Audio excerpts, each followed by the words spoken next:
too. Huh? My eyes! Just licking my eyeballs. Get over here.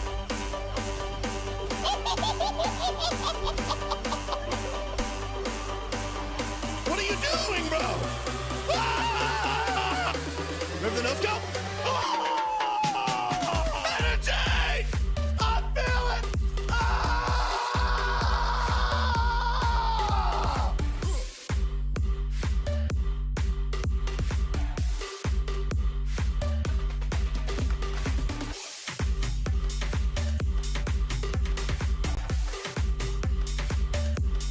I want to be you, bro.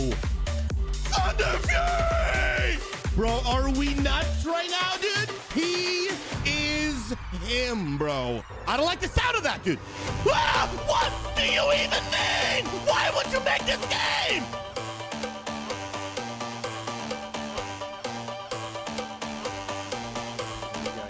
Run out, run out. Run those out. Go kill yourself. Go kill yourself. Let's go. DPS. Let's go!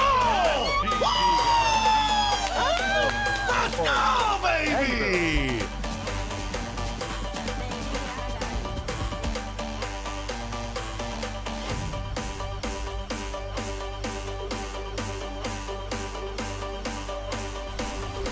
Oh, I almost body blocked long enough. I'm insane! Are you kidding me, bro?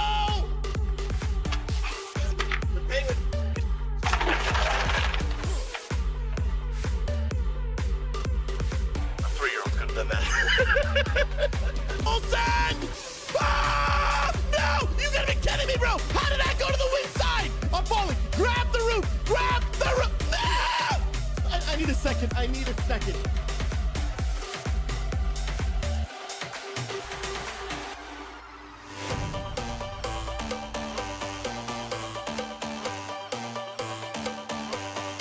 Get the grab behind us. Dude, look at all those cogs and great dude. All paladin range for the win, baby.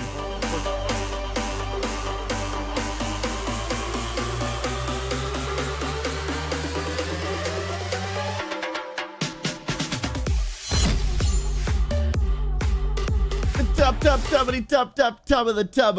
of the morning to ya. Let's look at these beautiful people. McBeck's hanging out. What's up, Luna? Coach? Yo, chat, if y'all have not seen Luna Lumos's new emotes, they are fuego. Fuego. Luna, can I show them on stream? Because they're so cool. And I'm a little jealous. Because I also am in need of a bajillion new emotes. I am indeed. I am indeed of the new emotes. Let me pull them up. Yo, these are fuego. Hold on. You guys know Luna Lumos is the newest addition to our Unity Gaming stream team. I'm actually gonna put the link in the chat. I'm pretty sure I have a link for this. Come on. You guys can check out all of our Unity stream team members. But also Luna Lumos is one of them. She's the newest member. She is a legend. Yo, the love on YouTube. I appreciate you. Say hello in the chat. Would love to greet you. Don't go anywhere. We're about to dive into a great conversation today, friends. I don't know if y'all saw the PAX East announcements for World of Warcraft. Oh my, they're freaking sick. We're gonna actually go ahead and watch the entire panel today. It's 1 hour long, but topics around the corner for you to be looking forward to are, what do you call it? Legion Remix announced. Mythic Plus inside of Legion Remix, which is gonna be the most broken OP. We're gonna be doing like plus 47, so I'm super excited. There is a new scary game mode coming out to World of Warcraft. That's all we know. Scary game mode. It's not a battle royale. It's basically like Plunderstorm in the sense where like it's like a whole separate game mode in WoW, but it's nothing like Plunderstorm. And it is a scary game mode coming to World of Warcraft. So I do WoW repo. We don't know, bro. We don't know, dude. That's all they said. That's all they said. We're gonna watch the video today. We're gonna react to it, talk all about it. I'm excited, man. And there's more things that even I haven't heard yet. So stinking good. Now, is this all in 1, 2, 3, 4, 5, 6, 7? Y'all gotta check out Luna's new emotes. What's up, Crossover Gaming? 1 more month and we'll be in a relationship 3 times as long as my first marriage. Nice, dude. Just make sure the second one lasts longer, all right? This is the last one, brother. I'm not going to the third one. All right. Let's make that a deal.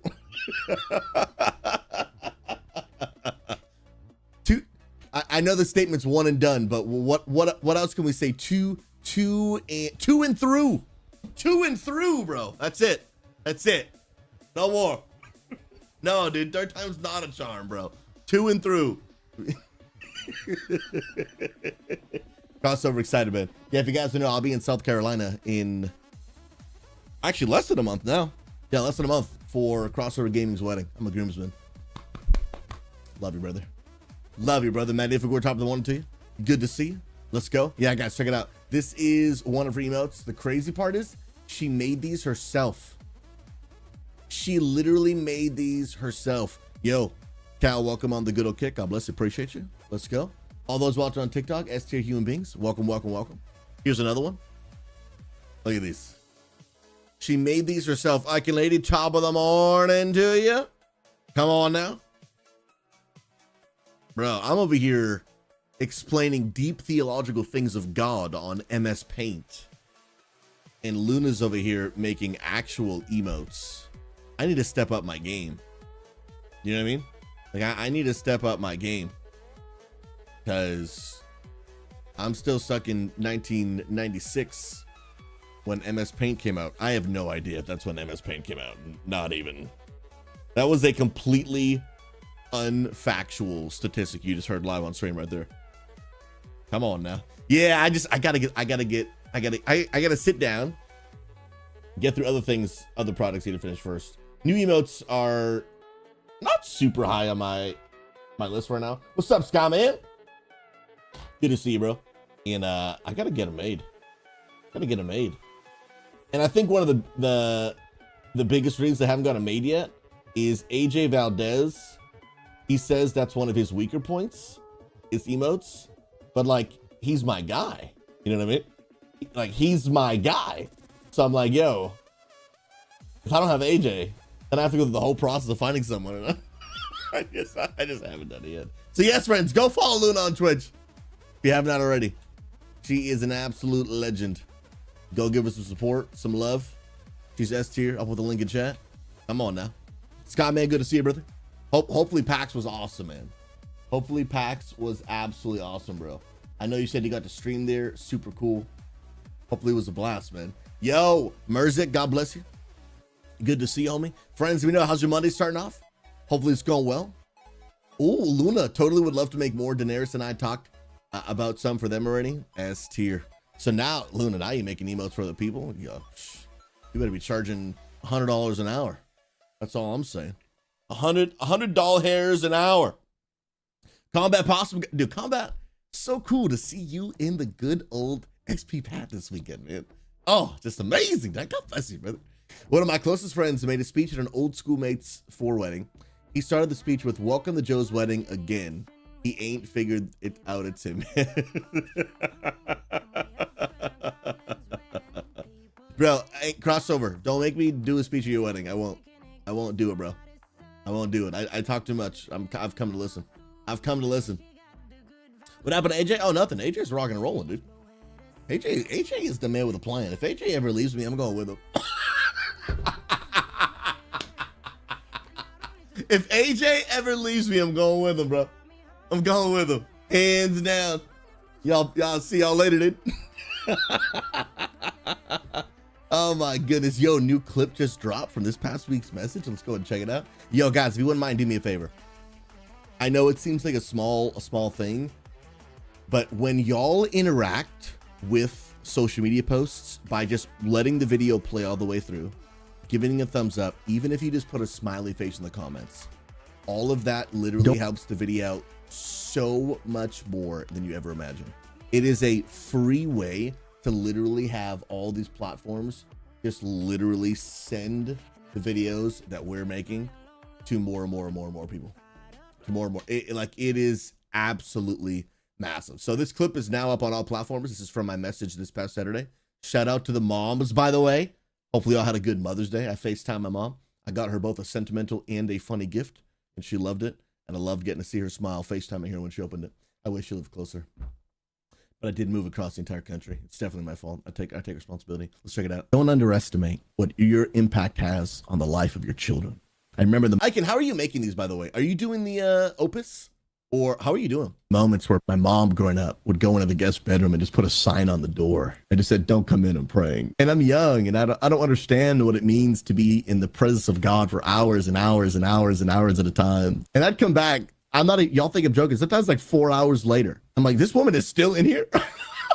And I can hear her. I'm like, did she fall asleep? I put my ear up against the door and she's praying out loud. And sometimes I hear my name. Lord, bless my son. I hear her praying for my brother. I hear my dad's name being said. She was just living her life as a woman of God. I got to see with my own eyes.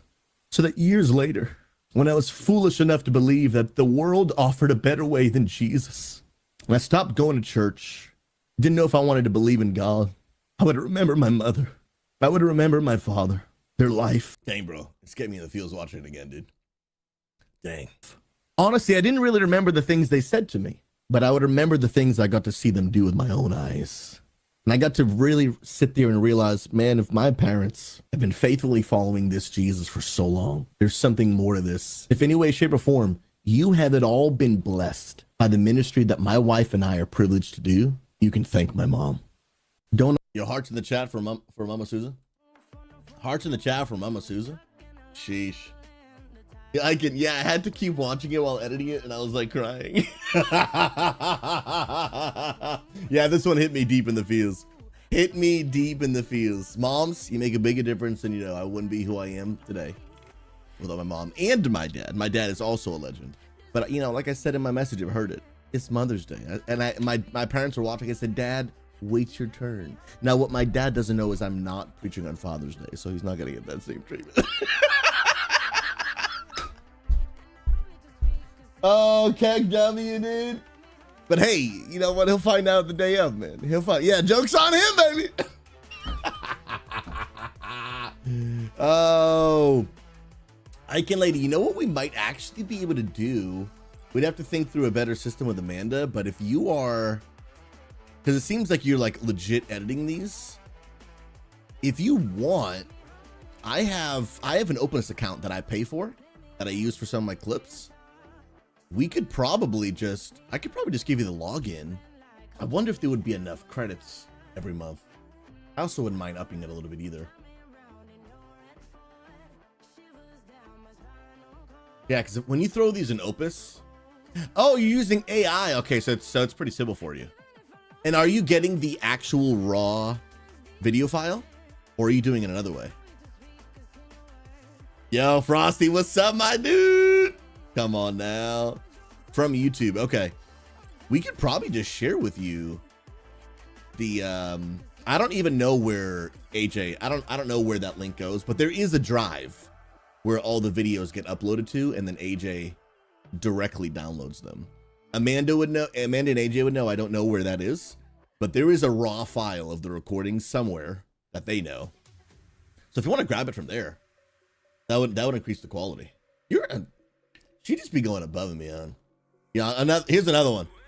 If Icon Lady leaves, me and Amanda are going with her. We're going with her. There's a few people.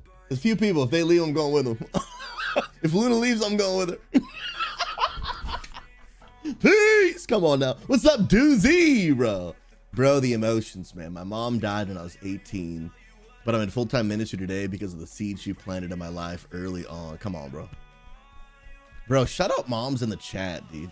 Dude, I'm sorry to hear that, bro. Dude, losing your parent at a young age.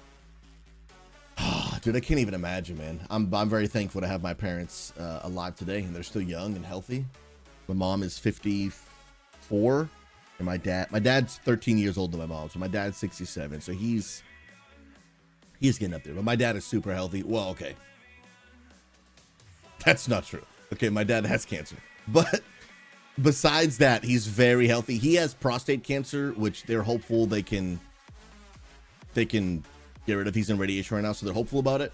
So if that works out, besides that, my dad is in like great shape, super healthy, super active. And it's almost weird because he's so healthy, just crazy, man.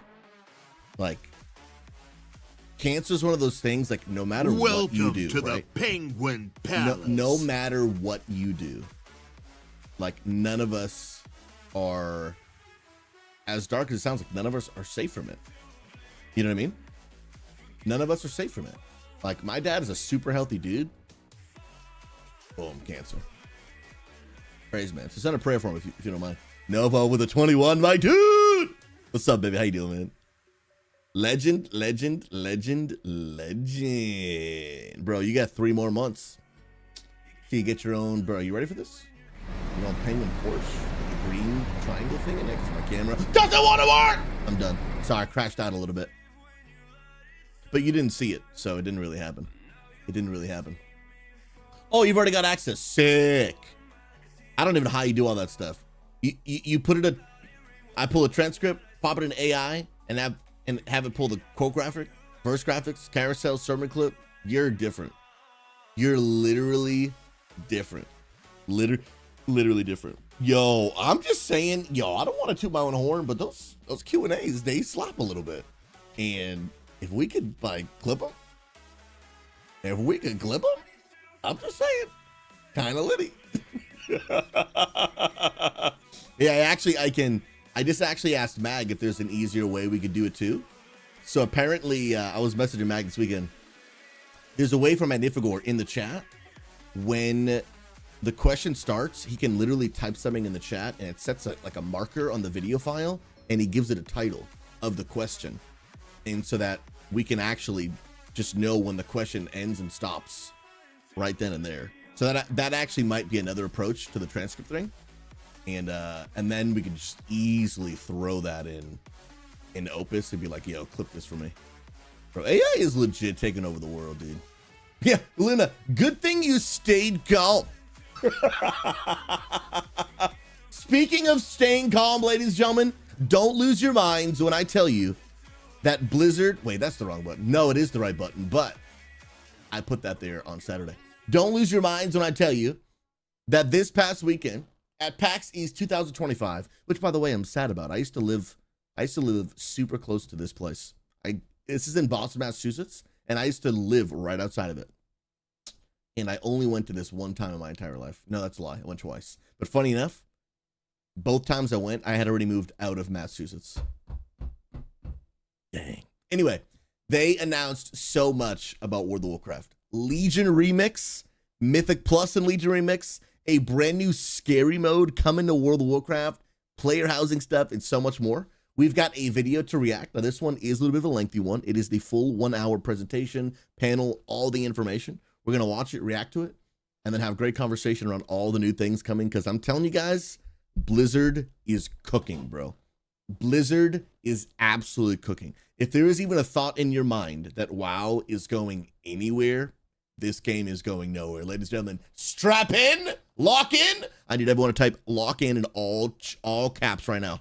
Lock in, chat. Lots to cover, lots to talk about. Without further ado, let's dive on in. Lock in, chat. Creating a living world, past, present, and future, bro. Bro, bringing the room would be sick, dude.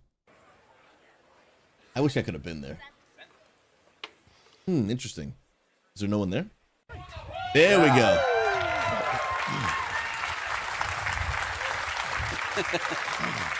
480p? One of the Windows 7?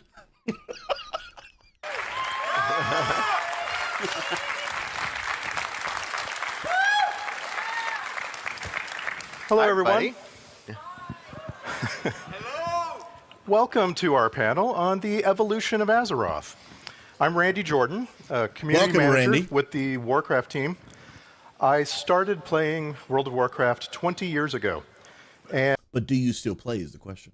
And I joined Blizzard 6 years after that. I want you to meet my That must be coworkers. so cool, man. Starting with Paul. You start with me. My name is Paul Cubitt. Nice to meet everybody. I am an associate game director on World So some of you think that that's a technical difficulty. That's actually how he sounds in real life. of Warcraft, working on the Midnight expansion. You can see a younger picture of me right behind me here. There you go. Yes. So due to the fact I've been working on this game for close to 20 years. Dude, that is so cool, man. That is so cool. And it is cool to see that some of these people have been there for a long time. In 2006. Hope you can all hear me. Test 1, 2. Change it Test up, 1, brother. 2. All right. Perfect. Yeah, you just got to touch it. Yeah, been working on the game since roughly when we were working on Encourage. I started in game testing as a QA tester and worked my way into quest design. Did that for a long time, worked on all parts of the game, and now, yeah, working on making cool stuff at Midnight. Yeah, Dude, Midnight? They're cooking with Midnight, dude. The next expansion, they're cooking. I'll jump right in next. Hey, everybody. My name is Jeremy Fiesel. I haven't been here for the 20 years that Paul has. I just celebrated my 15-year anniversary at World of Warcraft, and got my cool little blue ring. I had originally started as an encounter designer. One of the first things I made was the crazy boss fight Illustrazor, which was modeled after a lot of fun SNES flying games. I have done many fun things since then. After that, I went on to my favorite thing, which was anything fuzzy and cute. I worked on battle pets for a really long time. I worked on hunter pets. I worked on mounts. I couldn't even Google it. A couple of secrets to the game. And nowadays, I help head up the live services vertical on WoW. We add a lot of the stuff that's in the patches. Firelands. The patches between the patches. Hi, Maria. Hi, how are you? I'm well. Great. Hi, I'm Maria Hamilton. I'm the associate. For those that are wondering, it is the big bird boss. Because I also was like, dude, I don't know what boss you're talking about. Let's go. Yo, my goodness. We got a new follow. Links to the past. God bless you. Hope you know you're loved and valued. Strap in. We're covering all the info about WoW from the past Paxies. Mythic Plus coming to Legion. Remix, new WoW scary mode. Strap on in. Let us know what class you're playing WoW. God bless you, friend. Welcome. Let's go. Associate design director on WoW. I actually played early on in the beta, so I've played the whole time. I love the game. And I've only been with the team for a little over 5 years. I just got my sword, in fact. So they do arm us at 5 years, which is nice. That's cool. We get mugs earlier on for the. Well, anyway. That's really cool, actually. I started off on the quest team, and I made a variety of different quests. But one of my favorite things I made was Dead Blanchy, the mount. I had a lot of fun thinking through how that would play out and work and make sense. And I'm responsible for sort of the world, what we do in the world, the quests, the narrative, and sort of how everything plays out in our expansions. That leaves me. Yeah. Their storytelling has My gotten name's way Jesse better. Kurlanchik. I'm not an associate. I am not a director. I am one of the principal designers on WoW, and I lead up housing. Player housing, dude. Mag, I see a sword next to your name, bro. I've only been on the WoW team for 3 years, but I played WoW longer than anybody up here. Oh, wow. Since the technical friends and family alpha. I used to be very, very hardcore. Now I'm very dad.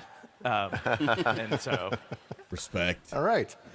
So let's go back to the beginning. Thinking back on the beginnings of World of Warcraft in 2004, how did the development team envision the living world of Azeroth growing and evolving? Yeah, I could take this. So we've been thinking about Azeroth as a living world for since the beginning, and that a living world can kind of mean a lot of different things. I think first it means the world is changing, and that can be from the one thing that I will say is, I mean, look at these two pictures, right, guys? Look at these two pictures. Somehow, I mean, I know that it's maybe a zoomed in. I don't even know, but somehow Kalimdor and Eastern Kingdoms got way further apart. I love it, dude. Just somehow they're just way further apart than before. I love it. From a minute to minute, hour to hour basis when you're looking at things that were in the very first version of the game, rare mobs or treasure chests, variation in the space. Those tectonic plates, am I right?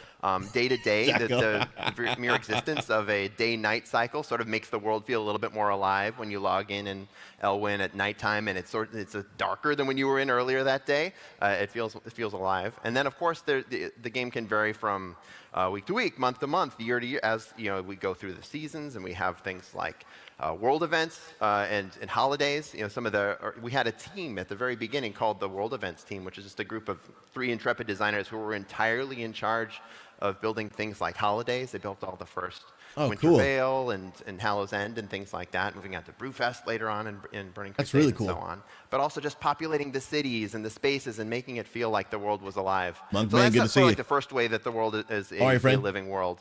Second is how it's sort of evolving and the story progresses over time. In that first, before we got to BC, I think we had 13 patches. It got to like 1.13. There was all sorts of things, just like the story advancing over time with the addition of things like new dungeons, new adventuring areas, new quest lines, raids, all getting added in over time, sort of figuring out how we were going to progress the story. And of course, that continued into later expansions as the story moved further and further.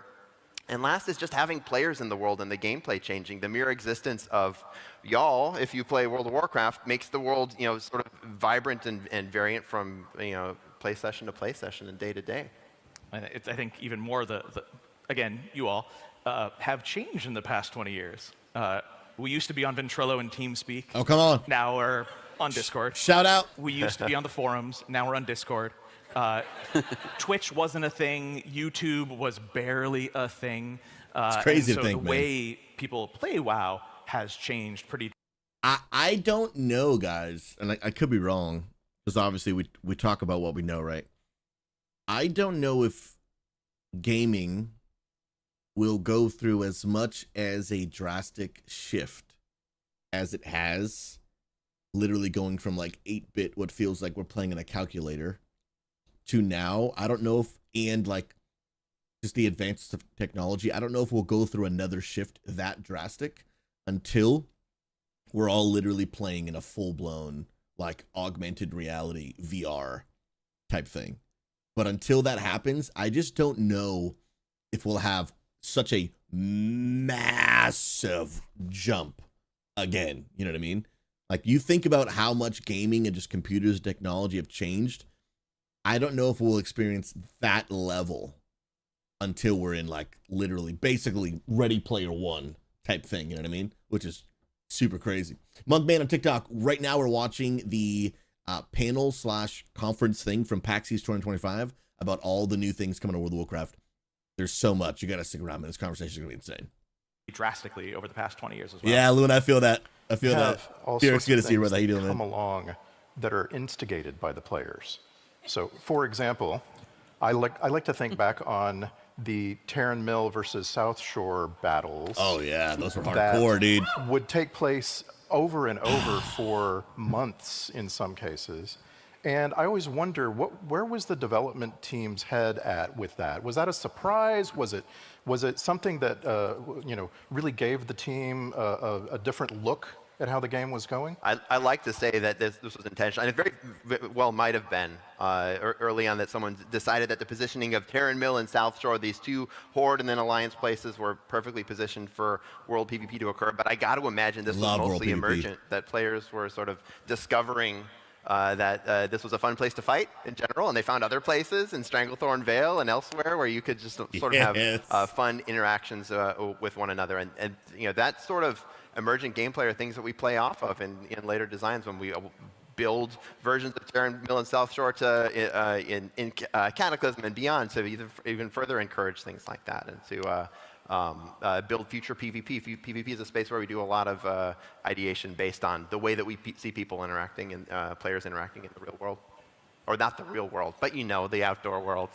It feels like the real world sometimes. I miss World PvP so much. My memory of the Encourage event for me and my guild was one of being on a boat in Menethil Harbor for the entire event. And I recognize now that gave the design team something to chew on and something to improve against. So were you on a boat because you were trying to get there, or because you were trying to stay as far away from the ruckus as possible? I actually wanted to be there. I just Dude, I would have wanted to be there too, man. I wasn't very lucky. Yeah. So the Encourage event was sort of the culmination of us, again, building and trying to build a living world, a space where it felt like, the players were working together, acting together, this enormous war event. For those of you who weren't there or aren't familiar, this was an event where huge groups of players were gathering wolf pelts, and the Alliance needed Peace Bloom, and the Horde needed this, and we would all gather materials together, and then groups would choose champions, and you'd go through a difficult series of quests before one person on every server could ring the gong to open up this raid for their server. I wish they would do more of these. Now, I understand it absolutely, utterly broke the game, and they were not prepared for it at all, but I'm like, 20 years later, could you build the technology to be able to do this again? I don't know. I don't know, obviously, but I wish it were possible if it isn't. I mean, if it is possible. And it was this sort of huge epic moment that's really defined a lot of the way that we've designed public events later, and really been instrumental in figuring out, how we can build this living world. It didn't come without consequences, as Randy said. He was stuck on a boat because it was a lot of these events had brought so many players that it just brought the server to its knees. Broke the game, but I think we've learned lessons over then. I mean, we have since repeated this in WoW Cataclysm, in WoW Classic to greater success in terms of we were able to get more players in, and the servers were not brought to their knees quite, at least to the level that they were in the first iteration. And of course, we have tools like, just better server engineering in general and lessons we've learned, but also things like sharding to be able to make sure that when player populations do get to a point where there's so many people that you're not having a fun experience anymore, then we can split them out into two, and then everybody continues to have fun. So at some point after the launch of Original WoW, the team starts working on the first expansion.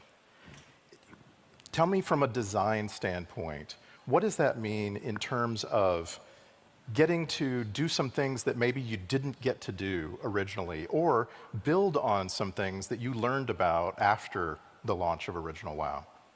Y'all remember? I know. I don't want to pause the video too much, but do y'all remember the announcement for Burning Crusade? And because you only have a first one time, right? We've had many expansions, but you can only have a first one time. And dude, it was freaking exhilarating, dude. And then day one of that, just too many feels, man. Yeah. So did I lose sound again? Luna, you remember? Okay. So good. I'll sit forward like this, and then hopefully it won't happen again. Early on, when we're making BC, we sort of discovered that players were identifying in sort of different groups. The WoW player base is not monolithic. There are people who enjoy raiding. There are people who enjoy PvP. There are people who enjoy questing. Of course, there's people who enjoy everything, but that is not true of every single person, and some groups might prefer one thing over the other. For those who like questing, like myself included, Dad Mode Jesse now included as well, that you could run out of quests in Classic. It sort of, you could complete everything, and then if you wanted to do sort of solo gameplay at that point, you were sort of limited to professions, gathering is something you could do, but there wasn't a whole lot repeatable. So Enter Daily Quest is sort of our first stab at building a questing game to satisfy that sort of player mindset. How you doing today? Who wants to just do questing, but you will never run out of. And so we started with the Ogres of Ogrilla. We had the Arakoa of Skedis as these areas. The Ethereals are also in Blades Edge Mountains. And built daily quests for them so that you could come back day after day and continue to play questing. This was also done in a way that we wanted to make sure that the world felt alive. It wasn't static, that at least we would rotate through different quests on a daily basis so you wouldn't know quite what to expect. As you climbed the ranks, not only would you have new quests available to you from those Ogres of Ogrilla, but also they might refer to you a little bit more reverentially as you became revered and exalted and so on. We also started learning lessons at this point on what it meant to build repeatable content like this. One of my favorite stories, I was working at, you heard me mention, I worked in QA at the time, dealing with bugs. And we started to deal with new types of bugs that had to do with people running the same quest multiple times in a row. In Blades Edge Mountains, some of you oldies like us might remember there was a quest where it was a bombing run quest, but it was sort of different than ones you do now, where you had to bomb a couple Legion anyone remember this? Cannons and things like that, and piles of munitions. And I don't, because I normally avoid quests with every fiber in my being. In the areas of Blades Edge Mountains, and the cannons would fire back at you. The bug we found was that those areas would get really laggy on Sunday and Monday, and the first week we weren't sure exactly why. And then it happened again the next Sunday and Monday. And the reason why is because anytime one of those things shot a bullet at you, it would summon a little invisible creature. We call it a bunny up in the sky. And they weren't despawning. And so after so many people ran this quest, day after day, the sky would get full of bunnies, and there'd be 100,000 bunnies in there. And again, servers brought to their knees. We fixed that, but this was sort of the types of lessons we were learning as we were building a living world and building this type of new type of content, which didn't exist in Classic. We didn't have that type of bug. I got to be king of the ogres. Oh, Thank you very much. I also. Thank you. I also really, really enjoyed the Netherwing Ledge. More than just having the boomerang and beating on peons, there was such a sense of reaching a goal, and that goal was a flying mount. And of course, flying was the big step at this point in WoW. The big step forward for gameplay. I never got it though. Being able to get on your mount and fly. Did you fly, Jesse? Absolutely. I was the first person on my server to fly. You were the first Because flyer. again, hardcore as a child. Right on. In my This 20s. is the Drake right here. No, I think flying, as a player back then. I wish I got it, but I never did. Was, My best friend did, but I didn't. There was not the norm that you could fly in an RPG. Right, it sounds good. That you could I'll let fly you know, man. over places that you had previously only seen from the ground. I don't envy the artists and world builders who had to go in and make it so that things had textures on their tops. So we didn't used to build the tops of buildings until you could fly. Or the content designers who had to now fill in space with the expectation that players are just going to, I'm just going to leapfrog that. I have no interest. But it was fantastic. I think as a player, seeing the world from that view really gave me this sense of awe and inspiration, and wanted to explore over and over and over again. Right on. So, going into Wrath of the Lich King, we now have a sense that this game receives expansions. It is going to continue to grow and evolve for who knows how long. I guess that's a good point, right? I guess I never thought of that, because when Burning Crusade came out, we didn't know that it was going to be a regular thing yet, right? Now, 20 years later, we're like, yeah, every 18 to 24 months, we get a new expansion. It's just a normal part of the cadence. We expect it. We know what's coming. When's the next one? But when Burning Crusade came out, we didn't know, oh, they're going to do this again and again and again. We had no idea. And then Wrath comes out and we're like, oh, this is becoming more normal. That is... And I guess I never thought about that shift, because now it's just so normal to us that we're like, yeah, of course they're making another expansion. We're like, what do you mean? And then eventually, obviously, they'll make a WoW 2 or whatever they'll call it. But I guess, yeah, they hadn't thought of that. Courtney B., welcome, friend. They haven't announced anything about environment changes yet. I don't know if there's an environment change or if they're just going over stuff for the sake of content and conversation. But Courtney B., stick around. They're going to get to it. But what they did already announce, that's already all over Twitter and everything, is Legion Remix and a new scary game mode coming to World of Warcraft that we don't know what that means. Think Plunderstorm in the sense of a separate game mode, but it is nothing like Plunderstorm. It's not a battle royale. It's nothing like that. But it's just like a completely separate game mode on WoW, but it is a scary game mode, which is crazy, man. Mag, they did though. Wrath was the end of a saga. I think Kata was the one they knew it was normal. That could be true. Maybe Mag, that until Kata came out, they didn't even know this is gonna be a normal thing. It may have been hey, let's go to Wrath, because that's when the Warcraft story kind of completes from Warcraft 3 anyway. And then maybe they're like, hey bro, we're making a lot of money, might as well keep going.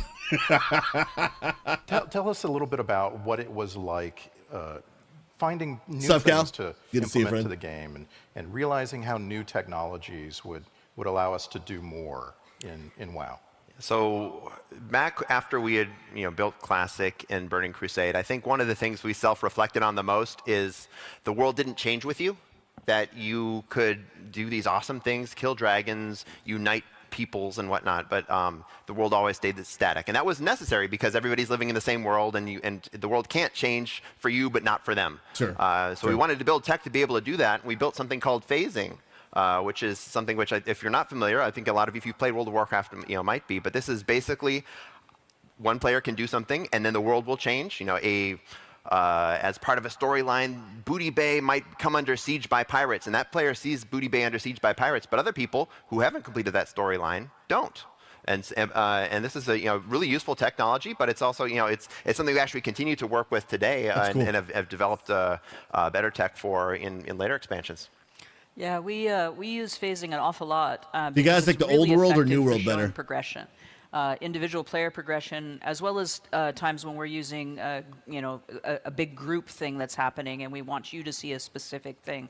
So it controls the visibility of what you can see, but it has some issues with it also that we have to consider when we're designing, because unfortunately you might not see your friend, and so you said, hey, I'll meet you at the such and such place, and then your friend, you don't see them, and they don't see the same thing you see. So when you say, oh, I'm standing over by the big ogre, they say, what big ogre?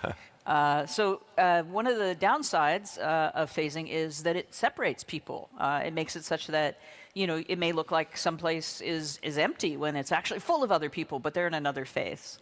So now we're very careful when we phase, when we choose to phase, and also we have implemented party sync. If you're not familiar with it or you haven't tried it, you want to help your friend who's maybe behind you in the story, you party sync up, and now you'll see the same things that they're seeing. If you guys don't know what this feature, I've been using it when I was playing my wife. My wife and I just did her first dungeon yesterday, which was a lot of fun. At least first dungeon in like 7 years in today's WoW. It was when she played back at BFA, I think WoW was in a bad spot, and it was a bad time for her to start playing. Anyway, level sync is this button that when you join a party with someone, no matter their level, so like my characters are max, but Amanda's not, and you hit this party sync button, and it brings you down to their level and allows you to be in the phase they're in and do the quests with them, even if you have already done them on your character, which you can't like repeat a quest unless it is a repeatable quest, but it's a really, really cool feature. And that's how I'm able to play with my wife without having to level another character, which I kind of really don't want to do. So very, very useful tool, but also can be detrimental to that feeling of being in a world if you're too separated from other people. Yeah, I'll say we phased a lot of that when it came out in Lich King, because it was a new tool and we were figuring it out. And then as we sort of progressed, realized that phasing is a story sledgehammer. It is super powerful for telling story, having the world change around you, but that doesn't come without consequences. And this has been sort of a repeated pattern, I think, as you see designers on the team excited about new technology, and they implement it in the first, sometimes a scrappy way, and then we'll iterate it over time. Yeah. Gave us the water slide in Grizzly Hills. That's right. Yeah. What could be better? I do remember that actually. The biggest phasing that I can think of that came along was actually done by Deathwing himself. Yes, indeed. Yes. A major change to the landscape. Tell us about that. Yeah, so I think this is continuing this line of thought. If we want to see the world changing, the big idea for Cataclysm was, what if we changed everything? What if when Deathwing came out of the earth, it changed so much that entire quest lines changed, entire zones changed. The tops of the mountains in Badlands are sheared off, and the Barrens is split into two with a big river of lava in the middle, and so on. And along with that, the quest lines changed. If you go to a lot of those Cataclysm-affected zones, you'll see the story is Deathwing just came out of the earth. We learned a lot of lessons in doing that. One, it was a lot of work to do to rebuild all those zones, and a lot of them were done really quickly. Again, I mentioned scrappily before. We did built those zones really quickly, but also some players weren't as happy about the changes. The changes we'd made to zones were done with good intentions of looking at classic quest lines and saying these don't really match our philosophies anymore. Sometimes a quest might send you all the way to another zone, and then you come back, and then you get 15 silver and nothing else, and that's it. And so we wanted to build quests that are more in the at the time the modern sensibility of let's build these into campaigns, into storylines that have beginnings, middles, and ends. And you see that with the Cataclysm-affected zones.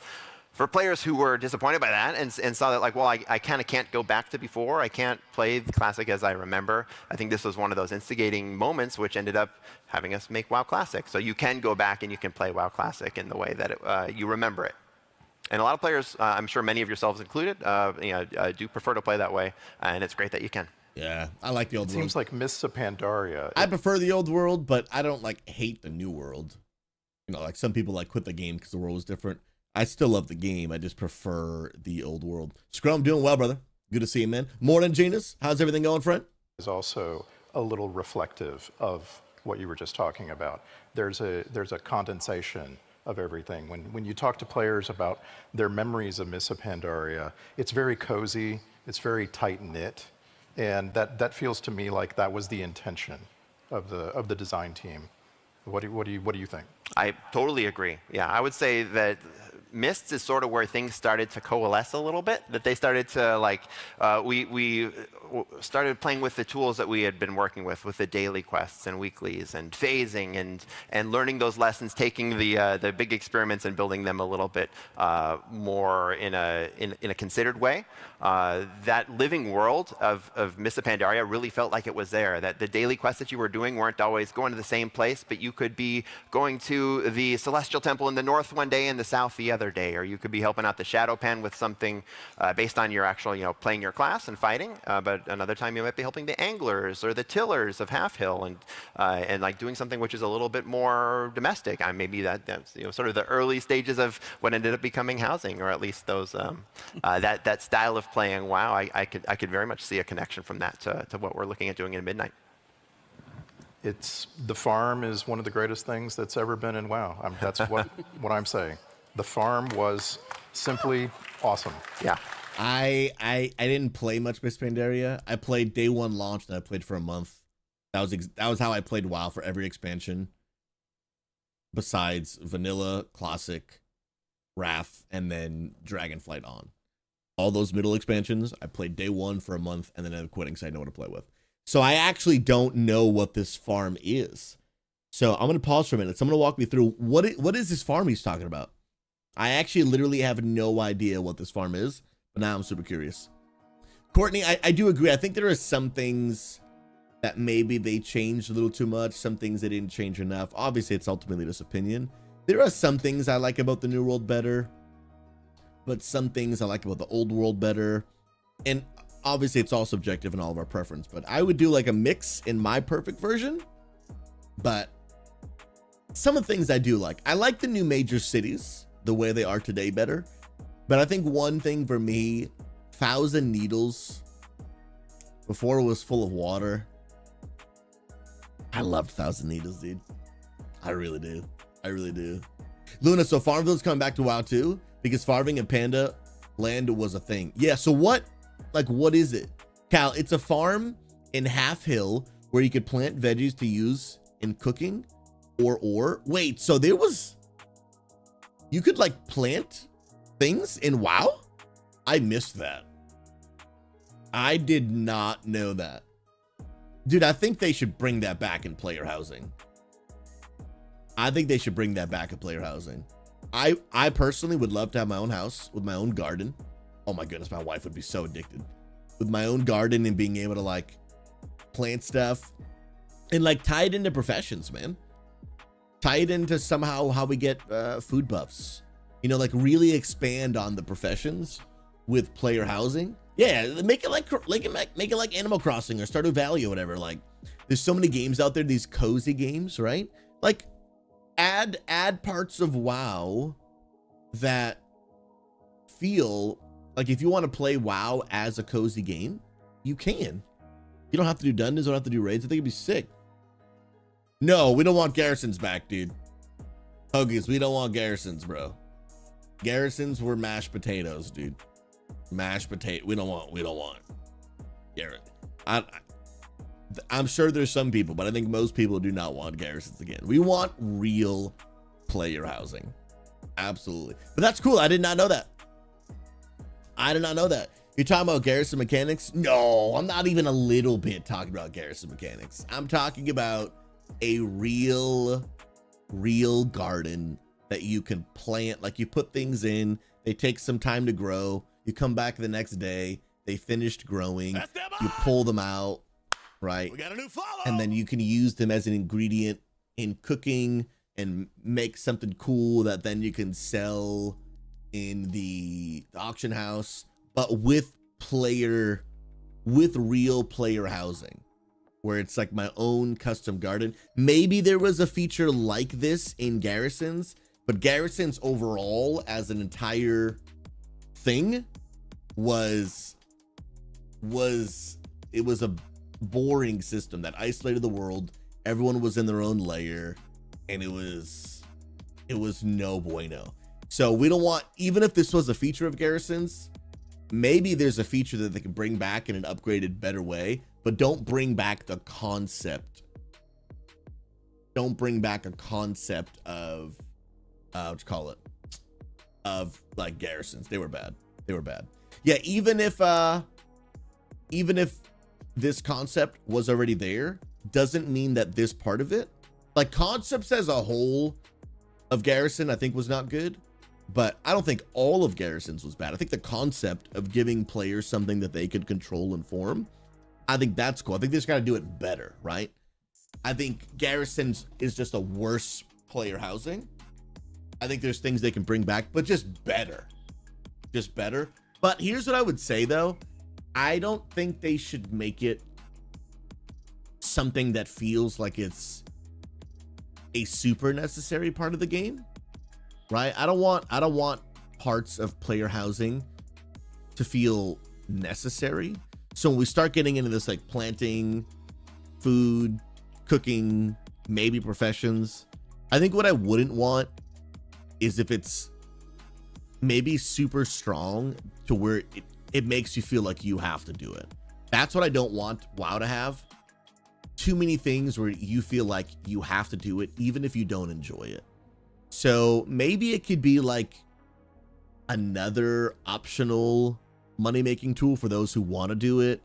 Maybe another optional way to level a profession if you wanted it. Dude, they could even maybe introduce a whole new profession out of it. Maybe gardening becomes a profession. I don't know. But then again, one, that's optional. Like if you don't want to do it, then don't do it. But I think there's some really cool opportunities, man. I think the more they expand on this player housing and just let players play it however the heck they want to do, but not make it required. Like it's so strong that if you don't do it, you're playing at a disadvantage. That I don't want. Luna, the issue with garrisons for me was that they were marketed for people who wanted player housing versus the functionality events they did provide. It was certainly not the player housing being requested for years and years in the forums. I'm cautiously and increasingly optimistic about the upcoming housing. The preview looks so good. Yeah, absolutely. Like this player housing, what we've seen so far, looks completely different than garrisons. I wouldn't even call, and I don't think many of us would. I wouldn't even call garrisons player housing. I wouldn't. I think most of us wouldn't. When we look at player housing in other games, garrisons are not even close. Yo, by the way, Tandraina, welcome, my friend. All these new followers coming in, hope y'all know you're loved and valued. My name is Pastor SouZy. Pleasure to meet you. If you like lurking, feel free. But if you guys like talking in chat, let us know, hey, what part of the world you from, what games you play, and welcome to Unity Gaming, where we are on a mission to bring an end to toxicity and loneliness of gaming. I'm glad you're stopping by. Come on now. Let's go. Hoagies, I'm not talking specifically about the housing. You were talking about these other functions that are from garrisons and saying you want it added as if they were never there. Well, because player housing doesn't exist in the game, anything that is put in the real player housing, I think we're getting into semantics. It's technically an addition to the game, right? It doesn't exist. I can't go to my house and garden. That doesn't exist in the game. I think we're getting into semantics, right? Is it already in the game, not in the game? I don't think that's the point. I think having it a part of player housing, even if it's already part of a completely other part of the game, I think would be cool. I think it'd be kind of cool. I would like that a lot. Felix, garrisons are profession, farming based, while player housing is focusing on customization. Yeah, I think customization and mostly aesthetics, I think is the more important part. I think you're right. I think if they try to tie in too many things, then it may start feeling necessary and so beneficial that it might start making people feel like they want it. Luna, New World and Final Fantasy housing have features I'd love to see included as well. I honestly think Final Fantasy XIV's player housing is literally insane. I personally, as someone that's done limited New World player housing and more Final Fantasy player housing. Final Fantasy, the customization is nuts, dude. Customization, I'm like, dude, you will lose thousands of hours in your life in Final Fantasy player housing. It is literally crazy. It is literally crazy. Literally crazy. Yeah, but Mag, I've seen it. I've seen what you've done. I've looked up, like, you know, if you go on YouTube and look at, you know, like the most advanced New World houses out there made by like the most creative players in the world, they're pretty cool. But if you do that exact search for Final Fantasy 14, bro, you will be like, we are not playing the same game. We are not playing the same game at all. Like, they are NASA level rocket ship building. It's crazy, bro. Because in Final Fantasy, like, the sky's the limit. The sky is literally the limit.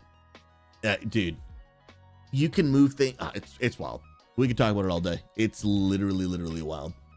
It's insane. So yeah, Mag, look into it a little bit. Final Fantasy is, yeah, bro, it's on another level, dude. So this takes us to one of the biggest steps that WoW ever took in Legion. The updates to world content and end game content. Good to see you. With these things, new life was breathed into this world. What was the development approach going into Legion? So, like Paul was mentioning, I think by the time we got to Mists of Pandaria, it was feeling like we had a really well-polished version of a lot of the core elements of World of Warcraft. You had cool rare spawns popping up, you had fun dungeons and raids, you had the introduction of challenge mode to help continue to challenge that audience, so the team is still experimenting and doing fun stuff in that space. You have the cozy farm, like you mentioned.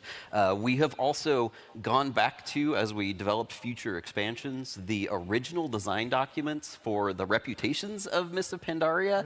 Because it had one of the coolest breakdowns, originally prior to any work being done, of how the reputation, what their vibe would be, what they would be all about. So you'd have this cool, what was now kind of an ancient Microsoft Word document with weird formatting that was like the Tillers, and they're all about these particular professions, and this is what their whole vibe is, and here's where they live.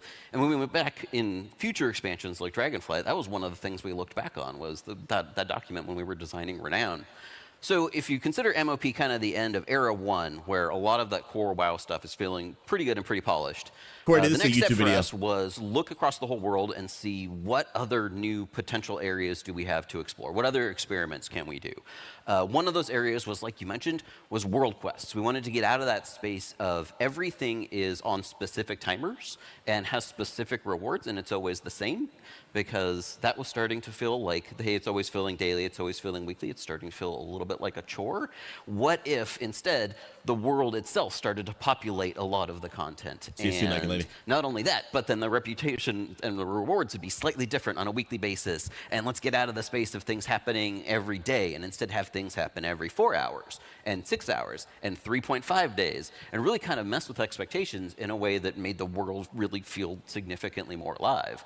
And then you start layering all of the many systems of Legion on top of that, and how they can add a little bit of that randomness and a little bit of that spice to your day. For example, adding the emissary system, where you not only could do a whole bunch of world quests and get an awesome reward and potentially get a legendary from it as well, and that would completely change up what your week was going to be like. But also, we came up with this concept that we were calling capacitance at the time, where you didn't have to log in and do all of your emissaries every time they were up, or all of your world quests every time they were up. They would start to build up over time, which is another way for us to make it feel like, hey, the world is changing when you're not there, so that when you log in, it's going to feel significantly different. And then, of course, the team, throughout this time is also experimenting with tons of new content. This was our first time really taking our foray into special secret content and having this extra layer of what was, we tried to make undata mineable, and that was a real back and forth with the community for quite some time. But exactly how do we hide secret content when they know everything about our game? But with all the secrets of Azeroth that we included in, the Lucid Nightmare puzzle or the Kazumath the Hungering. Yes. What was the first secret? the very first secret, the very first secret we did in kind of the modern Legion era, this might have actually preceded Legion. It had this idea for, what if we just hid something off in some corner, right? Okay. So we added this little Murloc egg, which was in Northrend, and it's in a cave. I remember. It's like you have to go I out had in never the seen ocean this. To go south out of the ocean, Northrend. nobody would go out there. So my thought process at the time was like, yeah, just stick this in. Like, it's cool. Like, nobody will know there's this thing out there. If you go to the pet journal, it says this exists. And that started, the forum threads that were like, does anybody know where to get this pet? This seems like a cool pet. It's a Murloc. And the community found it. And then there was this neat article That's about cool. it. And then there was forum posts about it. And suddenly there's this interest. That's really cool. I never knew that existed. I like things when, and it causes people to find a way to work together to figure out this thing exists or how to do it. I think that's really cool. Hey, the devs are actually able to add stuff we don't know about. And then, of course, that got me thinking, like, yeah, well, neat. Like, how do I do more of this? A couple of months ago, I was asked to summarize Really, the Cal? WoW community on Discord. And it was so fun to didn't go know look at that. the different Discords. And the secret finding Discord Oh, there it is. huge. And they're so... And I didn't know this existed. There's a secrets finding Discord where you can find mounts, companions, and events that are... I did not know that existed. That is super cool. I had no... Am I like the only one that didn't know this? Do me a favor. Put a yes in the chat if you knew it existed. Put a no in the chat if you didn't know it existed. I did not know this existed. Wait. Okay, Bobby Deeds didn't know. Gospel didn't know. Oh Not Heard didn't know. Gina's is in it. Flessa knew. Tandraina did not know. Tantrillion did not know. Furix knew. Coach didn't know. Okay, so it seems to be a little split. Yukon didn't know. So it's not like everybody knows. It seems to be still relatively a secret. Well, Cal and Croc knew. All right, the yes is maybe winning by a little bit. Maybe we'll give it a 60-40. I think you guys need better marketing. I think you guys need better marketing. energetic, and they're having so much, even when they're not working on a secret. Frosty, you they're having too? So much fun. Something else in Legion, which I feel like ties back to this personal, cozy approach, like we saw in the Half Hill Farm, class halls. The team somehow made a dozen class halls, and they were maybe different. They want to keep it a just, secret. The same thing for a different class with some different colors. Tell me about that. You say somehow, and that's good production processing. That is how. From my perspective, it looks like magic. That's how you make 30+ artifact lines at the same time, too. 30+. Well, I think, that gets back to what Paul was talking about how to make the world feel like it's a living space, right? And there's a couple of different ways I think that Artifact accomplished that. One of them was we couldn't cram all of the Artifact quest lines just into the Broken Isles because there was a lot of Artifact quest lines, and somebody would have had their Artifact quest line just hanging out with Murlocs up in a corner. Like, there just wasn't enough space. So the team had this idea of like, hey, let's go back to all of these older spaces in World of Warcraft and not cataclysm them all, but revisit some of the storylines of things like Subchapel and some of our favorite characters back then. And this is sort of a new way for the team to think about reusing a lot of those older spaces in a new way that told the next chapter of their storyline. And that changed up dozens of the areas of older World of Warcraft. But then, like you mentioned, there's also the idea that, hey, we're going more in depth into what your class is and who they hang out with and who their minions are and what their whole vibe is. And the class halls, I think, accomplished that really well in a way that we hadn't ever gone into in World of Warcraft before. You had some class quests prior to this, but there really was no idea of this is your space and you're going to hang out with other mages and you're going to do mage stuff. I play a mage. So, and that's going to be cool and awesome. You're going to get a special set for it, and you're going to get your own minions for it and everything. Like, we really went deep into that lore of each individual class that I think it helped make each class feel deeper in the overall world as well. It made the world feel more alive, too, because, like, if you were a mage and you saw someone else was doing other priest stuff and someone else is doing other warrior stuff, it makes the world feel bigger. It makes the world feel like it's not just on rails for everybody, but you have your own adventure that you're going on through. And you didn't get to do that stuff. You got to see somebody else doing something crazy and being like, what are they doing? Now I want to play a warlock. Yeah, exactly. I think class halls were one of the coolest things WoW's ever done. I wish they would somehow continue to make them relevant. I mean, I know you can still go back and get certain aesthetics and stuff, but they were so cool, man. They were I think my biggest gripe with WoW is they make too much awesome content that then is completely irrelevant. What I like about old school RuneScape's approach to how they make their MMO, which has also been going on for 20 years, is every cool thing they make never becomes irrelevant. It never becomes irrelevant. They're all usable by all people at all times. And it's no matter when you start playing the game, all that stuff is relevant. It's just, I don't know how they incorporate that in the WoW, but there's just so many cool things in WoW that they might as well not even exist anymore. They have 0 point. Legend. And I wish they did have a point because they're so cool. So many things. Like now my wife is playing, right? She's level 71 or 72 now. We did our first dungeon last night. And there's so much in the game. We just flew right by. There's literally 0 point for her to go back and do. And that makes me sad. By the way, appreciate Nom. Welcome, my friend. Great to love on TikTok. God bless you, friend. Welcome to the channel. How you doing today? Why are you in Deadwind Pass? I never thought of playing a warrior until I saw how they exited their class hall. That's very, very exciting. And I got a fishing pole. The Underlight Angler, that's Hey right. now. Yes. Who do I have to thank for that? The professions team. Okay, we'll say the professions team. Yes. But it's just a very interesting thing that it wasn't a conclusion. When the artifacts were all made and working and implemented, that we could still do something more. Have that artifact fishing pole and give players a reason to come together so much as they did in Legion. So now that we've had some time to reflect on it, Dragonflight really represents a major turning point for I love World of Dragonflight, Warcraft. man. Tell us about some of the big additions in Dragonflight. Sure, yeah, I'm happy to speak about Dragonflight. I quite love it. So we were given enormous maps. So the world building team just made these massive, massive maps for us. And it fit really well with our themes, which was primarily about discovery and exploration. We're returning to the homeland of the dragons. We need to look everywhere and find all the things. And this led us to this decision to build a lot of smaller activities that you could find in nooks and crannies. We hid things everywhere. They did. So those could be things like you fly to the super high peak and plant a banner for the Dragon Scale expedition. Or you see some loose dirt, and so you use a shovel and dig there, and oh, you got something cool. So small things like that, but bigger things too. For example, you could go hunting with the centaur of the Onaran Plains and sort of see what their culture was and learn more about how they valued their hunting dogs and their hunting hawks, right? But the one that most people talk about most of the time, of course, is making soup with the Tuskar.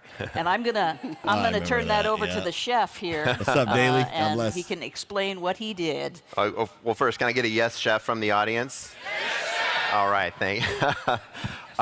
So I was lucky to be asked to work on the folks who were building the community feast event, which is what we sort of call Tuskar Soup informally.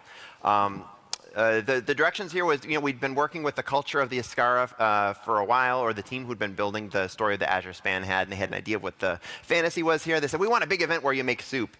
And we had a couple early designs, but like the idea we got most excited about was this character who sat at the pot and was giving everybody different directions of, you go get salt, and you go get one kind of fish, and you get another kind of fish, and you come over here and help stir the pot. And the way we were able to implement that was with scenarios. Scenarios is some tech that we have to sort of tell a shared story in the outdoor world. Usually it's sort of a long linear story or a multi-stage linear story. But again, being scrappy and using the tools that we had available, we said, what if we made 60 different scenarios though? And then the fish one was one scenario, and this fish one was a different one, and stirring the pot was a third. And then some scripts behind the scene were saying, okay, make sure we don't give two people the same one and mix it around. And it worked, and it was fun. It was a different sort of way of playing. It was a little bit hectic, and players were encouraged to have big groups because the bigger group that you have. I guess when you're doing this stuff, you don't really think about like the crazy tech that goes on behind to make it possible. That's pretty cool. The better the soup was, the closer it got to getting to legendary quality. Of course, that also came with like a couple, early bugs we worked out early on, but that sort of proof of concept was something we built later on into scenarios where we can make multi-step scenarios, which is one single scenario which can have different people on different steps, and that's tech that we used for later iterations of the same style of gameplay, like you see in Time Rifts or in the theater troupe that's currently going on in Isle of Dorn right now. Yeah, I went and got my supervisor title right away. That was really important to me that I had supervisor. Yeah. Well, also with these giant maps, it seemed important to us that we do some stuff with flying. So we brought about the dynamic flight, then called dragon riding, now called skywriting. And this gave us the ability to add momentum and moment-to-moment gameplay to traversing our world, which was quite large. And so that extra speed was very useful, very helpful to players as they were exploring the nooks and crannies and trying to find the cool secrets that were hidden. And there were some things to learn there too, of course. Some players, turns out, get sick if they have to deal with momentum. The motion sickness was problematic for a number of our players, so we looked at accessibility options. We're trying really hard to look at accessibility and make sure that all the players can play. That's really good. So our first effort was, of course, you could ride along with a friend. You could just be a cute little hatchling, and you would fly along with your friend. You didn't even have to look. And that way there was none of that going on, right? Also in questing, we had quests where we needed you to maneuver in particular ways that might makes me actually kind of wonder if people watching a stream feel the same way. Because honestly, something that I do when I'm not really doing any content, but I want to have like a 5-10 minute conversation, I'll go to this scene and I will just aimlessly fly around doing all of what she's talking about, because I think it's a ton of fun. But I guess I never thought of, like, are there viewers that watch me do this and be like, bro, can you please stop? Well, the reality is they wouldn't. They would just leave, right? They wouldn't even say that. They would think it and leave. So now I'm like, I should maybe rethink this stalling tactic that I've been using for the past 2 years. Maybe I should find another stall tactic. Because when I'm stalling and I just want to talk, I like to have something interesting happening on the screen. But I guess I never thought of, like, maybe there's some people that tune in and they're like, dude, this is too much for me to just look at. Interesting. I'll think that through. You ill, and so we had alternate versions where you could say, what, why don't you do the flying for me, and I'm just gonna step away for a minute or something. So we were looking at that as well. But well, Gina's real question: when I do it, does it make you what you call it? Like, does it make you motion sick just from watching me do it? But this ability to build quests this flight method in mind meant that we could end objectives way up high, and then you would have this amazing swoop as you went to the next objective. It meant that we knew that you wouldn't necessarily battle things in between, so we had to make sure that when you arrived at your next destination there was something cool to do there. You weren't essentially skipping the content. But it also let us make new kinds of quests, quests where you could do the races and go on a crazy race through the sky and try to beat the timer, and we could do ones where you banged into things, and we could move it into dungeons. We could use it in raids. So it was a new opportunity for us, a new type of quest, in addition to just being really fun. And since you talked about flying before, why don't you tell me about how it felt now? I'd love to tell you how I feel about flying. No, I think it, per the panel, evolved your relationship to the world in a very unexpected way. Jumping off Valdrakken and soaring down the side of a cliff, hitting the river, and then just skimming off of it, going through the canyons, was really invigorating. I love it. But at the same time, it was very, very peaceful. I was like in the world. The wind is going by my hair, and I got to appreciate once again a different view of Azeroth. Being able to feel that way about a game, I think is really why we play and make games. You get emotional as I talk about it. No, I think it was a fantastic addition. I want to throw in, this sort of changed the way that I play zones now as well. Before, I'm a quester. I love playing through the questing story, but now that we have those skywriting glyphs, anytime I get to a new zone, I got to imagine I'm not the only one. The first thing I do is I got to go explore this whole place and see if I can find all these things, and then I'll go to the story afterwards. But it sort of changes your relationship with the world. How did skywriting affect secret build? Question: now that Dragonflight's over, for a new player that wants to max out their, dragon writing glyphs, do they have to go back to Dragon Isles and find those, or is it kind of automatically given to you now? Because I got to know for my wife what she needs to do. Building.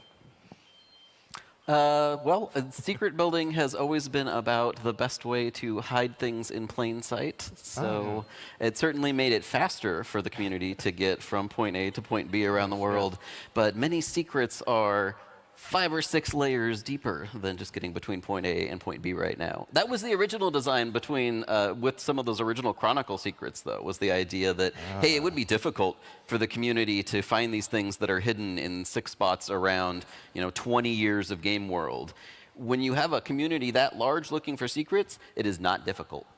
I can imagine. Sure, but did you ever get the sense that a secret was a little too secret? I think if there was one that was a little bit too hard, it was probably the Jennifer secret, because the mental leap you had to take between what was shown in-game and the puzzle in the head of the designer was enough to keep them busy for 11 months. 11 months? Oh, wow. I don't remember it being that long. Wow. So less than a year. Yeah, They made It's it. pretty good. that's great. So I want to talk a little bit about roadmaps. Hey, as both a player and part of a communications team, roadmaps really help me. They speak to me.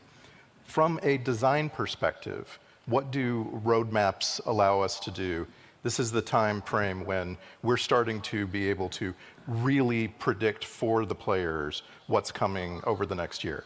Yeah, I can actually hear the emotion in your voice as a community manager liking roadmaps. Yes, I do.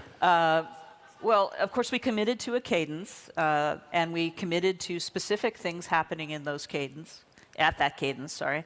And, by presenting this, we gave hints and tips, allowed for a lot of speculation.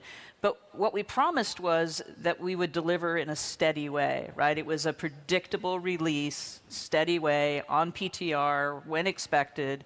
And I'm very proud that we've held to that. We've hit it every time. So super proud of us for that. For the story, it's been wonderful. I too am a fan because it allows us to plot out and figure out what's going to happen. So for something like the World Soul Saga, where we have a lot of story to tell over a lengthy period of time, we can build out, we actually have a Miro, which is a tool we use to basically map out everything and move things around. And it's like, who's going to die next? And this is great, right? I'm going to have a good time with this. No, we don't do the dying. Well, we do the dying a little, but yeah, so we can move things around, figure out what we want to have happen where and why and how that all ties into the story. It gives us great opportunity to pace things and ramp things up. We get to make prologues for things and epilogues for other things. The Kirin Tor epilogue, for example, we were really looking forward to getting in there. So this steady cadence helps us as well because it helps us think through very carefully where we want to place things. And yeah, I like it too. Good. Anything else on that? Yeah, we're good. Probably the biggest turning point in the history of WoW was when Chris Metzen at BlizzCon 2023 announced the World Soul Saga. Oh my goodness, bro. Take me back to the concepting and the iteration that led up to that. Let's be real though. At least 70% of that moment, the hype wasn't actually about the World Soul Saga, even though it's great.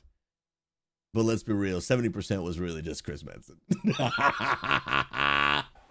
Yeah, I think Chris has mentioned it before, but essentially we were Nova was working like, on nah, dude, ideas for the 90%. expansion, the expansion that was coming probably after right. Dragonflight. You're probably and right. we had, a big story in mind, and his thinking was, it's just too big. It's never going to fit in one expansion. Let's really bring back all the people they expect to see. It's the 20th anniversary. We got to knock it out of the park. Let's do a trilogy. And we all went, a trilogy? Huh. Dude, it's crazy what just bringing one genius mind in, how it just changes everything, bro. All right. Let's see what that looks like. And like I said, we pulled out our sharing tool and started putting stickies all over and went, oh, yeah, this could work. This will be good. Yeah, we can bring back all sorts of people. Spoilers-ish. Yes, please. And we can really build this up into something to celebrate. This bringing the final sort of like what happens with all of these people's threads and what's going on, and just really, doing the 20 years justice. So it was initially a little bit like, ooh, that sounds like a lot. Welcome back, brother. God bless. But You've then, gone. Good to see you. yeah, I mean, we're working on all three of them simultaneously. We have teams working on all of them, and I just played through second passes of the campaign for Midnight, so we're doing great, which is cool. So a ways to go yet, I'm afraid, but Still a long way to go. Yeah, one of the cool things about working in a trilogy like It's going to be so good, dude. By the way, Yukon, man, sincerely, thank you for the prime. God bless you. Appreciate you. It's good to see you back. Thank you for supporting my family. I appreciate you a lot. I do want to answer one question, because especially it's relevant to what we're talking about here. The Rooster asks, if the World Soul Saga is to finish the story, what do you think is next? WoW 2 or a new big bad guy? So Ian Hazakosis in an interview mentioned that WoW 2 is obviously something that they do need to eventually think about, but he said it is quite a long ways away. So I don't remember the exact words he said, but he basically confirmed WoW 2 is not coming after The Last Titan. So eventually they're going to have to go there, but he's like, it's something we have in the back of our minds, but we just want to assure players it's going to have to come eventually, but it's not coming for quite a long time. So after the World Soul Saga, it's just going to continue. There's going to be a new bad guy, new story, whatever it might be. We don't know exactly what, but it will not be WoW 2. I was personally hoping for WoW 2 after Last Titan, but Ian basically confirmed it's not coming after that. It's just literally not coming. So we'll see, but I don't see that happening. And I think it's gonna be quite a while, man. For real. I agree, Cal. Chris Metzen coming back, literally, it changed World of Warcraft. It is absolutely crazy. And it's good to see you, bro. We are watching the panel from PAX East, a gaming conference that just happened in Boston, Massachusetts. Shout out, basically my hometown. Come on now. And they're talking about so much about World of Warcraft. There's new updates, new announcements, new cool things we're discussing. We're checking it all out. Welcome, brother. like this, though, is typically we've told encapsulated stories within the scope of an expansion, which is a number point Purpose, 0, not number normally, point no. 1, number point 2, and it sort of has a beginning, middle, and end. This has a lot more. There's a lot more places where you can put story, and it means we get to go to a lot more interesting places. We get to go to unexpected places. The very first diversion off of the Isle of Dorn and it's Khazalgar, et cetera, was to go to Undermine, and it's exciting to think about where we're going to go next as the story's kind of dealing around the Void and the World Soul and everything continues to unfold. Yukon, you were there? And during this development of the World Soul Saga, the team has also been producing entirely new ways to get into the living world.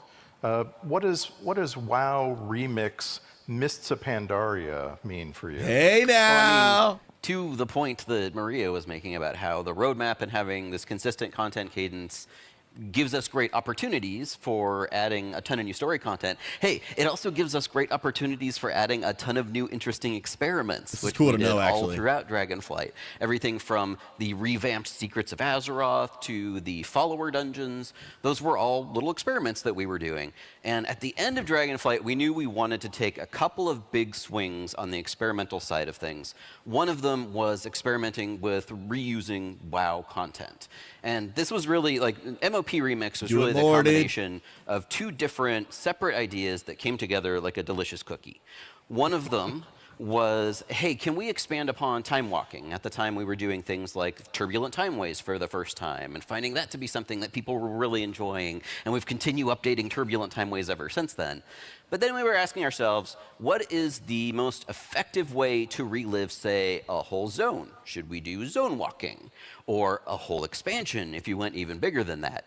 Meanwhile, a bunch of our team members were playing our sister game, Diablo 3, and we're doing a bunch of the Diablo 3 seasonal content, and we're saying, hey, can we get something like this Diablo 3 Seasons in WoW? Something where I feel like I'm going through similar content, but with wildly different gameplay and a wildly different leveling scheme, and I'm really enjoying leveling up my character in this newest season. So as both of those ideas continued being iterated on in big whiteboards, as you mentioned, eventually they just kind of merged together into this great thing that ended up being MOP Remix. Let's go back to Mists of Pandaria, and we actually went and looked at a bunch of data, and we saw that a bunch of people hadn't even done Pandaria that were currently playing WoW, so it was also a great opportunity just to get people back to a space that they had, not even back to a space, to get people for the first time to a space that they hadn't done a lot of people. Because maybe a bunch of them had leveled up in Dragonflight. But then also, could we reuse this content in a way that felt different while I was leveling through it? So, and that was the impetus behind all the different itemization, the infinite Dragonflight, all the different layers on the content, the new ways to acquire the loot that you got from MOP Remix. You can see some of the interesting factoids up here. Some of our favorite leveling classes there were the Death Knight and Priest, and of course Hunter and Paladin, because everybody likes playing Hunter and Paladin. A bunch of people made it all the way to the very end and managed to kill a mythic Garrosh. We felt that MOP Remix was a really great experiment. It was a great opportunity to reuse the older game in WoW, but also give people a chance to do it fresh. And I feel like one of the key parts about freshening up a piece of content like this that we learned was that it's really the most fun when everybody gets to experience it together. And that's what a remix does. It's not just turning on everything all at the same time and saying, hey, go have fun. It's, hey, we're going to go through this together again. So it feels like it's a new expansion. And it feels like you're progressing with your friends again, and you're all learning about what the most overpowered item combinations are and finding these new secrets in the game about where did they put the special drops and stuff like that. It's a great learning experience for us, but also we got a huge amount of positive feedback from the community that they would love to see another remix at some point in the future. Are we ready to talk publicly about some more remix? Hey now. This was going to be a fun panel regardless, but I think it will be an even more fun panel if we get to release a couple of juicy tidbits of information, maybe? Go ahead. Hey now. Hit us. Come on. AG! So, as many of you have surmised, perhaps because we gave out a couple of hints or... Hold on. 1 second. Definition of surmise. Suppose that something is true without having evidence from it. Oh, so people guessed and assumed. There is a word for that. It is called surmise. You're welcome, ladies and gentlemen. Did not know that till this very moment. I was today years old when I learned what surmise meant. Very large hints that we are going to do another remix. And the next remix we are going to is, of course, the fan favorite expansion, Legion. Let's go! Legion remix! Oh, it's gonna be sick, man. Now, like you mentioned earlier, Legion has a lot of content. It has way more content than Mists of Pandaria, and it has a huge amount of different systems. So the team is currently hard at work delving deep into how we are going to integrate all of these systems in a remixed way. Which systems are we going to remix? Which systems are we going to remix and add new things to? Which of all of the different drops that came from all over the place in Legion are going to be accessible via currency? Team is delving into those right now, and we will have a significantly larger info dump later that includes a lot of the details about the systems, but we don't want to leave you without at least a couple of interesting, juicy tidbits about the stuff that we're exploring and we're excited about. Tell us about it. Here's two of them. First, Legion is where we first introduced the Mythic Keystone system. And this gives us a great opportunity to expand upon the audiences that we hit with MOP Remix by giving the Mythic Plus audience something to do in a remix space. Hey, wouldn't it be cool if you could do Mythic Keystones with the wild item scaling of Remix and see how high you can go? We think that would be cool. Yeah, it would. We're really excited about folks getting a chance to do that and just figuring out how to completely break that game. We completely expect you're going to do that, and we hope. Bro, imagine doing like plus 40 Mythic Plus Dungeon in Legion Remix. I want to see who can take this to the highest literal level key in the world. This is going to be sick, dude. You have a ton of fun. Dude, Right Unity community events left and right, baby. This is going to be epic, man, especially for people who actually missed Legion. Like, I played a little bit of Legion, but barely played it. So this is going to be a really cool opportunity to go back and play Mythic Plus where it all began. But some of us in dad mode prefer the outdoor world.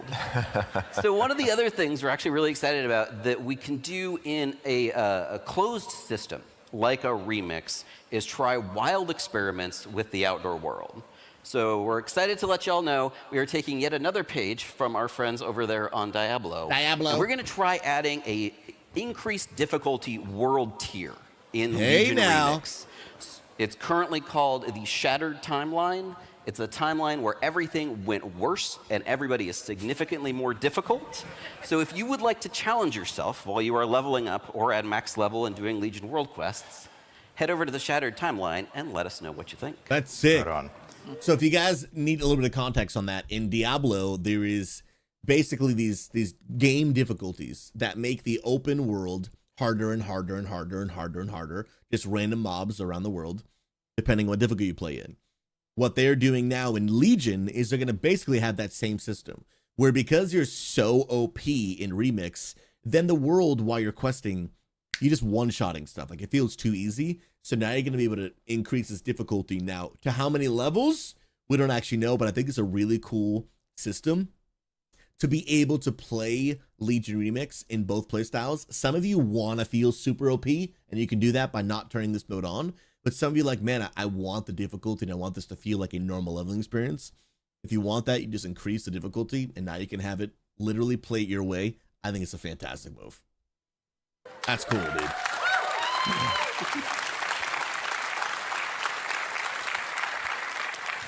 Remix isn't the only experimental game mode that we've seen in recent years. I love the experiments. There was also something called Plunder Storm. What was that? So again, at the very end of Dragonflight, we wanted to take some really big experimental swings, and what could be a larger experiment than not only a game mode in World of Warcraft that didn't use your World of Warcraft character and used a completely new action combat-like system, and you were a pirate, and you entered it through a whole separate screen, and had all of its own rewards, and also, it was a battle royale. I don't think anybody was expecting the World of Warcraft team to come out with a battle royale at the end of Dragonflight. We did not see it coming. And despite the fact that it maybe did not have the largest Venn diagram overlap with what surveys have told us our players largely play outside of World of Warcraft, we saw a huge number of players jump in to play Plunder Storm. You can see some of the stats up here. The highest amount of plunder that was learned by a single player was 3.4 million. At least 4 people died to campfires. We have a lot of interesting statistics from Plunder Storm. And despite the fact that it was wildly different than WoW and completely outside the norm of World of Warcraft content, we saw tons and tons and tons of players jump in and play it, and we would consider it a huge success. And what that tells us is that there is a desire from the player base to do cool game modes in WoW, and that maybe we should start to think of another one. Sure. Before they even get to the announcement, I do know what it is because this has been all over Twitter and everything, so I'll save the spoiler if you haven't heard it already, even though I did mention it at the beginning of us watching this. I do want to pause and mention this. I really want to see World of Warcraft take a direction of similar to Fortnite. Now, let me explain what I mean by that, what I don't mean by that. I don't mean turn WoW into a battle royale. What I mean by that is Fortnite has become a hub for multiple different game modes that are completely different than what Fortnite originally is. The normal battle royale that you will know, even though technically Fortnite was a survival game. I digress. But if you actually play Fortnite, you understand like there is like car racing modes. There is prop hunt. Yes, Luna, there's Prop Hunt. There is Lego Game Mode. There's the normal Battle Royale. And there's a bunch of different types of games, but within the universe of Fortnite. Oh my goodness. Would I love to see something similar to that, but in the world, in the IP, the intellectual property of World of Warcraft, right? Like, so for me, Plunderstorm, like, maybe becomes a permanent game mode that for people who want to play it, they play it. Maybe this new game mode they're about to add becomes just another player mode that they can add, and then more and more, and then who knows? Like, Fortnite's done a great job of allowing people who just mess around with game design to just like give ideas, and then Fortnite can either choose if they want to take them or not. Like, there's so much opportunity to take an intellectual property that so many of us have so much emotional attachment to. Like, I just love WoW. If WoW does anything, I'm going to at least give it a try, period. I may not like it, but I'm at least going to try it, even if it costs me money. So, like, to be able to, like, experiment and try some new things and do this and do that, I think could be sick. And again, what's an experiment, right? It's a test. You're testing a theory. Will it work? Maybe, maybe not. But I think the more ways to play, I just think it's just so good, man. Jeremy Fiesel. So here's their new game Can mode we coming out. confirm, maybe we can't get details right now, but can we confirm that we are working on the next fantastic experience? We can, in fact, confirm. Let's so go. we are working on yet another game mode for World of Warcraft. But we are going to provide even less details because we would like that to be a reveal that includes probably a lot of cool videos that get across everything we're trying to do here. But to give you a couple of juicy tidbits on this one, it has a vibe that is a little bit on the scary story side of things. Yeah. And it is not a battle royale. Okay. Yes. Okay, So World of Warcraft is basically making another Plunderstorm, in the sense, not that it's like Plunderstorm at all. It's just a separate game mode. Like, you literally had to log off your WoW character. Well, eventually they changed that, but it was a different game mode. You were not on your main WoW tune. You were in a separate game mode. They are making that in World of Warcraft now, but it's going to be scary. So yeah, Medivore, will it be like a Five Nights at Freddy's? Will it be a Dead by Daylight? Will it be a repo type of game mode? We don't actually know, but being able to play a hilarious, fun, kind of scary, eerie type game mode with your friends, but in World of Warcraft, dude, make it in Karazhan, dude. Five Nights in Karazhan. I think this could be so epic, man. And to see Blizzard just reiterating new game modes on an IP, an intellectual property game that we all love, oh, I think this is just so cool, man. And I cannot wait to get more info. Oh, it's gonna be legit. we have two clues: scary, not battle royale. Thank you. That's it. Right. Speculate Narrowly away. said. I'll And take we it would for now. love to hear what you think. Thank you. So in my experience with this WoW community, there has never been anything that was Now, one thought that I have, though, and again, this may be a good idea, bad idea. I think they should make these separate game modes free to anyone who wants to play without a WoW subscription, as a way to hopefully get them kind of sucked into the intellectual property of World of Warcraft, and then maybe they would be more likely to try World of Warcraft. I don't know, just some thoughts, but I think it would be cool.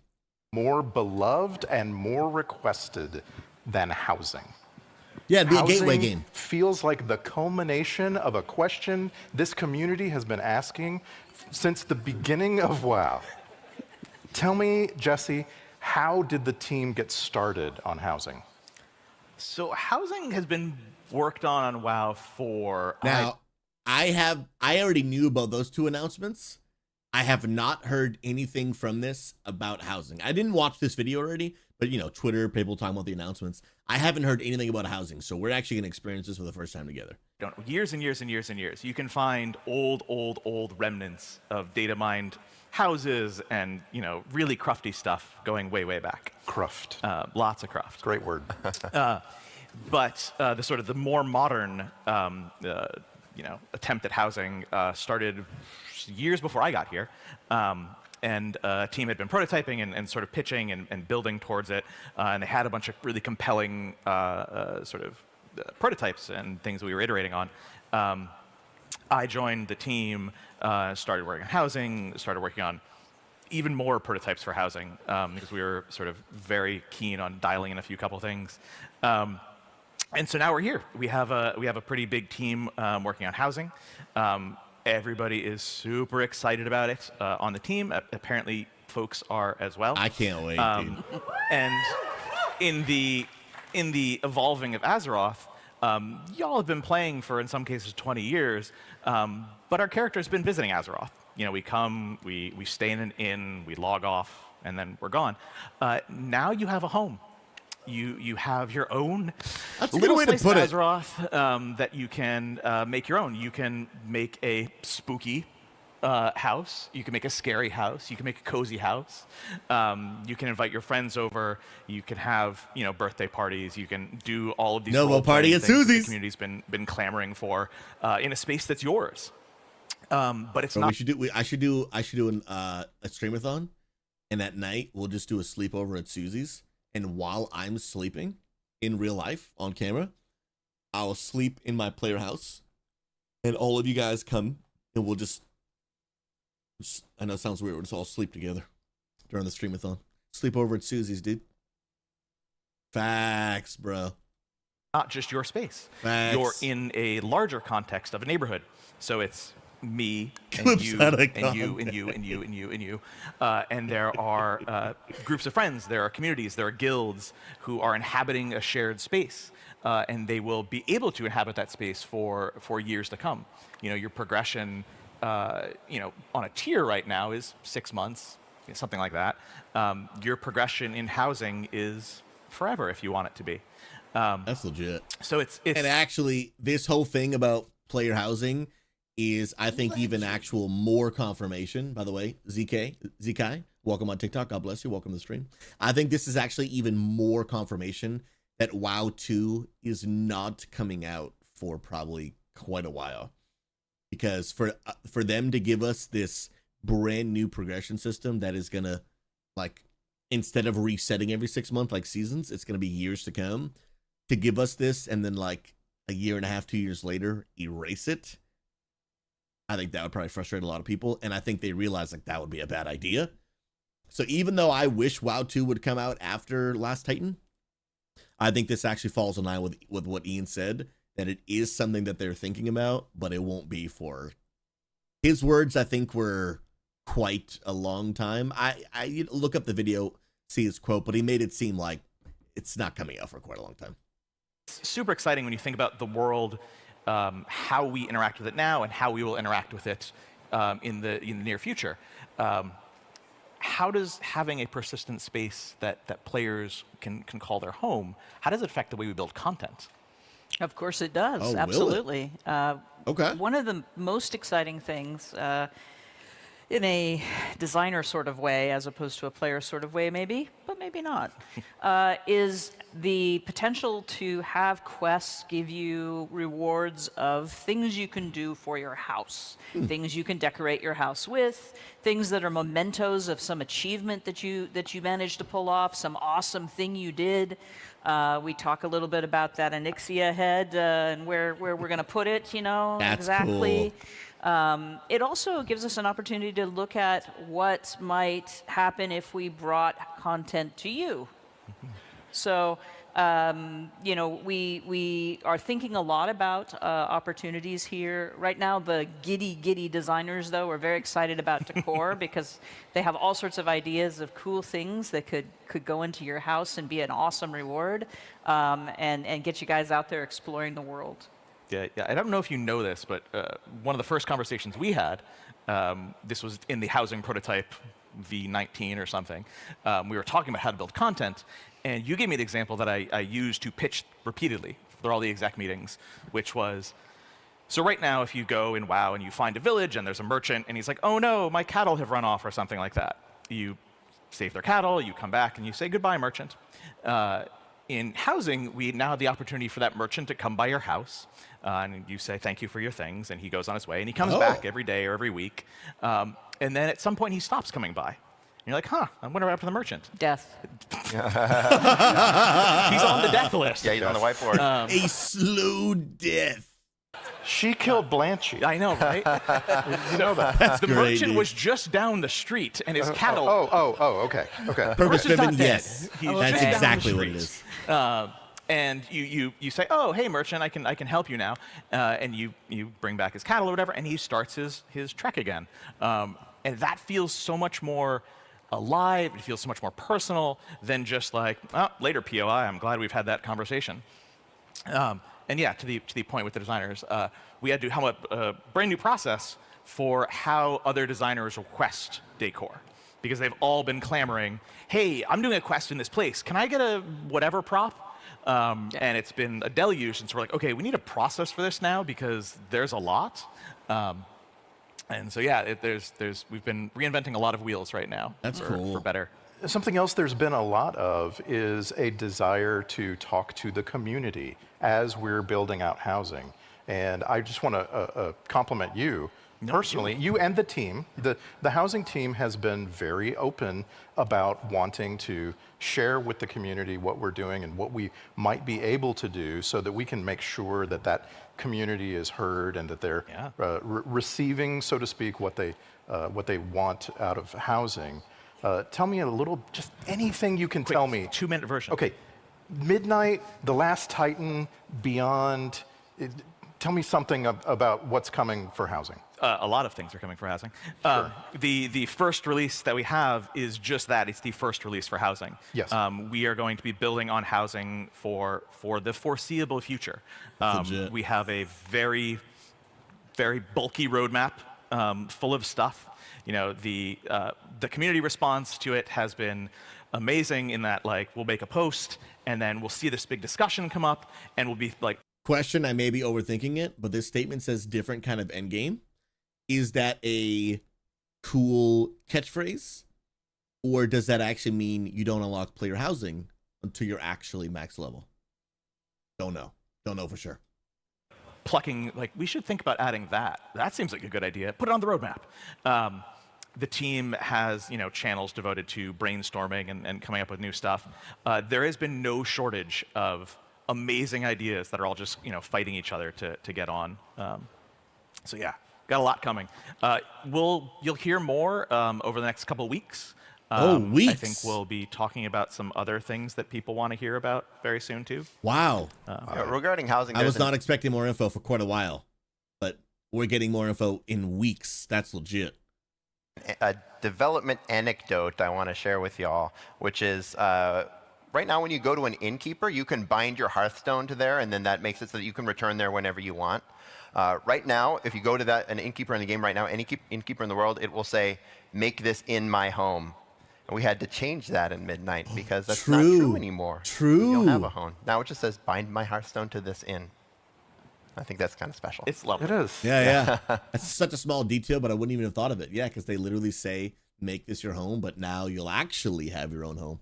Rids on YouTube says, I wonder the route housing will go. Hopefully not one-to-one with Garrison. We don't know 100% what player housing will be, but we do know enough to know it will not be a one-to-one with Garrison. One, it will not be this own layered private zone that no one else can see but you. You will be able to fully customize what is actually in your house. It's a blank canvas. You can move tables around and shift their angles and put stuff on the wall and put a fireplace. Like, it is a lot closer to other versions of player housing like New World, Final Fantasy XIV, WildStar. It's a lot closer to those player housings and way far from Garrisons. You're also going to have neighborhoods that you can have either with your guild or with your friends.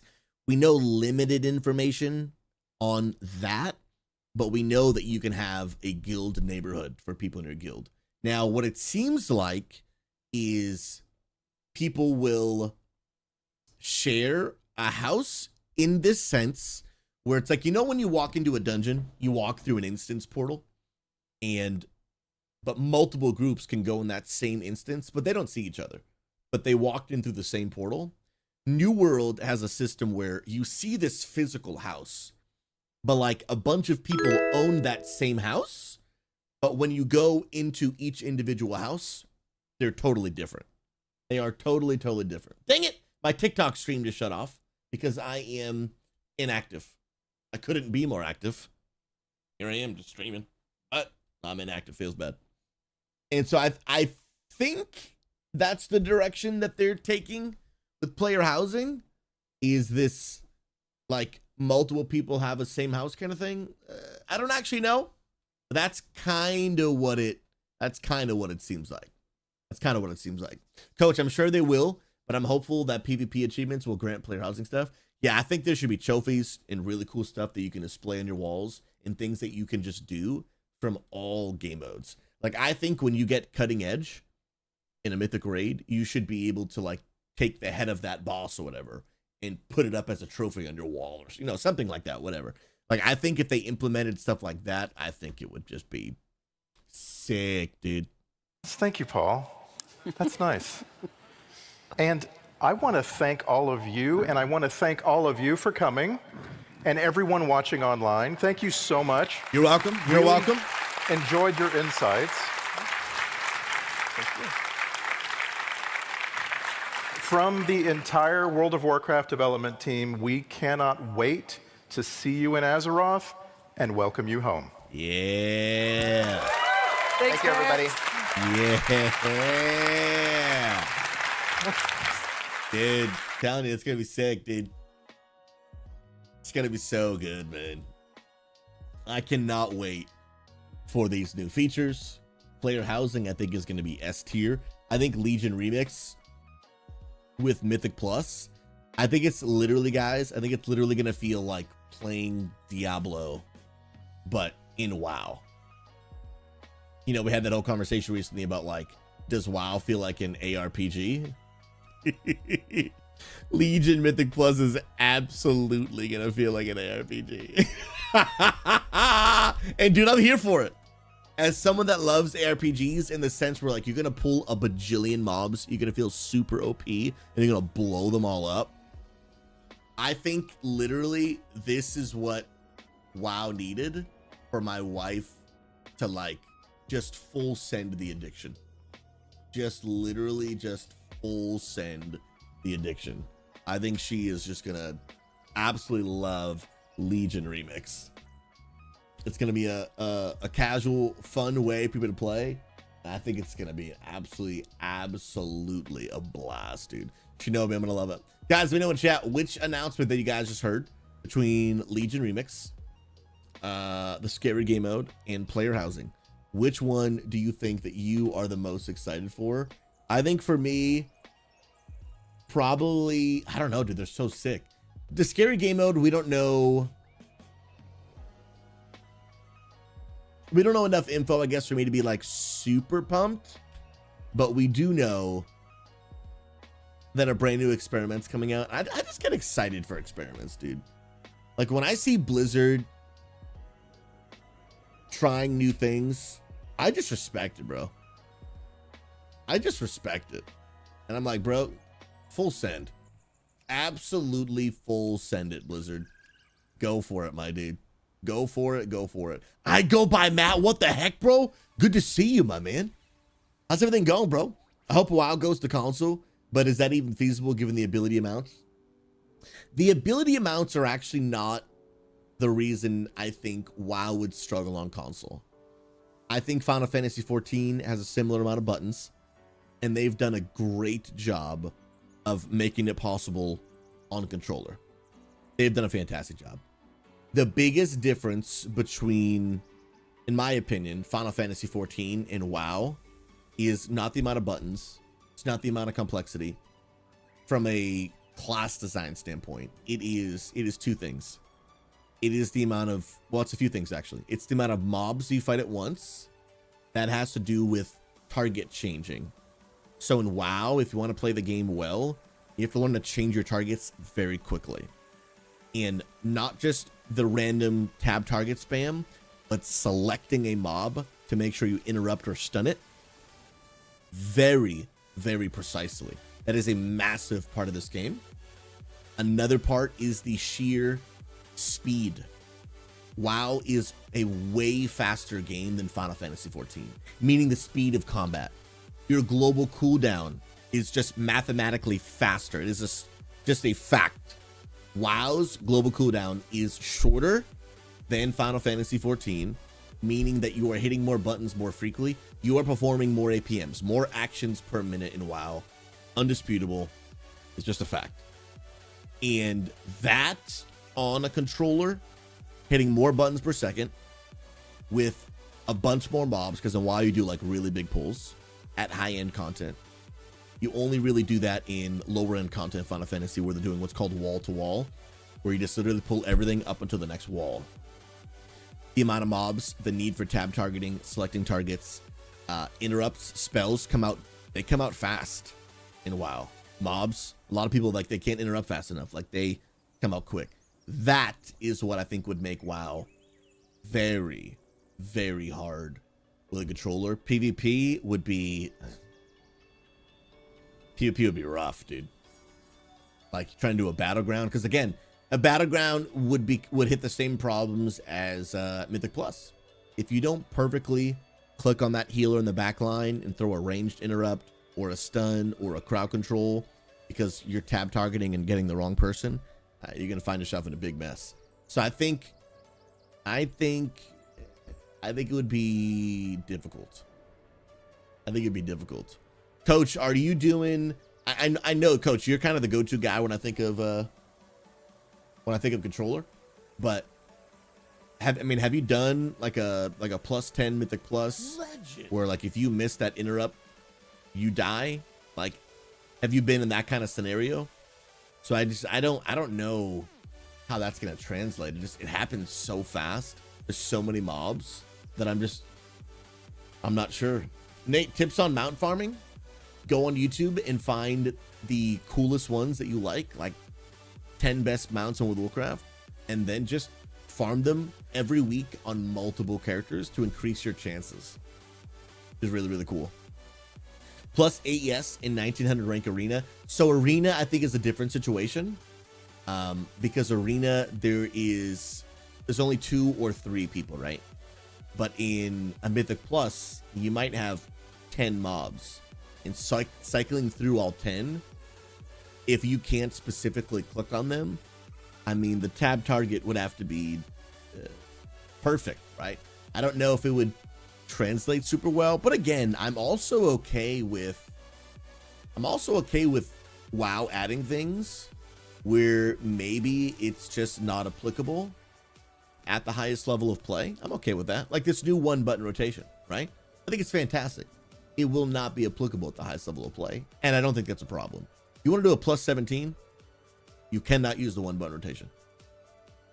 Just cannot do it. Cannot do it. I also think, I think playing a controller, maybe it's like, hey, if you want to play controller, you want to chill, but you're gonna struggle to do highest end content. Maybe that's the thing. Coach, the add-on I have makes it aim target, so add-ons could maybe make it easier. Here's a question. Can you use add-ons on a console? I don't think so, right?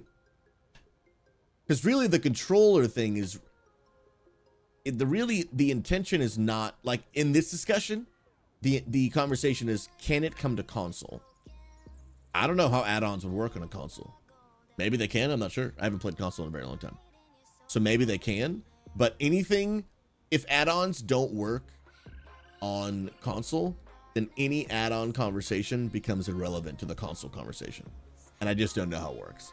Shinobi, you can play WoW now on controller from your PC, just have the binds? Yeah, absolutely.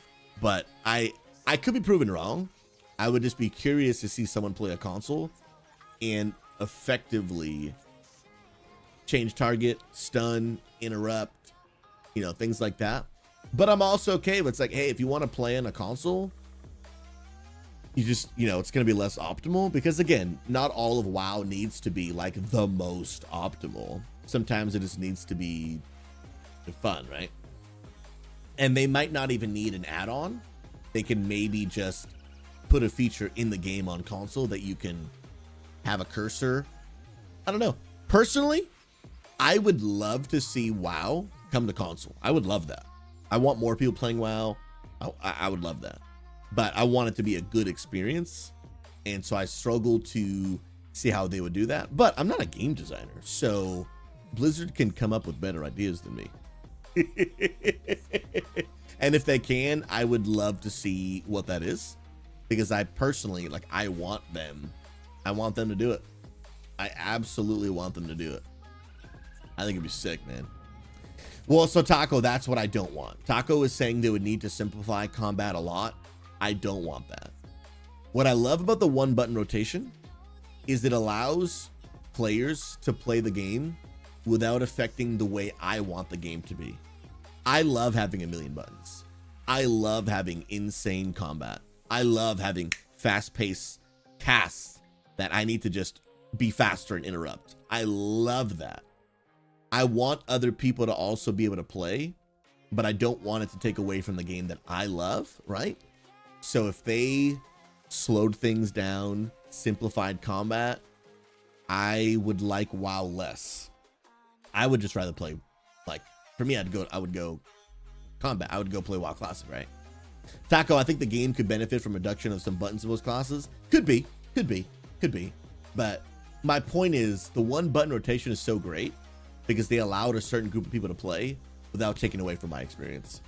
I want them to allow console to play and have a good experience, but without taking away from my experience. Now, could there be some sort of happy middle ground? I'm open to that, right? I'm just not open to a change that is so drastic to where it's like, dude, like, this is not, you changed the game in such a massive way. This is not the same game anymore. You know what I mean? I don't want that to happen, but I don't know even what that answer is, man. I don't know what that answer is because I don't know what they do. I just genuinely don't know what they do. But I guess we'll have to see. Coach, you mentioned being able to turn off the wind effect.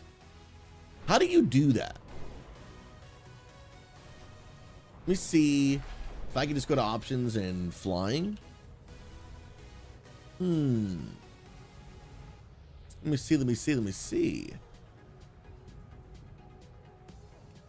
Oh, Finnan, and I'm sure there are people who do it. Finnan says there's a hunter who's 3158 IO that plays a controller. Dude, and if it's possible, I think that's fantastic. I would love to be wrong. Wind effect. Go to settings.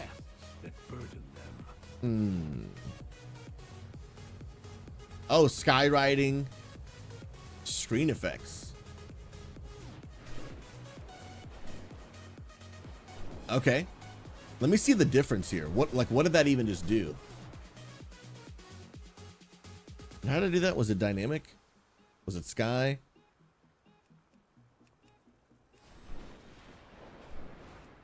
Okay, so it's just some of the wind. Genius, look away for a second while I test this.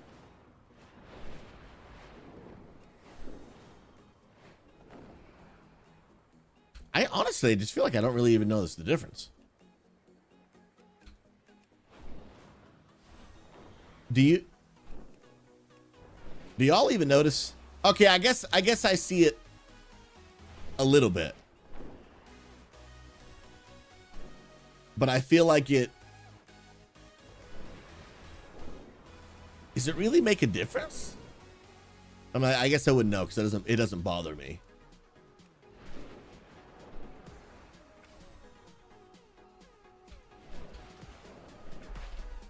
I like it on though. What I might do when I'm in these moments where I'm just looking to stall. Oh, I guess it's true. It might just be harder to see on this mount. Let me go on like an actual dragon riding mount, which I don't even know like how many people actually use these anymore. Some people I'm sure love them. Yeah, like let me go to this one, right? I want to test this. Gina, is this still not safe? Okay, so now it's like really, really heavy.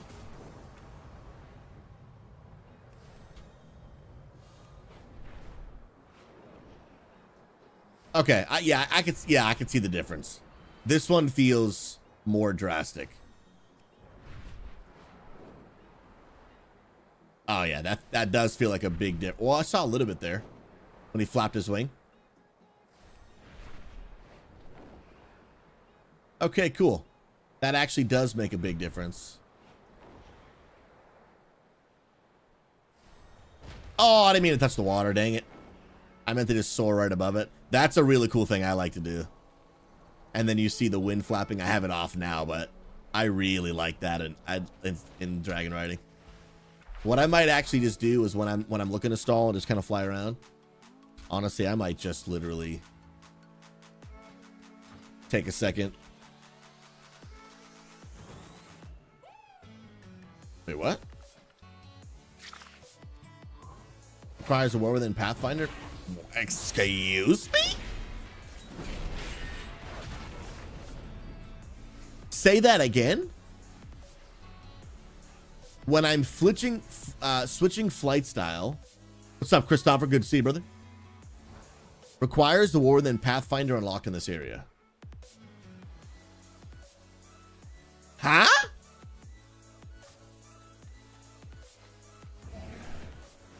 There's an achievement that I need to regular fly.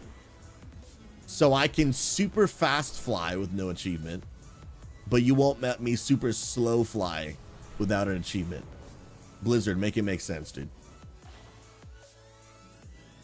Make it make sense, Blizzard. That's wild. That is literally wild. Yeah, no, I haven't completed the achievement, and I don't plan to. I definitely don't plan to.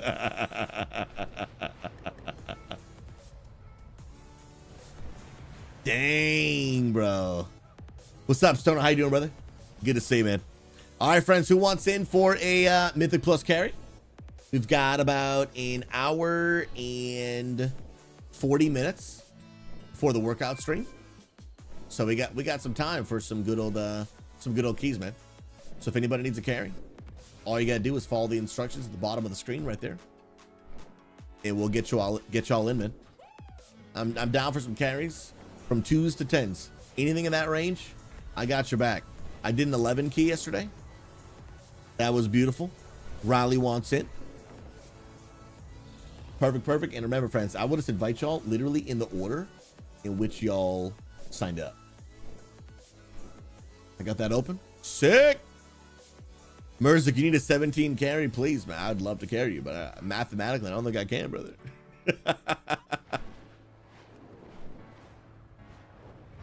No, yo, was that Novo getting on in here? Hey, let's go, man. Let's go. Purpose-driven life. Pastors, can I ask something related to our question response time the other day, or it's not the time and place for it? It just depends on how deep it is, because we're about to get into a dungeon. But for the most part, I would say it's okay. And then if it's one that I'm like, hey, this is such a big topic that I need to stop playing the game and do it, then I may have to pivot. But ask the question, and I'll let you know if it's good for now or not, for sure. Christopher, how deep can you get in your voice range? Pretty deep. I used to sing bass in a barbershop quartet in high school, and I absolutely loved it. Absolutely loved it. All right, friends, ignore the group key that I'm doing. This is just to get you guys into my key. So I'm going to sign it up as a +2. This is just to get y'all guys in the group. Icon Lady, barbershop quartets are one of my favorite things literally on the planet. Literally on the planet. Like, I love it so much. But I have not done it in a very, very long time. And it makes me genuinely sad. All right, Riley, I got you right there. 671. Sweat. Icon, you were in barbershop women's chorus for a little while? Hey, now. It was awesome. So when Amanda and I one day come visit, we're going to have to sing a little barbershop. Does the hubby sing too? Come on now. Yes, Novo, I'll just invite. Oh, little warrior action? Okay, I see you, bruh. I see. Yo, Frosty wants that? Yo, Frosty, go ahead and just request on me, bro. And then once I get you guys in, we'll figure out what key level we're doing. That way we know what you guys got, what key we're doing. You Novo's been pumping on the warrior, bro. I respect it, my dude. Let's make sure I'm prepared. And then, yeah, last spot is for Frosty. And then we need a healer. You have any healers out there? Come on now. Any healers out there? Dun, dun, dun, dun, dun. Let's go. Purpose-driven life. Well, put it this way. I want to like give you the space to have your beliefs and give you the respect you seem to give others. But I also want to know more. Well, purpose-driven life. What is it that you want to know more about? And we would love to help, man. Purpose-driven. I also want to give you a resource in the Church for Gamers that I lead. And if you are looking to learn more about faith, there is a great place for you to be able to do that even when I'm not online. And literally all you have to do is go into the XP Church Discord. I'll put a link in chat and I'm going to show it on stream. If you go over to the XP Church Discord, which I just linked in chat right there, and in the info category at the very top, you'll see an Ask Faith Questions channel. And literally all you have to do is hit this button, ask your question, and we have a team of people that literally just want to answer spiritual Bible questions. And so if you're looking to learn more, you're curious, hungry to learn, like to explore, maybe anyone right now you're like, you know, I don't know if I believe God's real, but there might be some questions that if I could have an answer would open my mind to either deciding if I want to believe or not. And if that's you, that is a great place to do that. You can also do it while I'm streaming, but I also don't stream all the time. So if you guys want to be able to ask, that is a great place to do that. Yo, you got to heal it, bro. There's Frosty.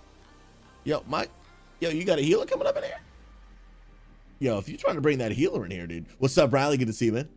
How's everything going, friend? Stoner, if you want to bring that healer, dude, you get on in here, brother. Bro, we can make moves, man. So it's just you, but I used to be an independent country music artist back in the day. What the heck? Then a coworker invited me to chorus. Unfortunately, there was a bunch of drama with that Sweet Adeline's chorus, so I ended up not auditioning. And you say baritone? Baritone, I believe, is my opinion, is the hardest one to sing from an ear perspective. Like the notes are hard to hear and pick up. And so I got mad respect for people who sing baritone. You need to have a real good ear to do that. That is legit. My goodness. That's so sick. Christopher, I agree. I totally agree. Oh, it's so much fun. So much fun. All right, friends, we just need a healer. But now that we're actually got a group besides the healer, let me figure out what keys we have and which one we're doing. Frosty's got a 10. Riley has a 14. Novo's got a 9. Novo, do you have any? AJ, please come heal, brother. Are you busy? You gotta go, dude? You gotta go, my man? Oh, okay, Riley, I see you, bro. Riley has asked for the hair. Now, Riley, are you asking for the long hair or for the Bob Ross wig? Which one are you looking for? Because I got both at my disposal. You have a meeting in 15 minutes. Bro, just tell them you had other obligations, dude. You know what I mean? AJ, just priorities, dude. You know what I mean? Priorities, bro. Yeah, Riley, you let me know which one you want. I have already accepted your redeem for the make me wear a costume. But I say in order for vault action, I say we just do that 10 priory. I say we just do the 10 priory. We got the group for it. Start a group. Plus 10. Pastor SouZy, Unity Gaming. And Priory of the Sacred Flame. Sick. List group. Legend. Come on now. Well, Stoner, are you actually getting in or not? If you are and you can't do a 10, we could see about doing whatever key you've got. I'm down to literally do whatever. Yo, Anonymous717. Welcome, my friend. Appreciate that follow on TikTok. You're a beautiful human being. S tier, some might even say. God bless you. Let me go ahead and get my I think I'm gonna get my Bob Ross wig. I think Riley might have left. the guy that actually requested it. So I'm just going to pick the Bob Ross, dude. Let's do it.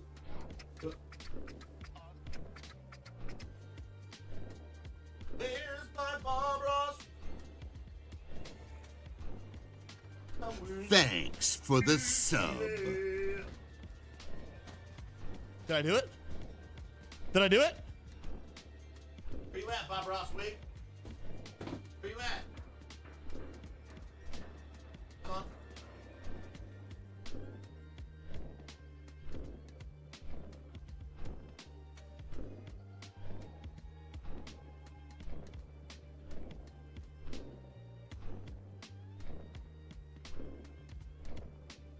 What's up? How y'all doing? Y'all feeling good? Yeah, baby. Come on now. Y'all thought I was losing my hair? We got it right here. We got it right here. Bro, it's beautiful, isn't it? Come on. Come on, come on, come on. Love the new hair. It's a new look I'm trying out.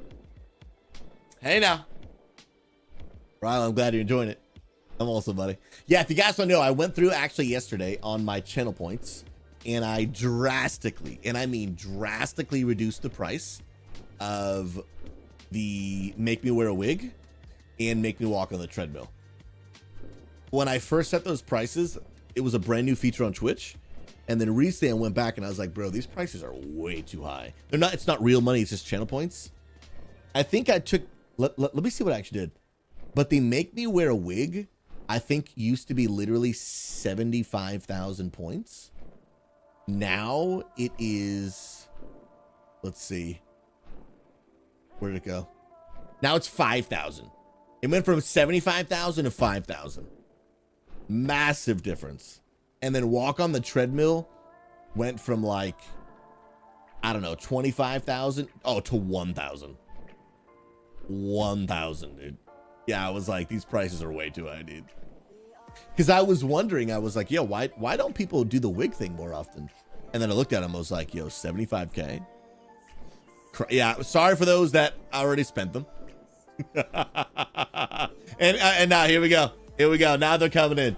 Here we go. All right. Flex, I got you with the hydrate. One second. I got you. No fear. We out here. Come on now. With the wig. I got you, friend. Hey now. Rooster did indeed redeem the walk on treadmill, but we have another one coming in from TV Antenna. A little hydrate.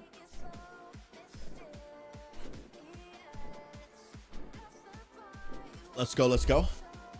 S tier, and then we do have a treadmill redeem. Let's get it.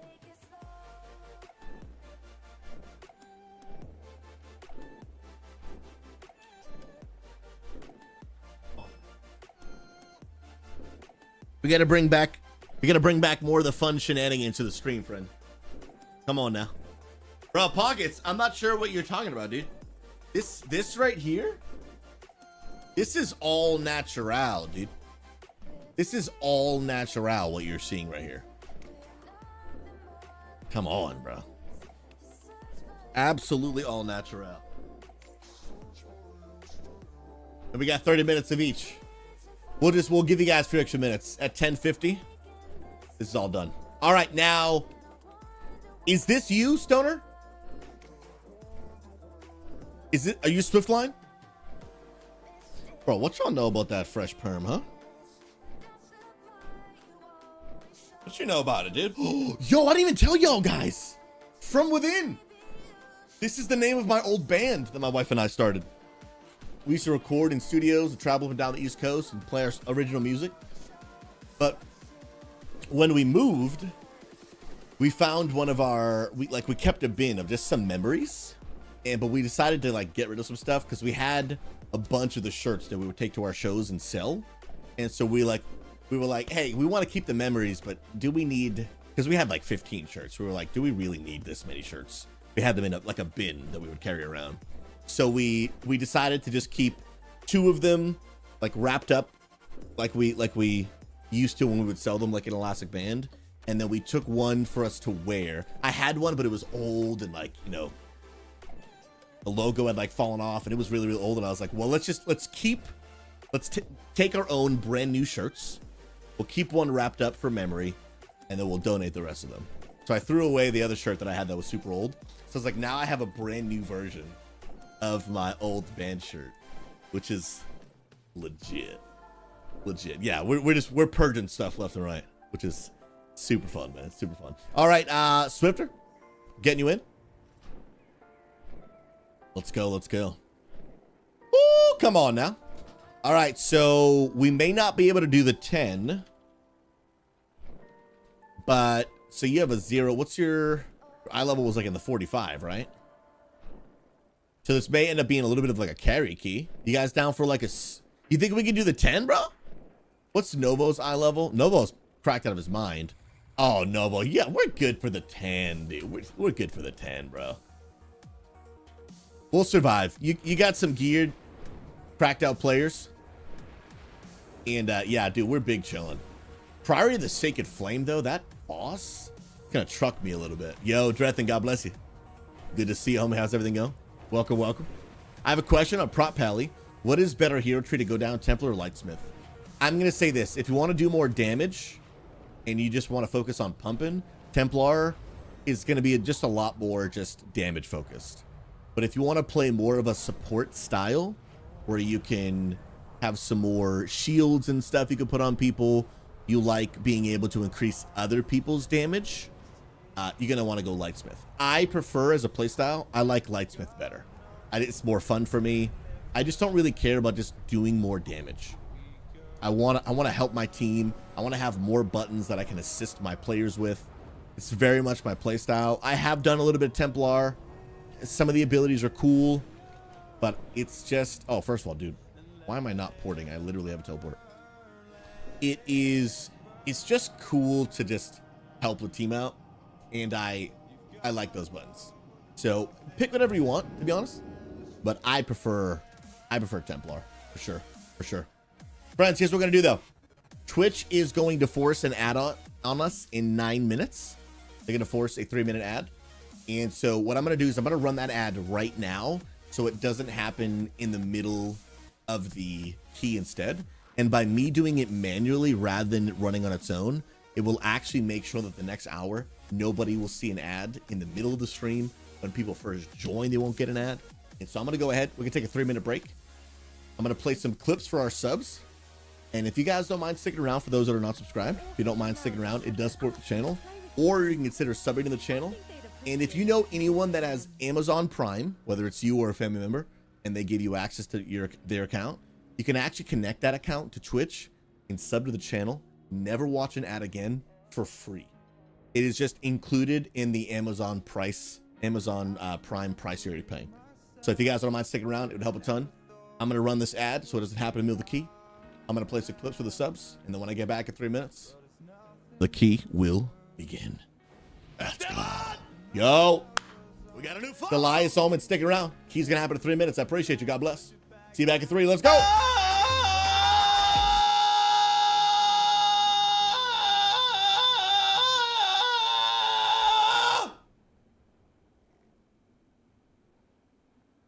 What a first clip to play, huh? A circular razor slices around individual hairs from the back of your head. Each one is carefully removed, making sure to not damage the roots. Next, tiny holes are made in the bald area using a fine needle, and each hair is gently pushed in so the roots can reattach. After a few months, the transplanted hairs grow back, and your bald spot disappears.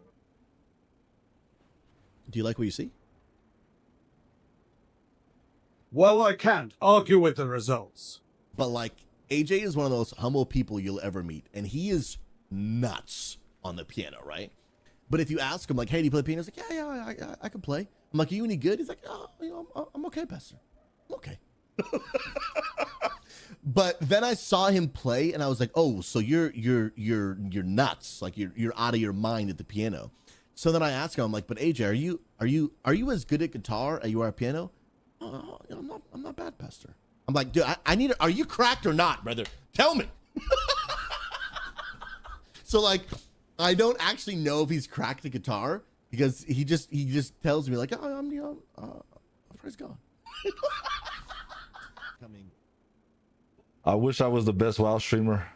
It would be sweet. So sweet. Ooh. Well.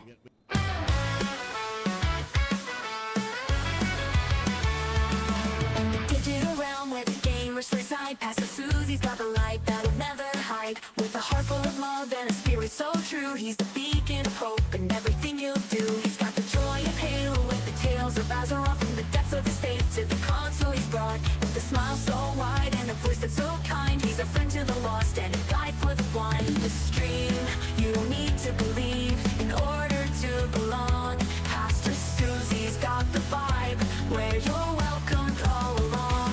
With his positivity and the grace that he brings, he'll lift you up high like the wings of angels. When the battles get tough and the dark skies loom, he's the light in the storm, chasing away the gloom. From World of Warcraft quests to the Halo fight, he's the faithful player, making wrongs turn to right. He's got the warmth of fellowship and the power of grace, creating a haven in this digital space. With every game he plays and every prayer he sends, he's the light in your life and a true faithful friend. In the stream, you don't need to believe in order to belong. Pastor SouZy's got the vibe where you're welcomed all along. With his positivity and the grace that he brings, he'll lift you up high like the wings of angels. When the game's not so easy and the world feels so cold, Pastor SouZy's here to remind you of the love that he holds. In every quest, in every fight, in every single cheer, he's a guiding star shining bright and clear.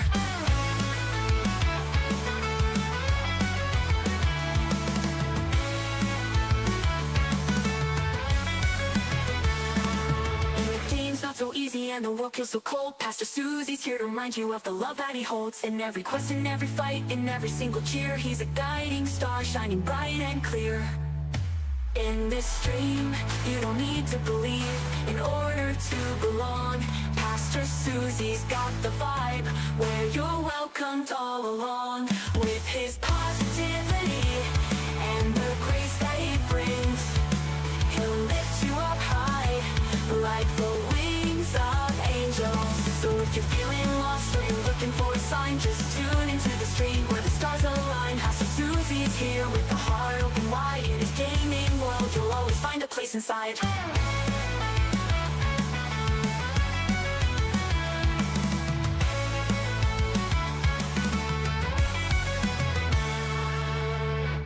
S tier, man. The new 5070 graphics card. Absolutely S tier. All right, friends, we are back from the land of ads. Ready to rock and roll. Let's get it rocking and rolling, homies. You love to see it. All right, we got a little 10 key action. What the heck? Where did you come from and why? Get up out of my face, man. Now, chat, after stream today, I'm finally going to get my Oregon license, you know, license plates for our cars, all that kind of good stuff. So the question is, do y'all think I should wear the Bob Ross wig in the license picture? What do you think? Thoughts? I think it might be a good look for me. I think it might actually be a good look for me, dude. I might say yes, dude. Let's go. Come on now. Purpose driven. That ticket thing was neat, though I appreciate being able to leave such a detailed message to inform on my view in relation to my question. Absolutely. Yeah, it'll that ticket is going to definitely get you a lot more of the one-on-one attention that certain questions really deserve and need, kind of thing. You know what I mean? It's really going to be helpful. Absolutely. Hey, only if I wear the headset. First of all, good to see you. Hope you had a great weekend. Come on now. Okay, sick. You're training your gear? All good, man. And hey, you know what, dude? I'm gonna create a voice channel in case you guys need any help with the callouts in real time. In Discord, if you look at the top, you'll see there is a streams category, and you will see me in a room. I'm gonna make a room right now. Mythic Plus carries. And if you need help with callouts, all that kind of stuff, you can join that voice room. The benefit of it is you'll hear me talking in real time versus having to wait for the, you know, the delay of like 3 to 4 seconds when watching the stream. And then just go ahead and type in chat, bro, when you're done enchanting. And we'll go ahead and get rocking and rolling, bro.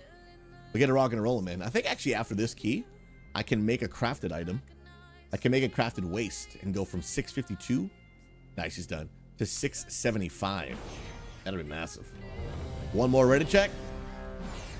And yes, Novo, I have drums. So we'll be good to go. Waiting on Riley. And then as soon as he hits that ready button. Sheesh, let's go, dude. We're ready. Countdown going out. Frosty, it's your key. Let's get ready to rock and roll, man. 5, 4, Purpose-driven life. Go play some World of Warcraft, man. 2, 1. And Purpose, are you, I know you've been playing for a few days. So you're probably not max level, right? If not, what level are you, homie? Yo, it's time to pump, ladies and gentlemen. We're going to pull into the second group. Yo, by the way, Sogs, I see you on the good old TikTokers. I appreciate you, my friend. Welcome, welcome, welcome. We're doing some carries, so if you want on in, come over to the purple platform. We'll make it happen, my friend. Nice blind, Riley. I'm gonna stun that guy. I'm gonna pixel stack him, bro.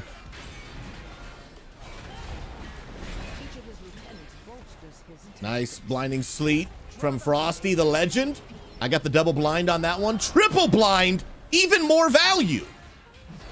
Let's go, dude. And bro, you're crushing it with the heals, man. Oh! Riley, bro. That was the wrong time for me to look at the chat, brother. That was wrong time, bro. They came out of nowhere, dude. Facts. Big facts they did. Don't worry, I got a health pot. I'm going to free them and just soak up a ton of these, get them out of the way. I love Paladin utility, dude. It's just too good, man. It's just too good, dude. Y'all are pumping, man. Oh, you hit 70 last night, dude. I think you're going to enjoy the War Within campaign, man.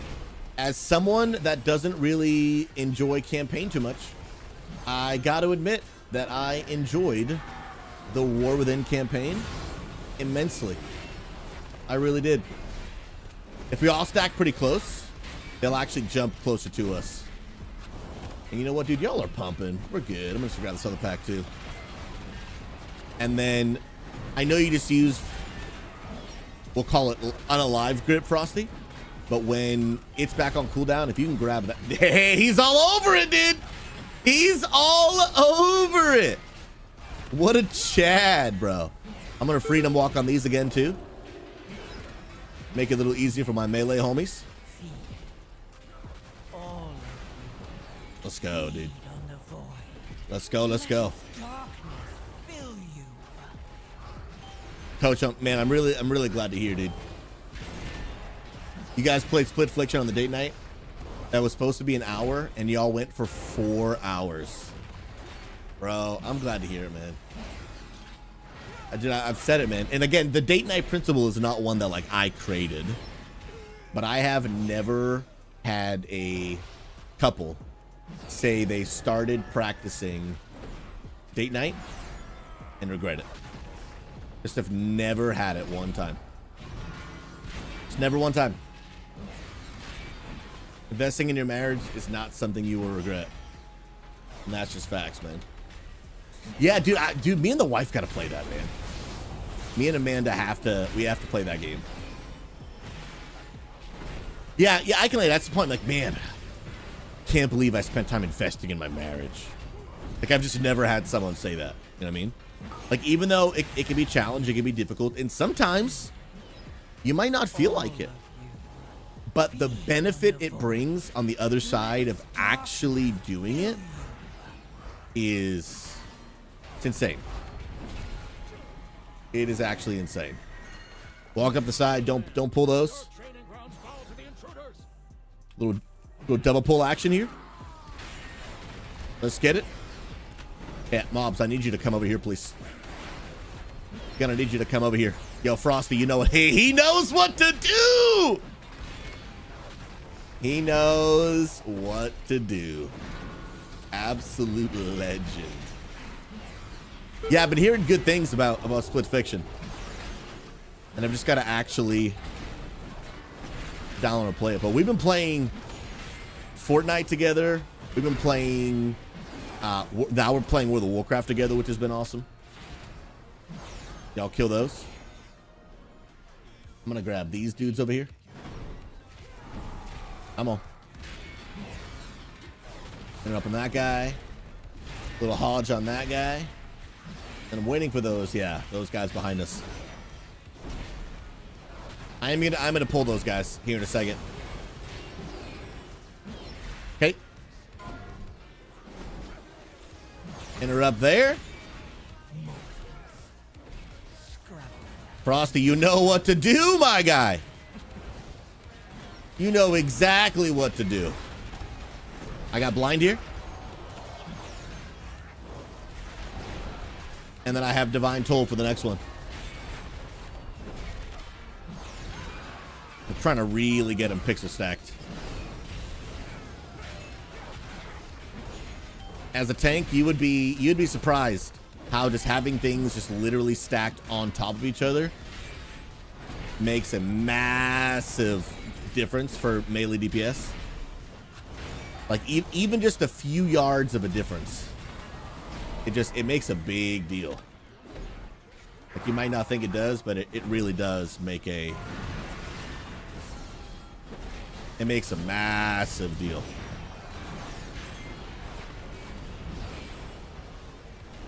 It's gonna be a big pull. Don't worry. Don't worry, good sir. Team's cracked. Nice. Swift, don't fear. You got this. What? Dude, I went to put spell warding on you. I'm going to throw up. I'm going to actually just throw up. Don't worry. While you're coming back, I'll be the heals. Look at that. That was a spicy pull, but y'all had it. Yeah, it takes two. I want to actually play that one with my wife, too. I want to play that one with my wife. Dude, Coach said we're... Okay, so Caitlin said we're playing this every date night until we finish it. That's amazing. Last night she said, can we just put the kids to bed early and go play it? Dude, that is S tier, man. That is absolutely S tier. Love that, man. And like I said, it doesn't always have to be this big, elaborate, expensive date night. Sometimes it really just can be staying at home, playing a video game, board game. Just some intentional time together really goes a long way. I think for me, the biggest part that I love about date night is the lack of distractions. Because the reality is, guys, like we all have 8 million things going on all the time, right? Big part of it is just the world we live in. So many other things to think about, responsibilities, dishes, bills, family, just everything, work, children. There's just always something pulling at your mind or pulling at your attention. And then your phone going off with notifications, and then our legit just addiction to our phones anyway, right? There's just always something pulling at our attention, at our minds, so on and so forth.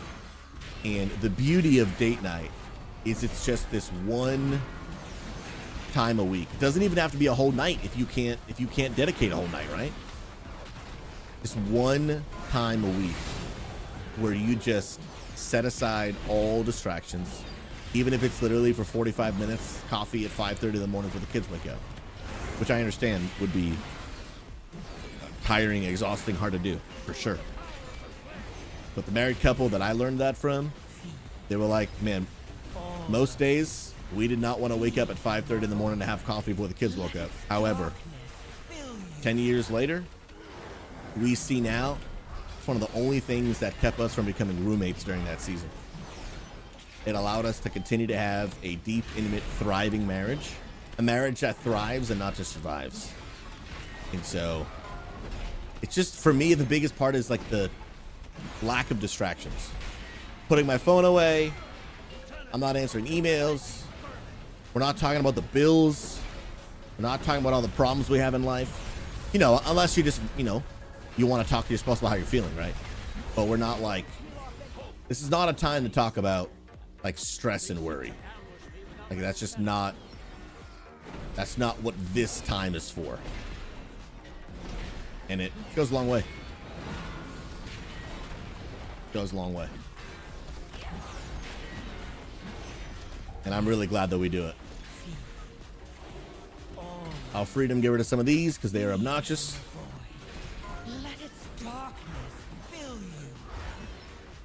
All right, and then I will drums on this boss. Healer's full on mana, so we're big chilling. I'm gonna pull this guy into the boss. It gave us drums. Let's go. And just so you know, Swift. Ha! Moments like that, yeah, I'm gonna get trucked. That was with having a cooldown on, which is actually wild. Dude, why did that hit me so hard? Sheesh, bro. I'm about to get trucked right here as well.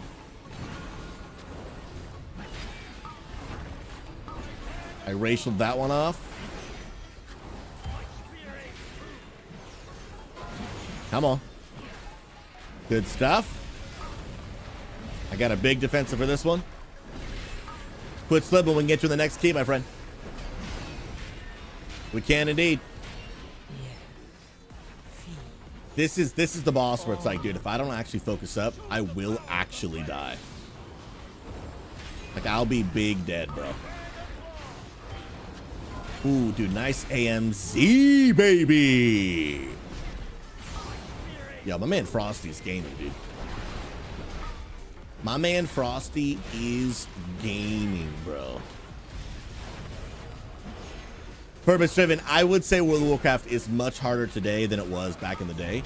If you want to play the game at the, you know, like the high end, do Mythic Plus, it's faster. There's more buttons, more difficulty. There is, it's a lot. It's just, there's a lot. There's a lot. Y'all wait over there, right? I'll be right back.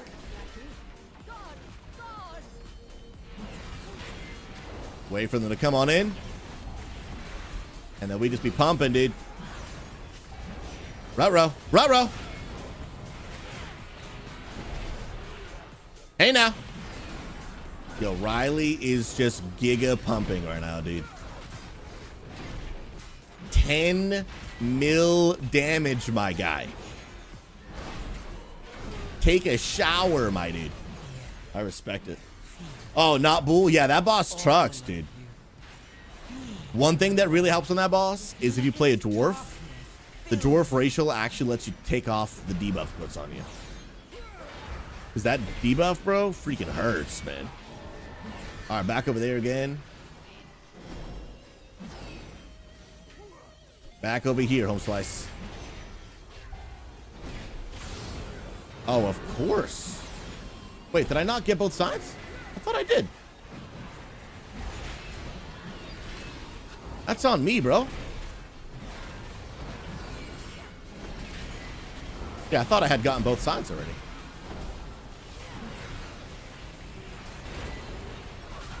Let's go, man. I got that one.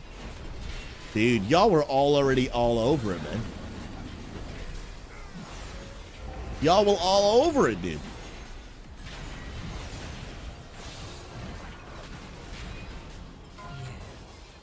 Nice interrupt, homies.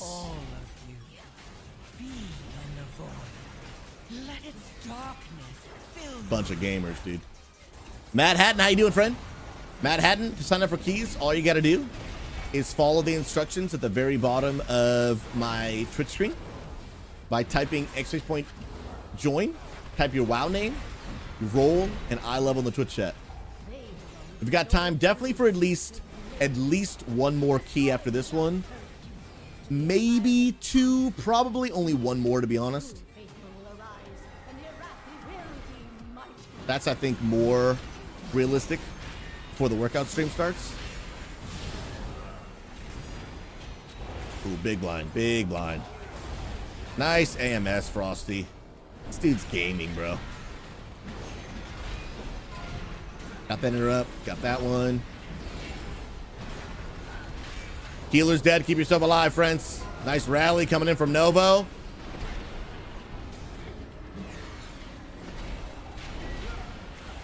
Good stuff.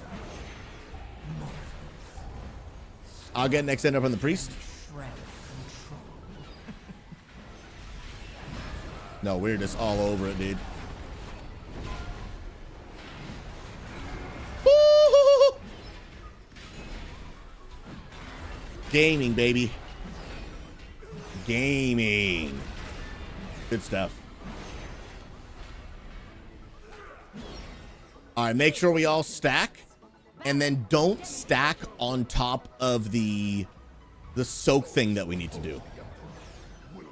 Because if we soak on that, then we're gonna bait the really bad circles on it. Remember, we can take our time. If you feel like you have to do it super fast, you really don't. Get out of the bad now. I got you, Frosty. All right, there it is. I will do the first one. We're gonna need someone else to get that. Second one. Nice job. Everyone stack again.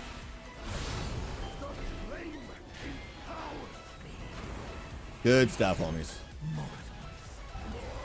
Now everyone make sure to move out of bad this time. And then we're good to go. Okay, if we can have a range, maybe get the first one. And then get away from it.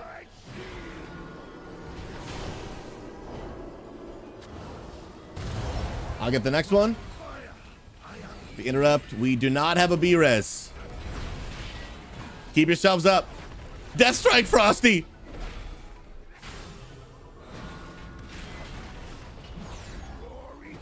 Okay, stack, stack, stack. No, you're good, brother. All right, let's have Riley get the first one. And then everyone else stay away from it. So we bait the bad. Okay, then I'll get the second one.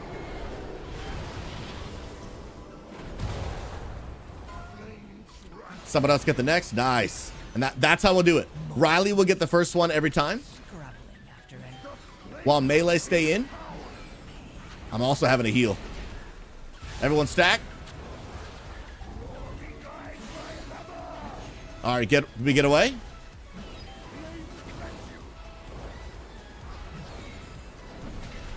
Hey, everyone else get away from it. Get away from it.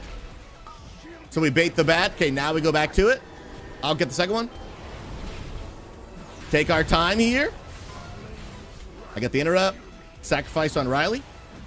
If you have off heal buttons, press them. Nice job. 4, 3. No, we're good. Now everyone stack, stack, stack, stack. Now get away. If you have a health pot or any type of button, I need you pressing it. Uh-oh. Uh-oh. This is bad. I got it. Nice interrupt. We have had no healer for about half an hour. Everyone heal yourself. Health pot.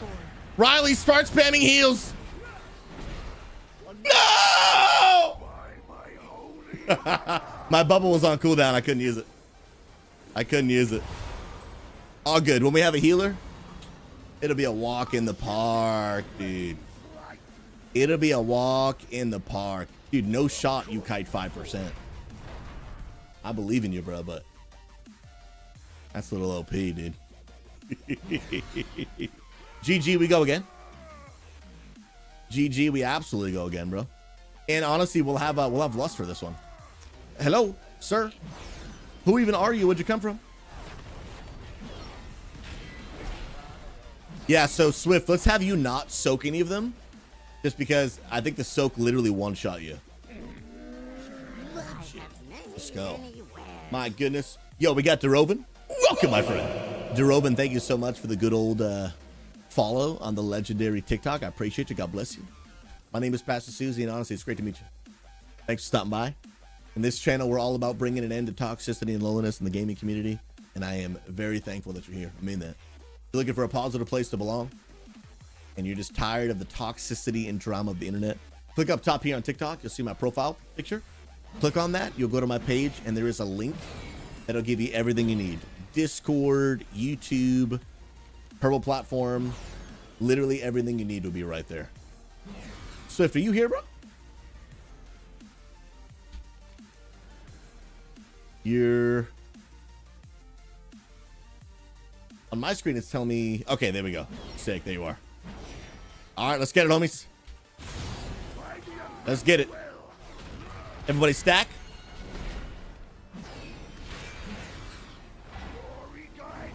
Nice drums. All right, then we move. Let's let Riley get the first one, since he's range. All right, Riley, get that one. Ruh-roh. All right, get away. Nice. You've got second one. I'll get third. Is there a thing there? Ruh-roh. That's weird. Okay, we stack. Dude, that was kind of sketch, dude. We'll let okay, Riley will get that one. While everyone else stacks over here. Riley, go get it.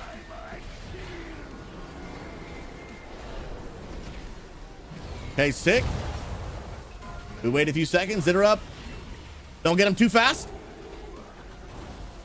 I don't want to kill Riley by getting this. Big heal on him. Okay, I'll get the next one. We gotta get the next one. We gotta get it. Okay, we're good. We're good. We're good. I was a little sus. Hey, everyone else, get away from it. Get away from it. We don't want to stack on it. Okay, nice.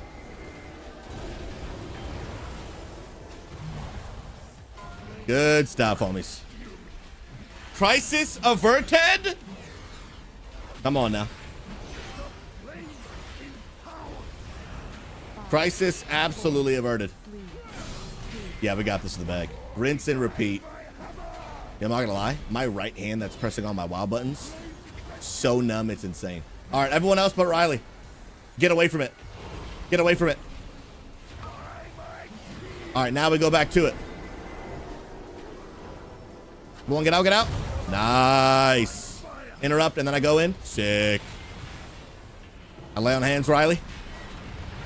Gamers! Good stuff, homies. Good stuff. And then we stack again. And then we move. Everyone get away from it. We don't want to bait all the bad circles on it. But we should be good, honestly. Honestly, just melt the boss. There we go. Absolute GG's. That's how to rinse and repeat that boss. Send one person to soak the first. Everyone else get away from it so you don't bait the big bad circles literally on top of it. And then you just full send it. Then you just full send it. Quit slipping. Not on TikTok. You can't. You have to call it. Yeah. Unfortunately, TikTok's their software picks up when you mention other platforms, and they will like punish you for it by not promoting your stream on the For You page. There's a lot of words like that, unfortunately, so I'm trying to remove them from my vocabulary, but it's hard to do, man. It's hard to do. You don't necessarily get banned, Alexandra, but they just won't promote on the For You page, which is just crazy. Which is just crazy. We might still be able to time this. All right, everyone come over here.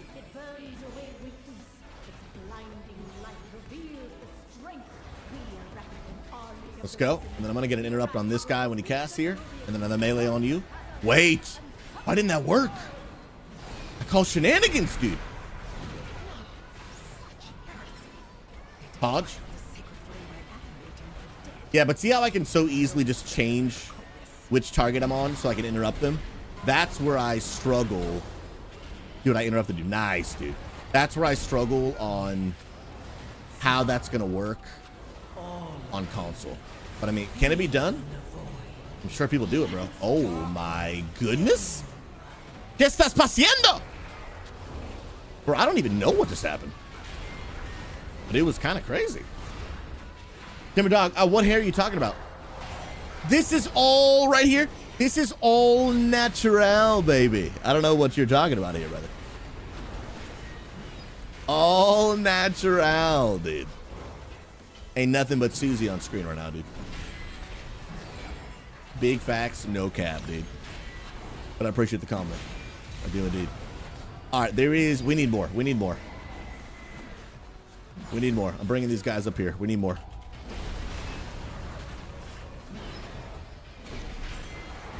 Funding only 2 mobs, not acceptable. All right, this guy trucks me with his stupid big ability. And I don't like it. I don't like it one bit, dude. I forget the name of the ability. Oh, y'all pulled, y'all pulled. This might get spicy. Oh, there goes the healer. We weren't supposed to get all those. Remember, your healer is dead. Nice rally coming in from Novo.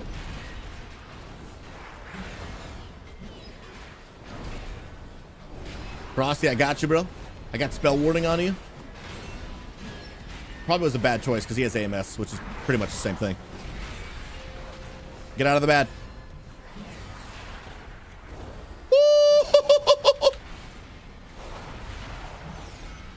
Bro, is this a Hims commercial? ¿Qué pasó? Everyone get close.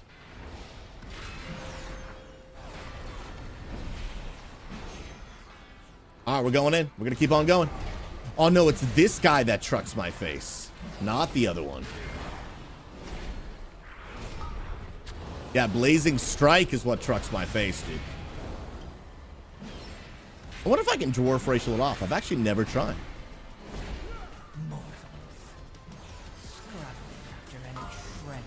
Greater heal. Nice. Greater heal again. I got it. Okay, cannot dwarf racial it off. Cannot do it. This guy hurts, dude. He hurts a lot. I'm going to bubble it. All right. Now, everyone, go up there.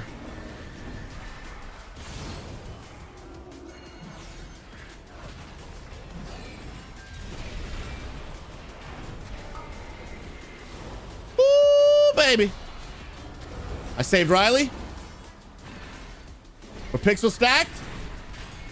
Bro, can we still time this? It would literally be nuts if we time this. Stun right there. Bro, Swifter is clutching right now. The booty chinks have never been tighter, dude. He is sweating it out right now. Swift, as soon as these die, take a few seconds to get a sip of water, and then I'm going to pull. Just a few sips of water. Get some mana. Get some mana. Okay, he got to innervate. We're going. We're full sending. Now, take note, guys. Drums. Not drums. Lust expires in 2 minutes. And I'm going to try to blast it again. Blinding light. If you don't turn around, we throw. Nice. We got it. Cooldowns, whatever you got. Use all of it. Interrupt that bad boy. Dude, we got 2 minutes and 40 seconds. Do we have this in the bag, ladies and gentlemen? That's the $1 million question. Comes big purify. Big damage. Kite that around. Be sure to turn around. We can do this. We can do this.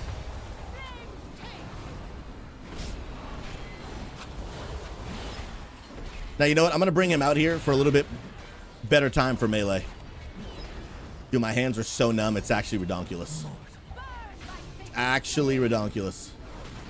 He's about to phase. Okay, go, go, go, go. We have 2 minutes. Riley, I'm going to bop you, all right? We have 30 seconds on Lust.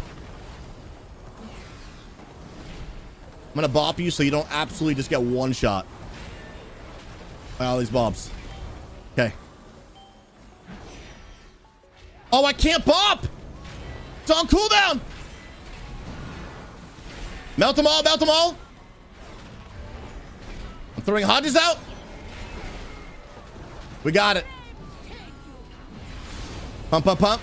Drums is up in 6 seconds. Save your cooldown. 3, 2, 1. Drums is out. Turn around. We got it. Save the healer. No, B-Res. Take that, B-Res. We got this in the bag. Nobody panic. Everything is fine. There's 40 seconds on this clock. I believe we have this in the bag, ladies and gentlemen. Purify coming out. Blinding light. Be sure to turn around. We got it. Nice. Bubbling just to be extra safe. People are dying. People are dying.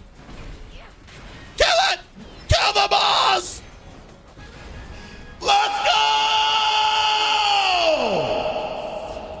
go! Ladies and gentlemen, we nailed it. Timed it with 18 seconds left on the clock. You are witnessing gamers. You are literally witnessing gamers at their finest. Chat, some of y'all didn't believe. I need GGs in chat right now. The timed 10 with Swift coming in as healer, 647. Clearing a 10. What an absolute legend. And he got a trinket. Some might say GG stands for Giga Gamers, and they would be indeed correct. Do you see what you're looking at, chat? This is the face of a gamer right here, baby. Right here. You see those pulls? Oh, oh! The interrupts! I mean, it was just sheer masterpiece. Bro, we're walking and gaming, dude. On the treadmill, dude. I would have face planted at least 100 times already. Absolute GGs. Now, who's going to run it back? Who's going to run it back? In the queue next, friends, we got Quit Slippin'. Riley's in here, and Mad Hattens. This is absolutely beautiful. Absolutely beautiful. Actually, you know what, dude? Let me just check out. I just got my brand new Hearth the other day. Let me just make some people jealous. I went to a Crit Happens raid the other night. Got my explosive Hearthstone, which is the newest Hearth toy from the... Oh! Frosty also flexing, dude. This is the new Hearth right here. Hey. Cow, did you get it yet? I knew you said you wanted it. Did TikTok shut me off again? That's obnoxious, bro. That is actually obnoxious. They shut me off for inactivity. Bro, I couldn't even be more active, dude.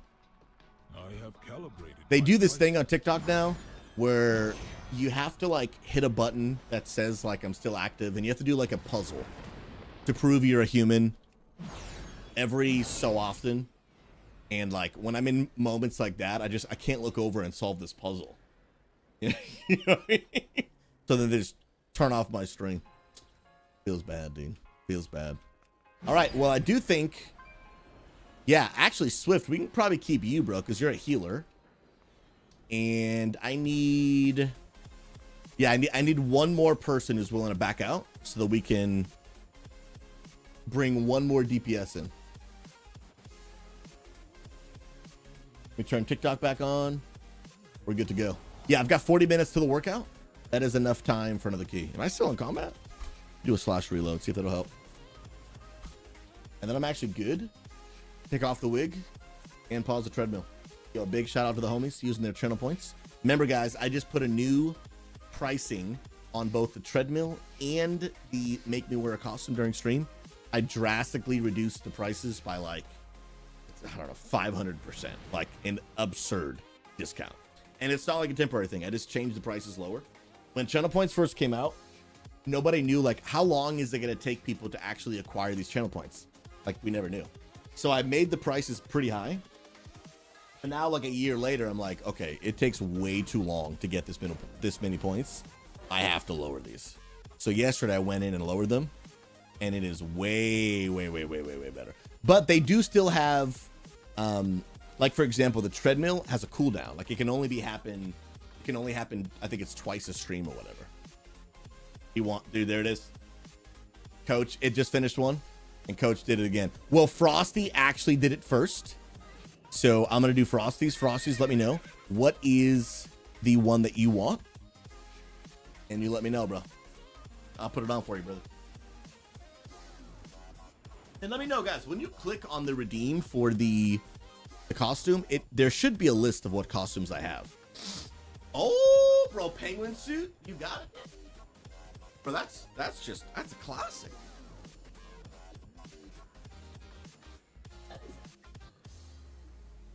Come on. Let's go.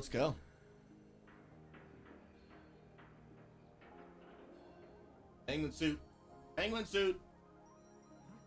Come on now.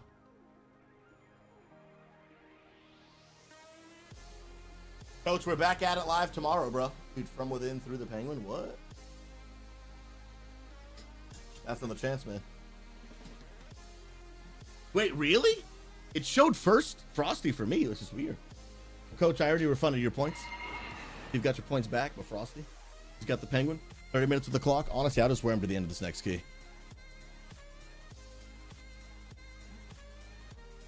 That's what I'll do. Bro, I appreciate the redeems, bro. Y'all are next level, dude. Y'all are next level. Welcome to the new full-time costume wearing stream. My name is Pastor SouZy. Pleasure to meet you.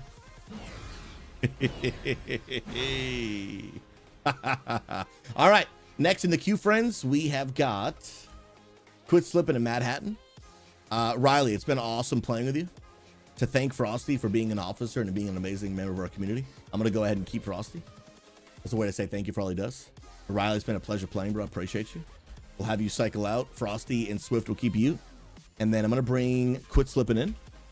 And again, ignore what the group finder says. This is just a way for you guys to join the group. When you guys are all in, then we'll figure out what key we're doing. Depending on eye level, depending on what keys we have. This is just your way of getting in. So Quit Slipping and Mad Hat to sign up. Riley, I'll have you cycle out. Riley, thanks for playing, bro. Hope all is well. Let's game again soon.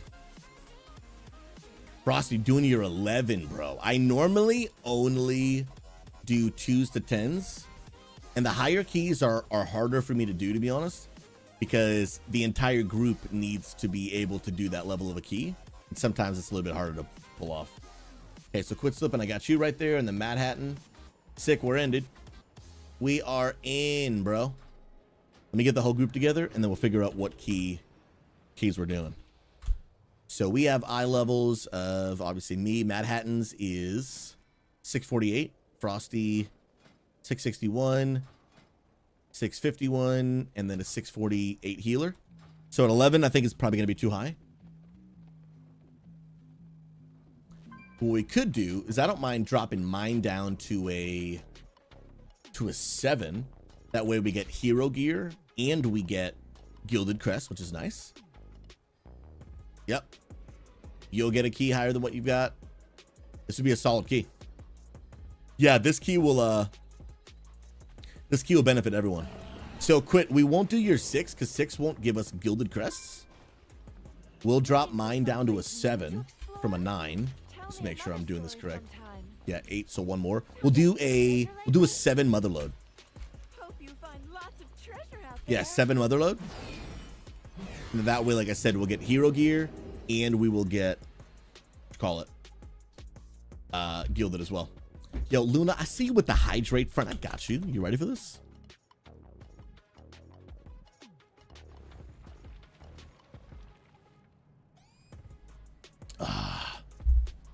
I just stared in the depths of your soul.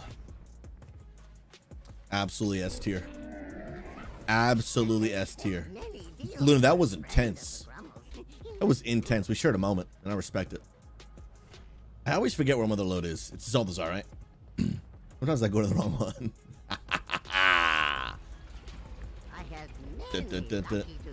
That's more than she bargained for sure. For sure. Absolutely. Dude, save some for the camp. Bro, I'm nowhere near the goals for today, bro. Look, I'm only at, come on, focus. I'm only at 11 a.m. Oh, actually, you know what? I'm right on track. Because my time, it's like 11:12, and I'm just a little bit past the 11 a.m. I gotta stay on track here. Guys, y'all are slacking. Redeem more hydrates. I don't know how to drink water without the chat telling me what to do. I can't make decisions without the chat's influence. When the stream ends, my life just I don't know what to do with myself, dude. I don't know what to do. I can't make any decisions. I forget how to shower. I mean, it's wild. It's just literally wild. Hermit, why is it as soon as I join, you're staring deeply at me? Because I knew you were entering the stream at that time. And I wanted us to have a deep moment of connection, brother. Deep moment of connection. And then there's one of two responses, right? People either freak out and leave the stream, or they're like, wow, I'm literally addicted. I can't ever leave again. From now on, I am in this stream. When SouZy's offline, I'm waiting for the stream to start. When he's online, I'm here just literally enjoying life. That's it. Yo, love. How you doing, friend? God bless you. How was the weekend? Yo, by the way, guys, how was everyone's Mother's Day? How was y'all's Mother's Day? By the way, friends, this is the last key of the day. And then I will be doing the workout stream. And then I have to go to the DMV. Yay. Yay. Guys, I love the DMV. It's literally my favorite thing ever. Like, I can't even describe. I love the DMV. S tier. Stoner, go ahead and join the Unity Discord. And at the very top, you'll see a streams category.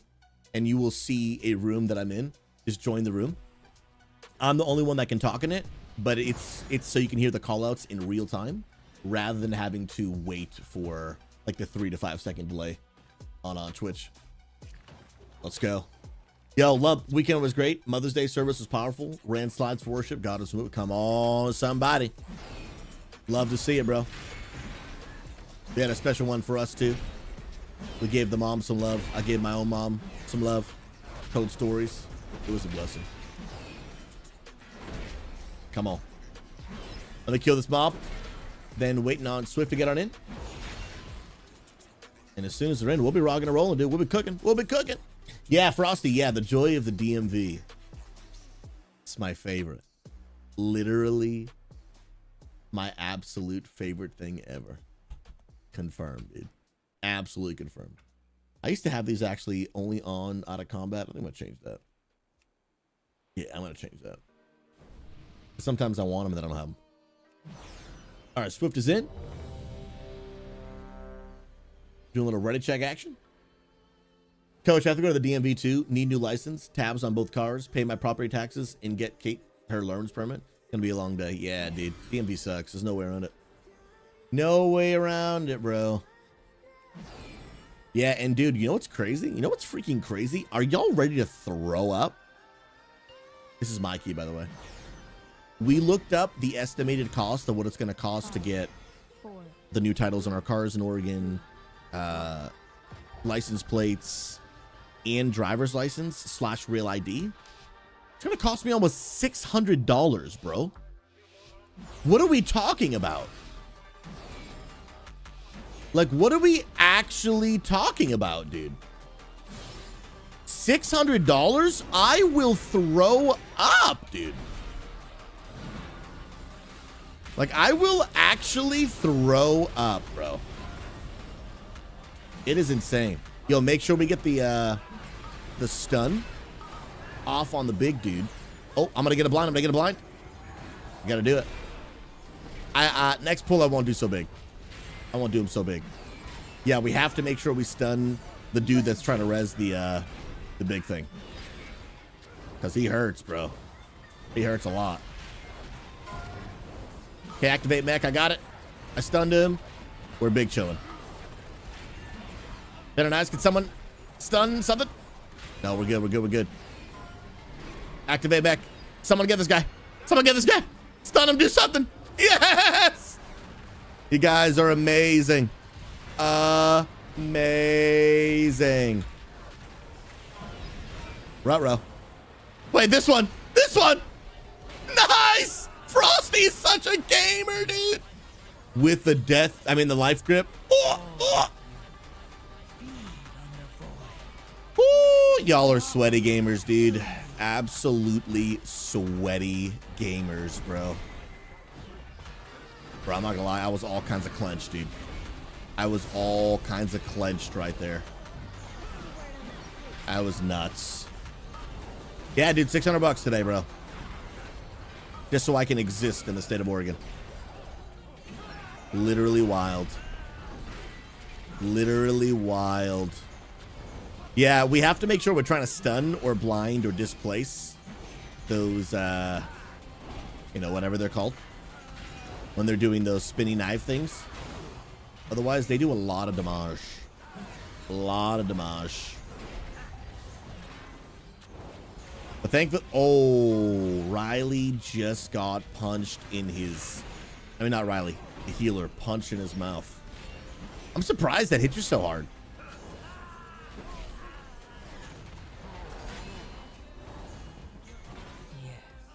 We'll take a second, we'll recuperate. We'll unalive this dude. And then we're good. We'll get healed up. Take our time. Looks like we're good. It's rock and roll, man. It's rock and roll, man. Let's go. Oh, and dude, I have to call the state of Virginia.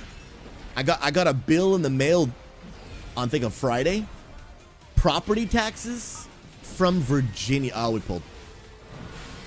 Property taxes from Virginia, dude. Like, I'm like, bro, I sold my house already. I haven't lived in Virginia. I've lived in 2 other states since then, bro. I'm gonna need y'all to update those computers real quick, my friend. Alrighty? Gonna need y'all to update those computers, alright? I don't know Oklahoma, Virginia anymore. Get it together. Oh, man. I love making phone calls for no reason. It's my favorite thing ever, dude. Luna, it's unalive grip. I gotta remember. The days of unalive must return. Bro, influence, dude, I'm telling you, bro, the penguin suit is looking vibey today, bro. The penguin suit is looking vibey today. All right, we're doing this and this at the same time. Don't step in bad. Now, when you guys are running away, be mindful of that group behind us, all right? Don't run towards Skull. Skull is bad. Yes. Good stuff. Don't run towards Skull. Skull equals BAD bad.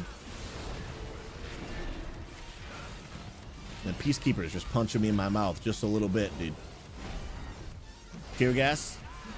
We run. Oh, we're careful not to run towards Skull. Look at these gamers, dude.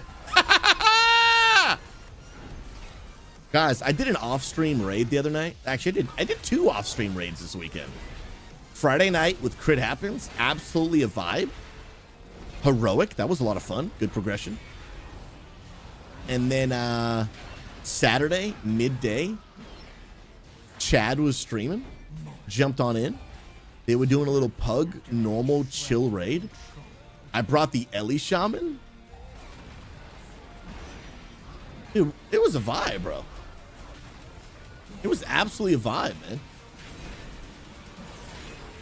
Absolutely a vibe. Come on. All right, we're going to go this way. Dun, dun, dun, dun.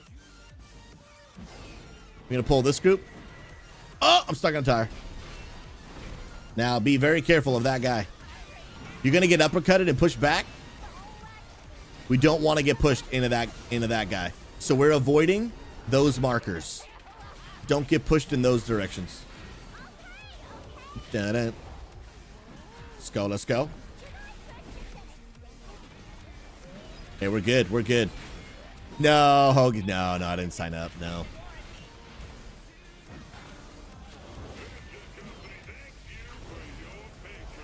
I hear some really cool things about it, though. Here's some really cool things. Shinobi, who else thinks Prot Warrior should be able to use a two-hand with a shield because all two-handers look awesome? I personally think that'd be sick, bro. And I wouldn't have an issue. I would not have an issue if they wanted to do that. Not even a little bit. Oh, Roman, you think it'd be too slow to build rage? Okay, well, I guess that does make sense. I guess that does make some sense. But it almost makes too much sense, you know? And almost make... Oh, y'all are getting deleted. Like, I think sometimes just, like, looking cool just should make sense. You know what I mean? Like, not everything needs to be, like, perfectly game mechanic accurate. Just let people be cool, you know what I mean? Like, I think that would be sick. I really do. I think that'd be sick, man. Okay, I will stun this guy. We got him. Bro, we're just taking some big damage right now. This is fortified week, right? Yeah. So mobs are gonna hit harder. Bosses will be easier. Dodge the bad. Nice job. Take a second to gather ourselves. And then quit. You can lust on pull, friend. Nice. AoE damage. Remember to get your soccer balls here in a second. And then help out or heal if you guys can. If you see the green circle, just stand in it. So quit slipping. Just take a step forward. Nice. Anytime there's that green circle, you want to be in it. You're going to help out your healer a lot by doing that. Get the soccer balls. Okay, did that go the wrong direction? Okay, I have to get this. Oh my goodness. Oh, we missed. We missed a whole lot of them. And I sucked at that one. We'll wipe, try it again. All good. All good. Dun dun dun dun dun. Let's go. Yeah, one of those soccer balls was 100% on me. I accidentally kicked it the wrong direction. That was on me. Croc that drag him to a corner makes the balls spawn easier to get. Oh, dude, pro tip, man. Did not know that. I'm gonna do that right now. Thank you, bro. For real. For real. For real, for real. World of Tomcraft, where's that Unity Gaming Mistweaver monk I ran a heroic raid pug with? I don't know, brother. I'm trying to think through Mistweaver monks. Spectre, I don't think even raids on a Mistweaver monk these days. I'm not sure. And he doesn't do a pug. I'm pretty sure he does early birds. I know Swifter has a Mistweaver monk. Swifter's mostly a tank main. I'm not sure, man.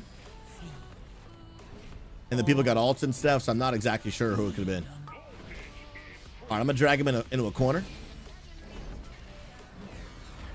This may make this easier. I don't actually know. I've never done this.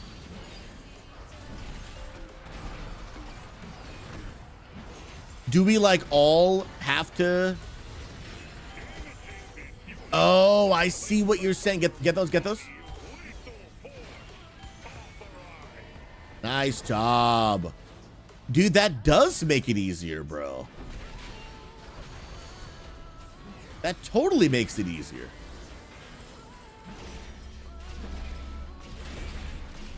Any Unity Mistweaver monks where your name starts with a B.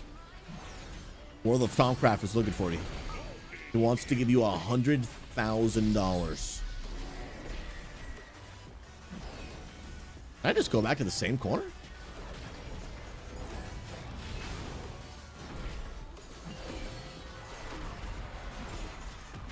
Dude, this is sick, bro. Dude, what a pro strat. I believe you got this in the bag, dude. There's one more. Nice. Absolute gamers. Okay, he's going to be stronger for a little bit. So you know what's good. It's good. Luna. For $100,000, I could be a Mistweaver monk. Heck yes, dude. Absolutely. That's so funny. Luna childcare, am I right? We gotta start thinking outside the box here. Ah! You gotta start thinking outside the box here. Get over here, boss. Yes, sir. Yes, sir. My goodness. Guys, childcare prices these days? Wild, dude. Absolute wild. Put a 7 in chat if you think childcare prices are too high. They are legit wild, dude. There's a 7. There's another 7. Straight facts. Our little double pull action. Give me that threat. And let's get it. Now remember, there's going to be a lot of bad that's going to happen here. You're going to want to move. Or you're going to die. You better run for your life, people. Oh, there's a big dead. Lay on hands. I got you, brother. I got you, brother. That mechanic is so annoying. Crazy. Yeah, guys, where I used to live in Virginia, there was this church near my house. It was actually the same church that we used to rent out once a week for the LAN center before COVID hit. And it was really cool. They actually used their church throughout the week as a daycare and offered like very affordable prices to the people in the community. So like if you just lived in the town where the church was, one of the church's ways of just serving and meeting a real practical need to the community was they had this childcare with affordable prices. And anyone, even if you didn't go to the church, you could just sign your kid up for a affordable childcare. It's crazy. Yeah, Hoagie, sometimes, dude, sometimes it'll actually save the family money for one spouse to not have a job and instead just stay home with the kid. Now, some people would just prefer that, which is fantastic. But some people, like, both of them want to work or they need to work, whatever. But then it just makes more financial sense for one of them to literally just not work and stay home, because it would actually cost them more money for both of them to work and then to pay for childcare, which just hurts my brain. Like, actually just hurts my brain. Yeah, literally wild, dude. Wild, wild, wild. Interrupt. Nice. I can't get that one. I got nothing. Nice. This one I should... No, nope. Ah, I need just an extra second. That one I can do. Nice, you guys got it. Sick. Bro, you guys are all over these interrupts. I try to wait sometimes to the last second to see if I need to be able to get it.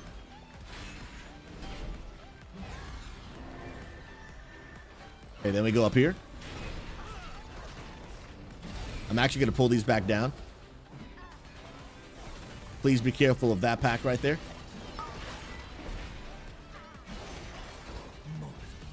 Oh, got the hard drive last second, dude. Okay, now get ready to run for your freaking life. This is why I pull it back down here.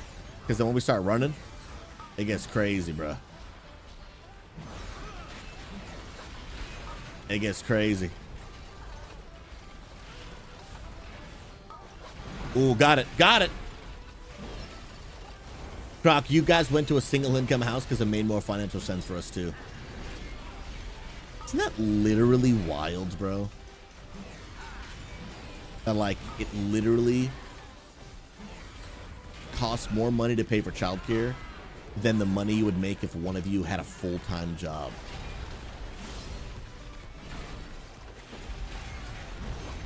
Like, what are we talking about, dude? What are we actually talking about? Like, that is just such an absurd statement. Guys, follow my markers. We don't want to pull those guys on the left. We're gonna get these guys right here. Let's get it. Yeah, that's just literally mind-blowing to me. Yeah, Mac, here in America, the prices are literally insane, bro. They're just straight up insane. Let's actually pull this guy in the next group.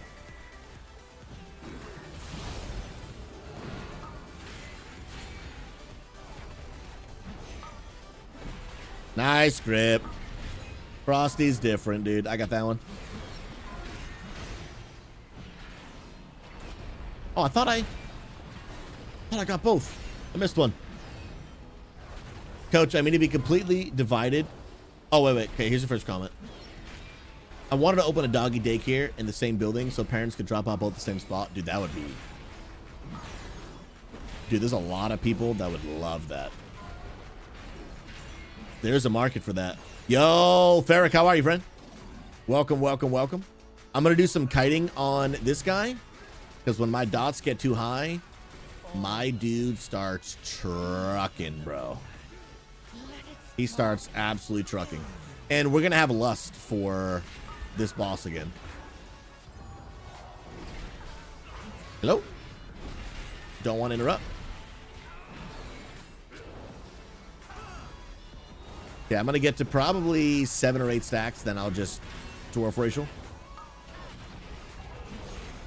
Actually, at this point, I think I'm just going to get to 10.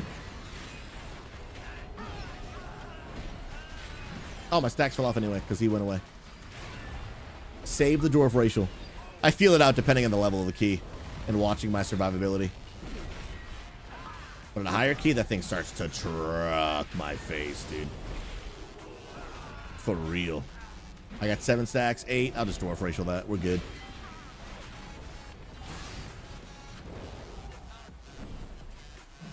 Let's go, let's go. I can actually res while you drink if you need. Let's go. Dude, that is wild. Quit Slip typed in the WoW chat. For your wife to have your last child, it was $340,000. Now, I'm assuming health insurance covered most of that. But as someone who has never had a child, guys, how does that work? And we can go ahead and lust. We can go ahead and lust.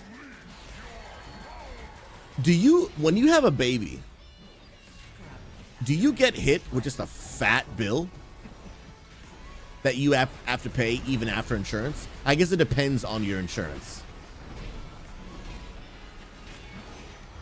And remember, we always focus the big ad first. Then let's actually pump our lust into the boss right now. Pump all damage into the boss while we have lust. Get out of the bad circle.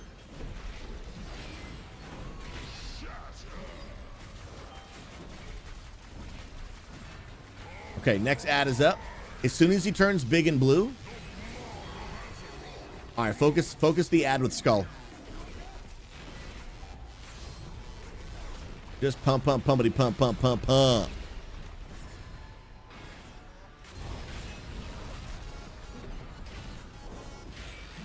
Nice. And back at it.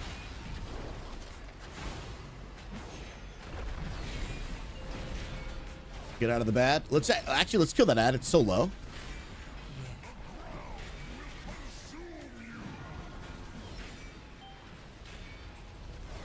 Here comes the new ad.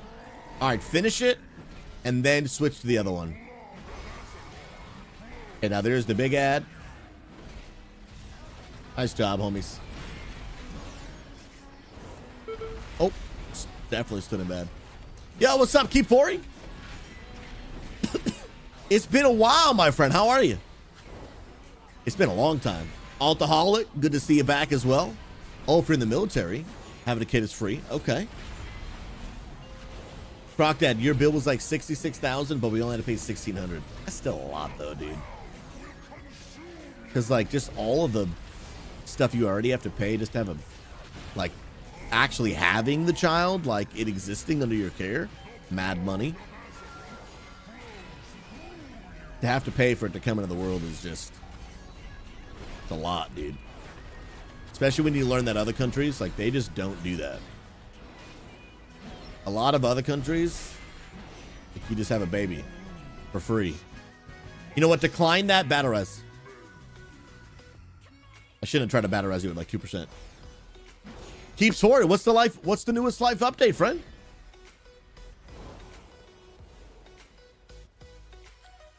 Quit slipping. You have 9 children?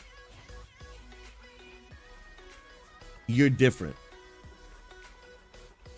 You're different. Actually different. Like, that is actually just different. My goodness gracious. Wow, bro. That is actually insane, and I respect it. T4, nothing new. Just got an insane sunbird yesterday. Hopefully it goes away soon. Now, did you at least get a sunbird doing something awesome? Like going to the beach? Or were you just like working on a roof? Right? Because sometimes like, hey, sunburn may be worth it. Then there are times where it's like, ooh. I think some people stood in the bed. Then there's sometimes it's like, dude, sunburn, not worth it, bro. Not worth it. Frosty, I'm sorry, what just killed me? I mean, unalived me? TikTok! You literally heard nothing. All right? You heard nothing. Oh, you were at the beach with a friend? I'd say worth it. I would say worth it, ladies and gentlemen. Dun, dun, dun, dun, dun. For this music right now? Kind of a vibe. All right, let's drag this into this next spot here. You guys will unalive that, no problemo. And we're good to go, man. Nice blinding sleet. Frosty with, oh, dude, Frosty with another mind freeze.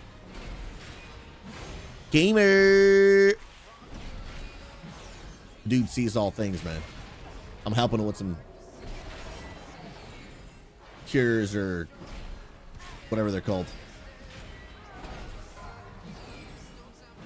We got that interrupt. Nice knock up. That one's mine. Frosty, I got you.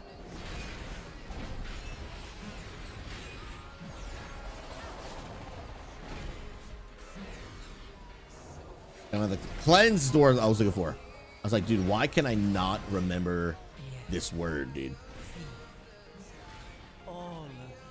Just could not remember the cleanse word.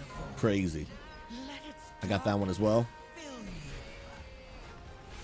Paladins have so many interrupts that it genuinely makes the game frustrating when I'm not on a paladin and I don't have 100,000 interrupts. Just kind of crazy. Bro, we got that in the bag, dude.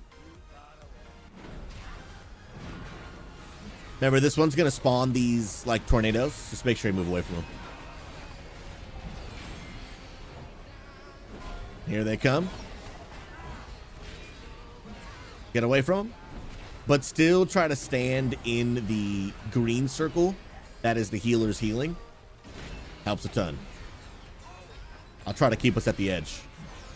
I'm on the edge. of glory.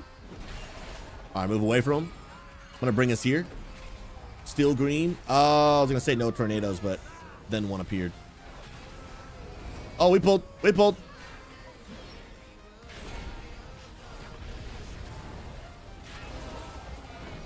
Stain green.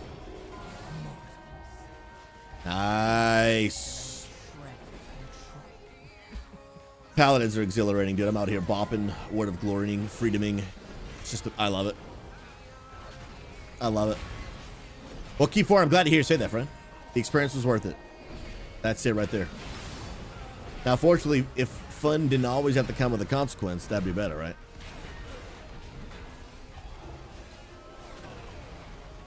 I'm gonna go over here.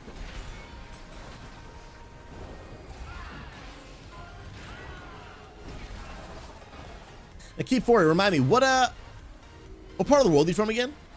I just recently moved to Oregon, and I'm trying to remember and figure out, like, how many people are out here on the West Coast? That's what I'm trying to remember. All right, get over here. No, that's the bad side. You're going to want to blink over here, homie. I'll put a sacrifice on as you do it. All right. Keep your back to the bad.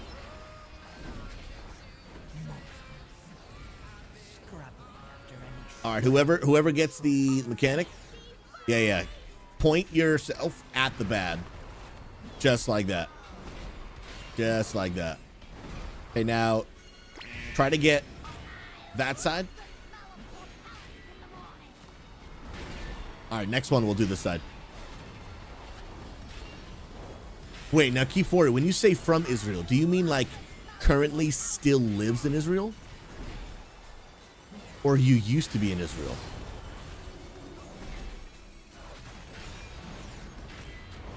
Because that's kind of crazy.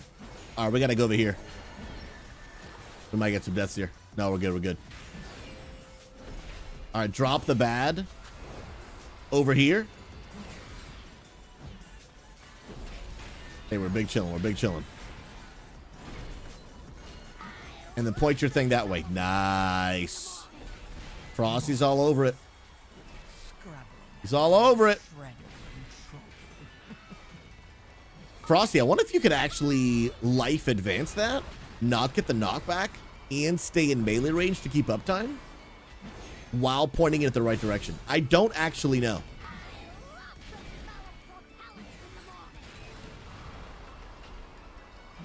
I actually have no idea.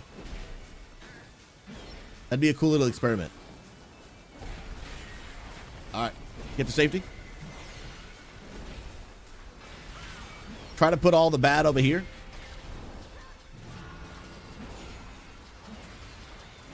Yeah, the two of those overlapping is so toxic. Frosty, if you get it, try to life's advance on this one. I don't know if it works. It's probably gonna unalive anyway. You're currently in Israel. I want to go to Israel so bad. I think going to Israel would be like one of the coolest experiences ever. I think it'd be so cool. Scrabbling after any shred of control. I could, oh man. You know what I'd love to do one day too? Do like a community trip one day. Vlog the whole experience. That would just be a vibe.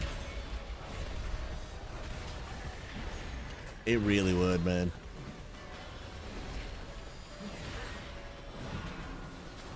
Like, that's one of the reasons I would love to be a big streamer one day. With, like, obviously, like, you know, the money that comes along with that.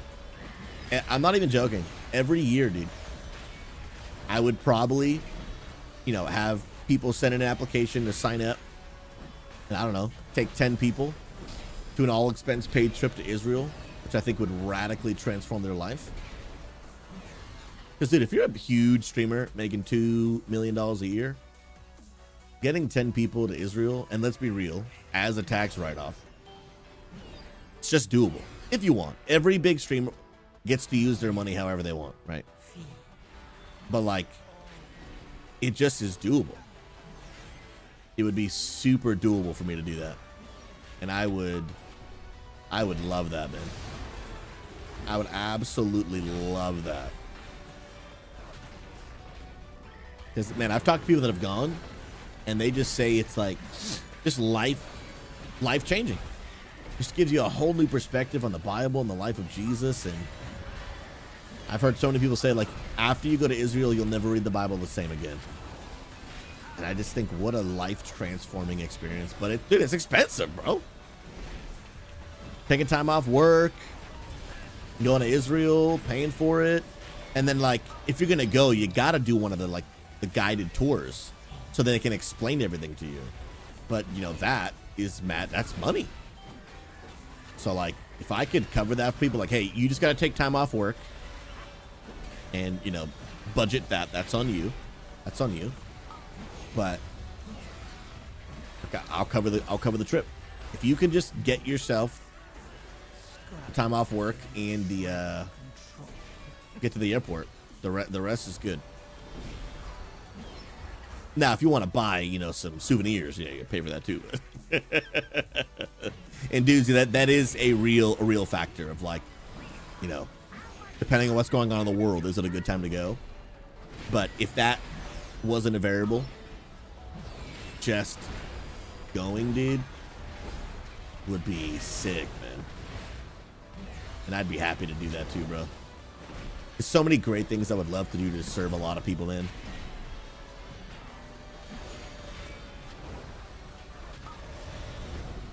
But it's gonna take some resources. One day.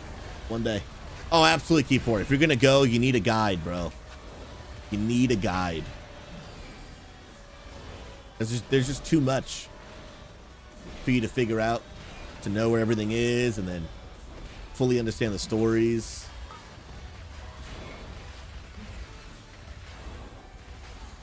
You need it, bro. Need it. Yeah, we won't time the key, but it's all good. That bomb exploded, bro. Are you good? We'll take our time. We've still got lust. We're chilling, dude. We're big chilling. Still gonna walk away with some hero gear, decent vault, and some gilded crests. And I'll rest. Easy, bro. Luna, one of my sisters and her hubby went to Israel. That's legit. Luna, how many siblings do you have again? I know you have a few siblings. I just don't remember how many. Guys, that skull represents the safe zone for where he does all of those crazy fire in the ground.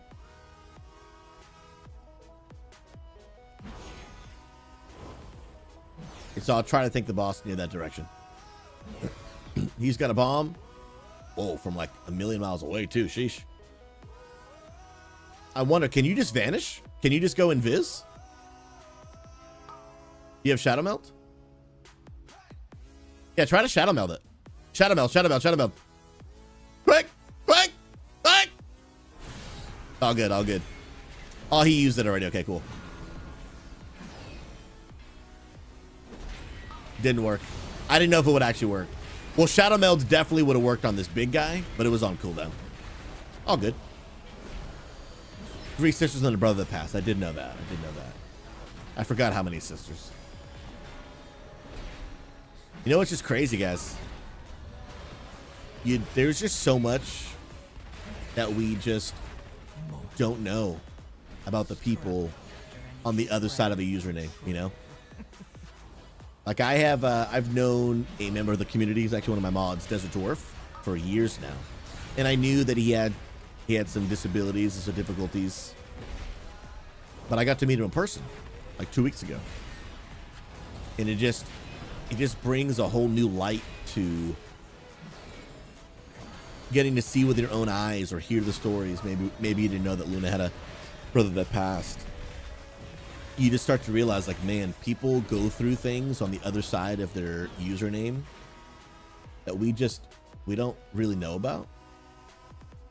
And it gives you a whole new perspective to hopefully, like, think about how you speak to people, right? Like it is important. You never know what somebody else is dealing with on the other side of the screen. You just don't know. You just do not know.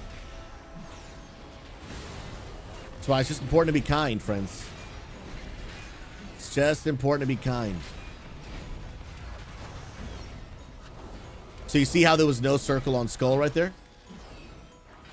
Because Skull is the safe zone.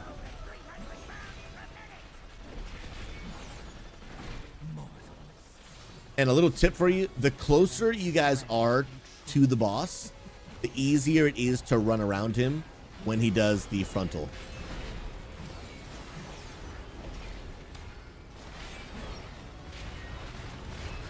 If you're far away, super hard to run from. Okay, I'm doing a frontal right there, so get close. Nice! Good stuff. If you get to Skull, you'll be safe.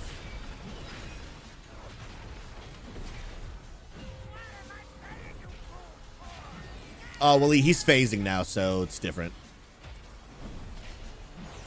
Yeah, normally when all those missiles come out, Skull is normally always safe. Remember, if you get the yellow arrow in your head, bring it to the pole things. It's on me. I got it. Ooh, I'm trying to heal. Nice.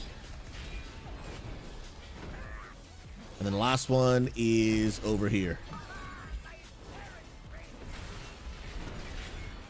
Try to get these ads down too, because they are pumping a little bit.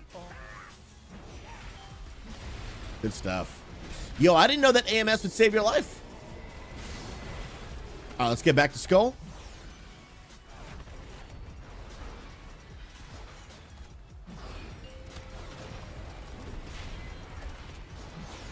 Skull will be safe.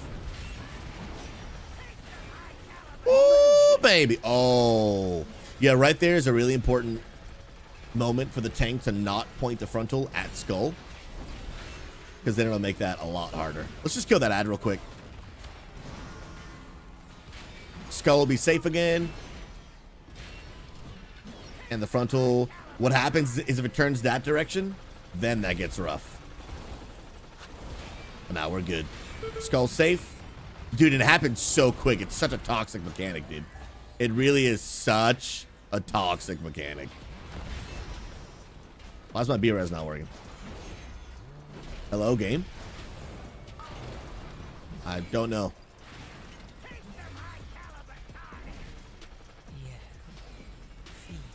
All right, don't take B-res yet. Don't take it yet. Wait till all the rockets land.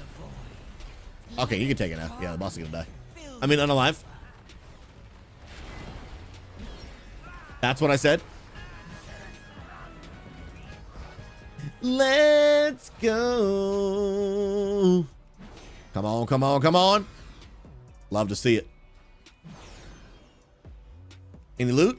Oh, bro, I got some hero gloves. Any plate wearers? Yo. Frosty does not need them. What about Mad Hattons? Doesn't need them either. So I guess I'm just holding on to them. Sick. Unless, is this like your BIS or anything, Mad Hattons? Or do you want to keep your tier? I'm assuming you want to keep your tier. But I could be wrong. Because they are, yeah, they're gloves. They have leech, dude. Oh, I'm going to keep them. And I'm going to turn them into tier with leech. Mad Hatton's all good. Guys, thanks for the run. Y'all are legends, man. Tier gloves is best for LDK. All good. All good. I can Laney. Actually, today I haven't even got banned on TikTok. It's actually just been the inactive. Keeps going offline. Feels bad. All right, let me turn my gloves into tier real quick. Because they have a leech. Because remember, when you put something in the catalyzer, if it has a tertiary, like leech or avoidance, it will keep it.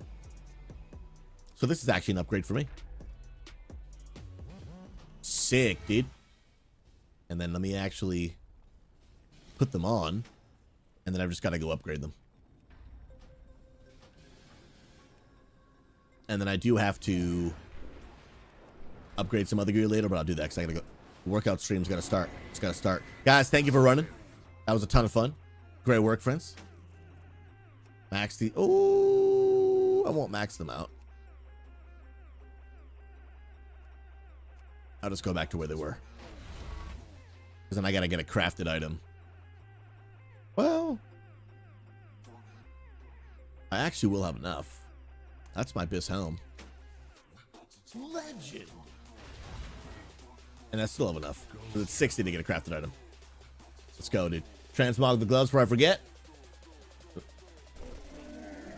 Keep 4. You've been following since you were 13. That's wild, bro.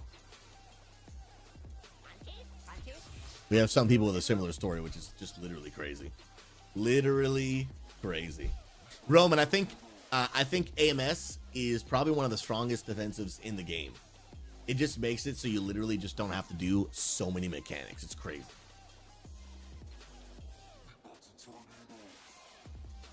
It is literally crazy.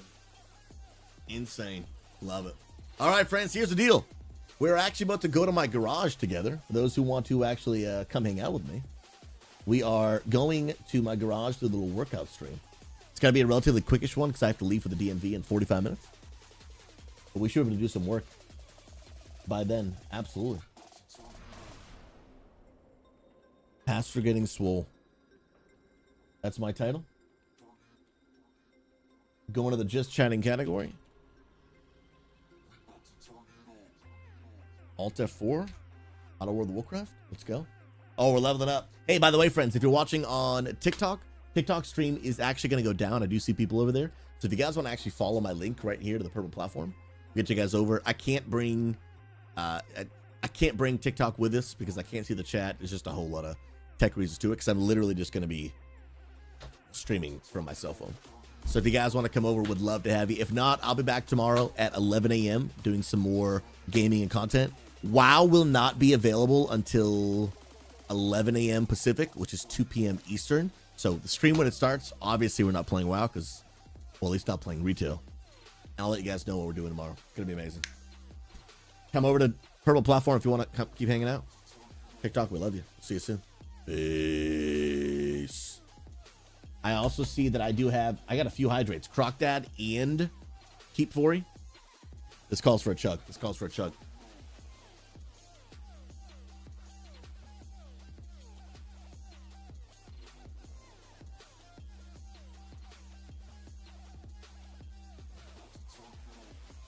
Oh, that's a lot of water, dude. That's a lot of water, dude. That is a lot of water. Bro. That was a chug and a half, dude. Now look at me. It is only noon my time. And we're already at about 2 o'clock. That means we're ahead.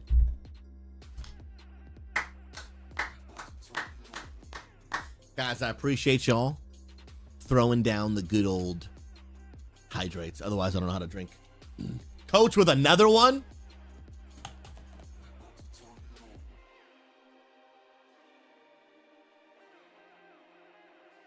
Oh, bro. Now we're past 3 o'clock, dude. Nuts, dude. Absolutely nuts, bro. Literally insane. And actually, you know what, homies? What if I just try literally doing the... I haven't tried this one yet. But we could try doing the workout stream on this scene. We have not tried that yet. Maybe we'll try today. Just for the lols, bro. Let's try it for today, bro. Let's see what happens, man, huh? Yeah, let's do front camera. Yeah, why not, dude? Let's try it out, shall we? Let's try this out. Let's switch over. I'm going to mute my mic here because you're going to hear it coming from my phone. Have not tried this yet, but I guess we could today. Dun, dun, dun, dun, dun, dun. Let's get that scene set up. Take me less than 30 seconds. Ba-da-da-da.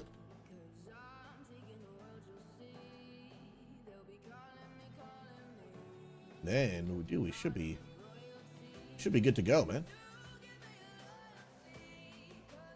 Shabam. And now you guys can both see and hear me.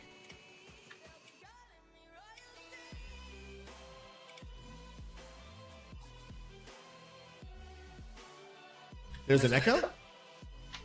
Oh, I thought I muted my microphone. That's why. I was like, you shouldn't hear an echo. I muted my microphone on the mic, and then I looked over and I was like, oh wait. I pressed, but I think I actually missed the button.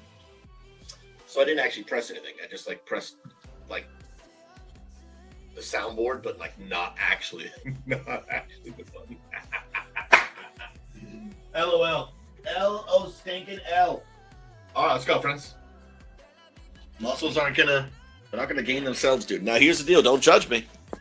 Don't judge me, okay? My house is still not in tip-top shape. My garage is still a literal disaster. Well, I mean, disastrous may be a strong word, but it is not great.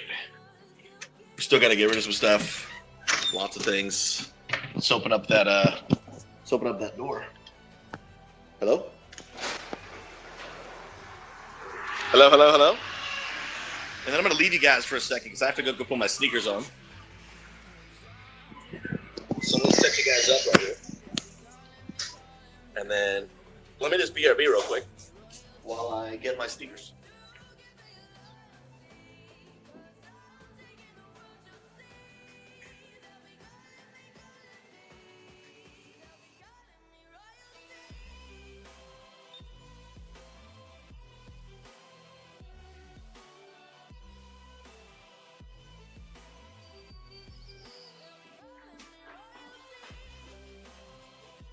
All right, homies, we're back. And if you guys watched some of my workout streams from last week, oh, I didn't grab the iPad so I can read chat. Dang it. That's all the way upstairs. All right, hey, Matt, can you play a clip? Is that cool? I'll be right back. I need my iPad. Otherwise, I can't see all of you. I knew I was missing something.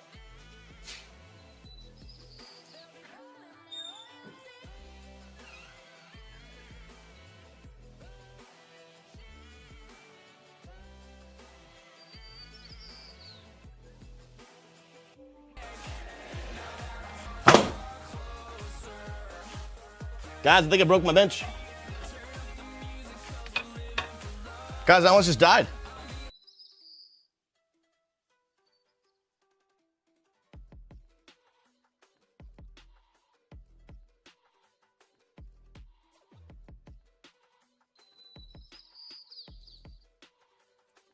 Put our dishes away. Let's get ready for a game, shall we? Let's do it. Ooh, wah, ah, ah, ah. That's what you sounded like.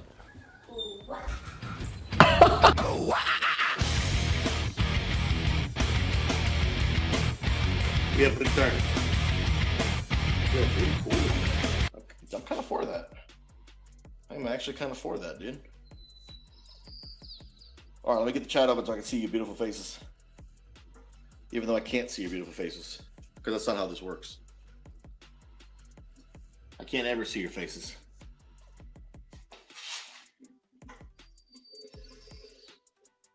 You raise that bad boy up. There we go. Dude, I'm actually a little chilly. What the heck? There we go. Now, I don't know what Magnificor is doing. I actually have no idea. Humiliating me, making fun of me. Probably a mixture of all of the above. Probably all of those things. Guess we'll see. Lower that a smidge. Let's go, man. Why not both? Could be both. All right. Now, if you guys watched my last workout stream, I told y'all that there were some pieces for my workout equipment that I couldn't find. Well, this weekend, I found it. So, we now have literally everything that we need for our workout streams. And so now I have no excuses to not do the things I need. Let's get a quick stretch session in. Oh, gotta do it. All right, guys, who wants to come be my workout buddy? Who wants to come live with me? Oh, is you coming? My bro? experienced Like bro an hour needs drive. no help with either. It's like down the street, dude. Just a really long one. Yo, lurking, dude. Lurking, dude. Big stretch, bro. Big stretch. Ooh. Dude, you know what I wish? I wish I could actually right now listen. I could play it, but I wouldn't be able to hear it. My band's old music. This is my old band shirt of a band my wife and I started. And now I'm kind of in the mood to listen to our own music. But I could play it on stream because I have it on my computer, but I wouldn't be able to hear it. That'd be a little trip down memory lane. Every once in a while, I like to go down memory lane. Because, dude, it just feels like a lifetime ago. You know what I mean? Like, before I streamed, my wife and I traveled, played music, would go to, like, professional recording studios and record our music and have writing sessions and band practice. Dang. That feels like a different life. It feels like a parallel universe at this point, dude. That's so crazy. I can maybe tomorrow. Maybe we could. I mean, we do have the first 3 hours of my stream, retail WoW will be down. So I don't know. Maybe it actually would be a good time for a little trip down memory lane.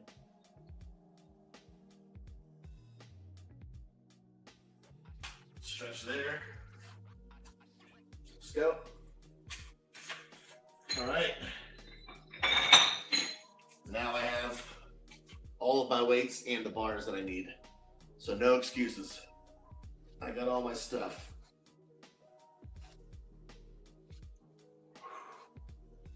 It's been many months since my last workout.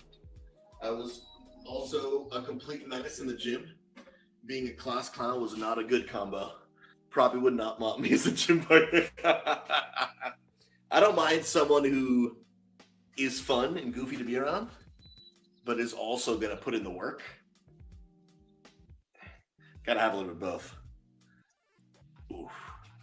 I like being around fun people. Life's too short not to laugh it up, friends. Sometimes we take ourselves too seriously. Gotta find reasons to laugh, smile, have joy. Gotta do it. All the work could happen, booms. That sounds like the perfect combo for me then, bro. Good conversation, good laughs, but then like actually making gains. Super important, dude. Gotta make the gains, man. Especially as you get older, guys. Stretching before a lift, super important. You're just asking for injury. To be honest, it's probably the most useful tip when I started working out that people around me gave me. Because when you're young, you're like, oh, bro, you know, I started working out, I was like 15. I was like, I'm good, blah. I'm like, hey, dude, if you don't start this habit now, you'll regret it when you're older. And I am really grateful for that. I had some good people around me to teach me. Because I would have regretted it when I was older. Absolutely. All right. Let's get my weight set up here.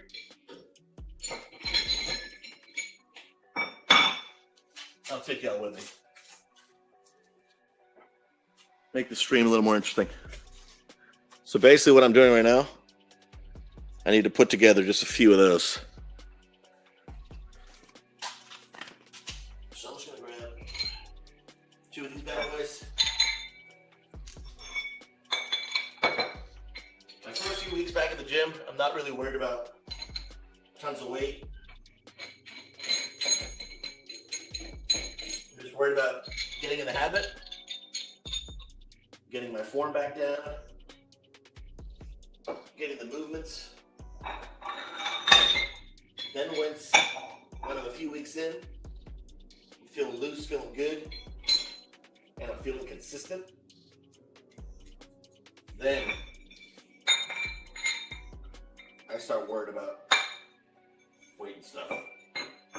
Progressive overload, getting strong, things like that.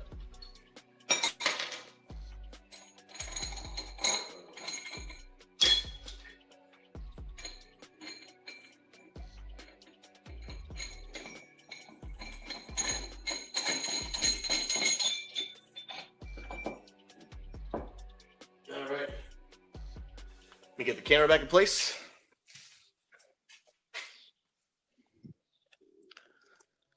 Today, friends, restarting the week. Starting back with shoulders.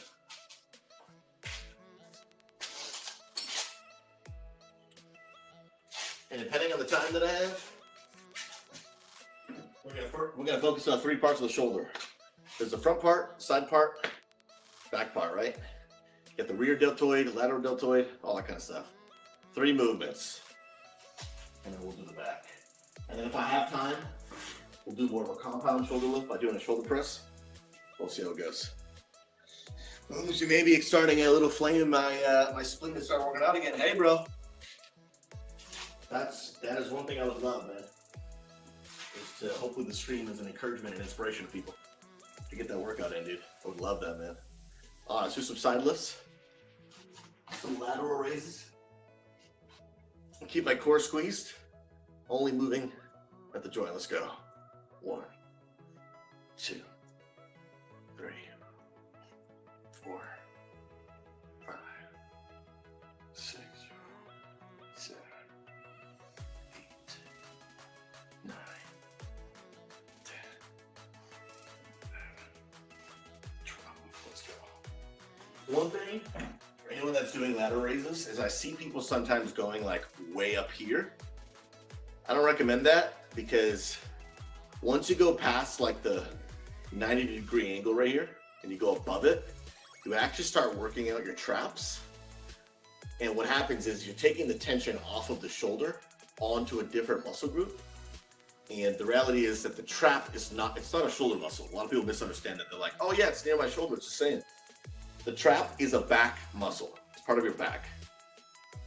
And so once you go past here, you're taking tension off the shoulder. You've now just temporarily stopped your shoulder workout. You change muscle groups, and then you go back to it. And you just don't want to do that. You don't want to do that. Let me actually see what the stream looks like in this scene. It looks pretty good, man. I kind of dig that, bro.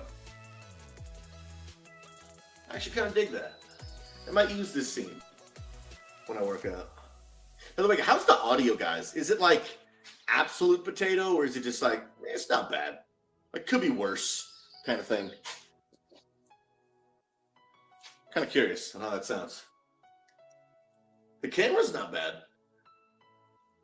Actually, you know what would even make it better? I wouldn't be able to see myself, but I can see it in the preview here. Actually, no, not flip around. If I actually just use the back cam, the quality would actually be better. The hard part is that I can't really see it. But since I have my iPad with the Twitch screen,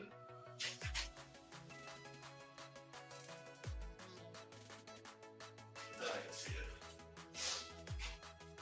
So I think that's better. Yo, Doozy, Swole Patrol, here we go, baby. Come on now. Hey. Yo, and I appreciate the lurkers hanging out too. You guys are legendary. That's good.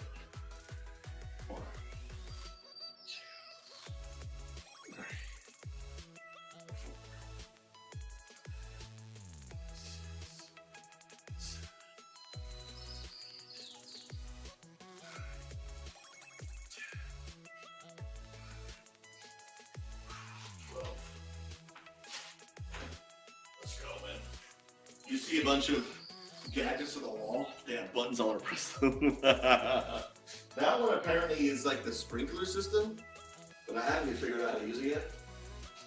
And then that's obviously just the breakers.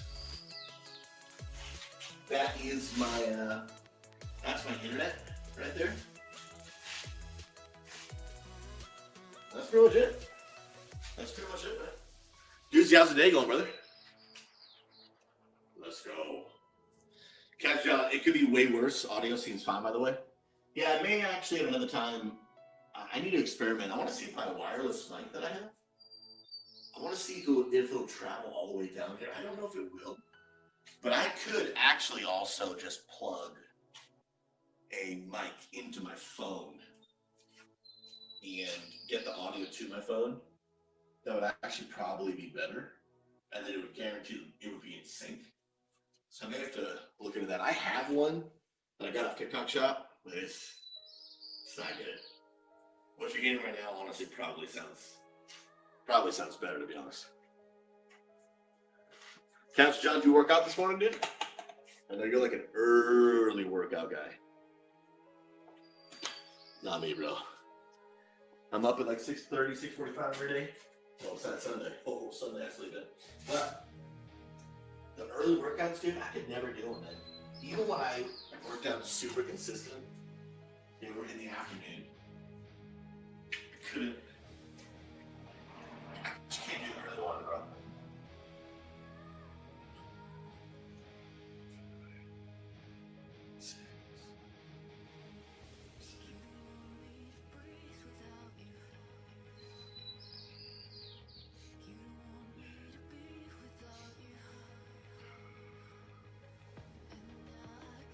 Oh, bro, I felt that, dude.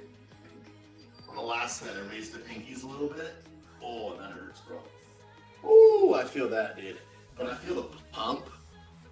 So when you guys work out, if you don't know the science behind it, like blood begins to fill up your muscles. Because what you're doing when you're working out is you're actually damaging your muscles. It sounds bad. You're breaking down and damaging your muscles, and then they repair themselves throughout the day, mostly while you sleep, better and stronger. Maybe damage is not the great word, but you're breaking them down and then they repair. So when that's happening, your muscles begin to fill with blood. When you you feel this like pump, you just feel more swole than normal. Such a good feeling, dude. Oh, dude, tear them muscle fibers, dude. Tear them up, bro. Tear them up, dude. Easy. Man, I go after I drop my daughter off at school before I go to the office. Hate morning lifts, but it's just better if I skip it. Yeah, sometimes it's just the only time that works for most people, man. And if that's what you gotta do, bro, that's what you gotta do. Then you gotta do what you gotta do. I respect it, bro, because I would not want to lift in the morning. You know, if I had to as the only choice, then eventually you just gotta do what you gotta do. But I'm not a fan. I'm not a fan, bro. Alright, now we're gonna do some front raises. Let's go. I started a lift schedule with my husband this morning. 5:30. Some people are different. Some people are different. Yeah, dude, yeah, after work, I mean, you're tired. You want to go home. You want to see the fam. You're ready for dinner, you know? I feel that, dude. That's why, I mean, obviously I'm flexible with my own schedule, so even I like doing them after work. But evening hits, dude, I just want to chill, bro. Or do things that are low energy, you know? Because I'm tired by that point. Like sometimes I have meetings at night. I'll do a community event. But even community events for me, they're low energy because it's not up to me to just like put on a whole show, you know what I mean? It's just I'm there with people hanging out. But it's lower energy. I'm not doing massive amounts of thinking or problem solving or dealing with issues or streaming where I am the entire show and experience. You know, like it's just at night we're just chill, bro. So I do not want to work out at night either. I feel that.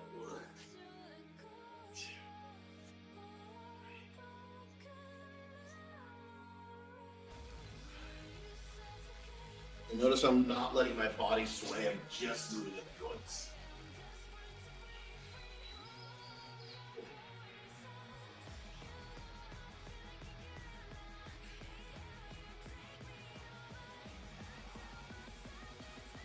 Oh, bro, I feel that, dude. Oh, I feel that. There's obviously just a bit of natural sway, because obviously your body moves.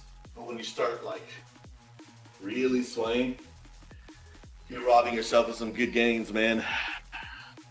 Coach, working out at 3 a.m., bro, I don't even know if your muscles have woken up at that point to benefit, you know what I mean? Like, I just don't even know, dude. Like, that's pretty wild, man. That's pretty wild.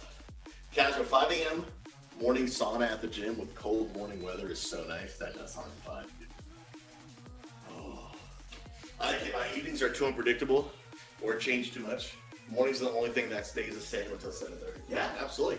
For most people working out in the morning, this works best because most of our lives in the evening, well, during the day or in the evening, are not fully within our control. They can be, but there's too many unknown variables. You know what I mean? There is one, during your job, unless you're self-employed, most of your day is really not within your control. For most people, not at all, right? Then after school, you've got maybe picking up kids, you've got cooking dinner, and so like it's like you have to do something at a certain time. Then there's maybe homework with the kids, there's responsibilities, there's just a lot going on, and a lot that like you can't really change. I mean, you could, but maybe it's not like it's helpful. Like you could not put your kids to bed. But that's up to you if you want to do that. You could not, get your kids to bed on time. But that's not good, right? But in the morning, super, super early in the morning, for most people, it's like the only variables in the way are that I don't want to or I'm too tired. But in the evening, life just escapes you, bro. Just escapes you. So much. Cash John, I asked ChatGPT yesterday to create a new workout plan to trick my muscles. I try to change out workouts every 6 months. That actually helps a lot, dude. They call it muscle confusion. There's a lot of science on if it really works or not. I think I still am unsure if it works or not. I follow a lot of bodybuilders, and a lot of them don't really talk about it very much. Yeah, they don't talk about it very much. Arnold Schwarzenegger used to do it. That was a long time ago. I don't know. I think the jury's still out for me on if it actually works or not. Let's go. 1, 2, 3, 5, 6, 7, 8, 9, 10.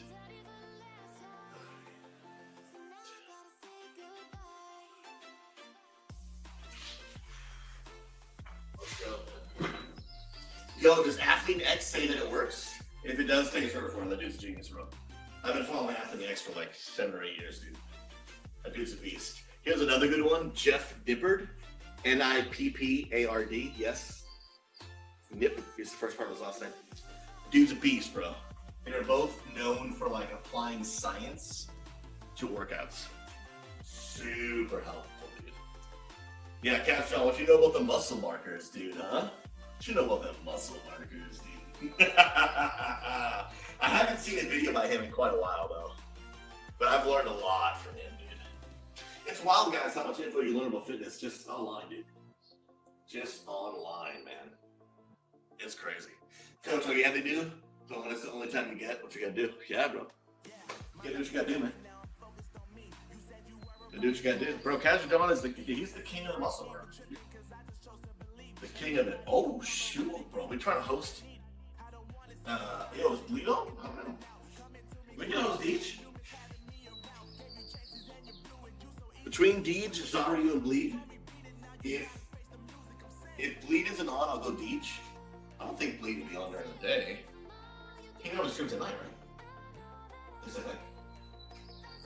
I'm not sure. I'm actually not sure. Yeah, I need to stretch my wrist a little bit. I gotta feel that. I feel like this camera's actually really close. Back it up there. Could, I guess, raise it up and then, oh, now you're at an angle. I have to wait for the delay to kick in. Because I'm literally seeing my own camera just. Oh, yeah, I bet. I guess I could just angle it down. I could raise it up. And angle it down. Would that be better? Let's see. Now I gotta wait 3 seconds. Okay, that's too much of an angle. This is why I like using the front cam, because I can see what I'm doing in real time. But the quality is better with the back cam. See about that? Yeah, that's better. Okay, cool. All right, last set from the front. Let's go. 1, 2, 3.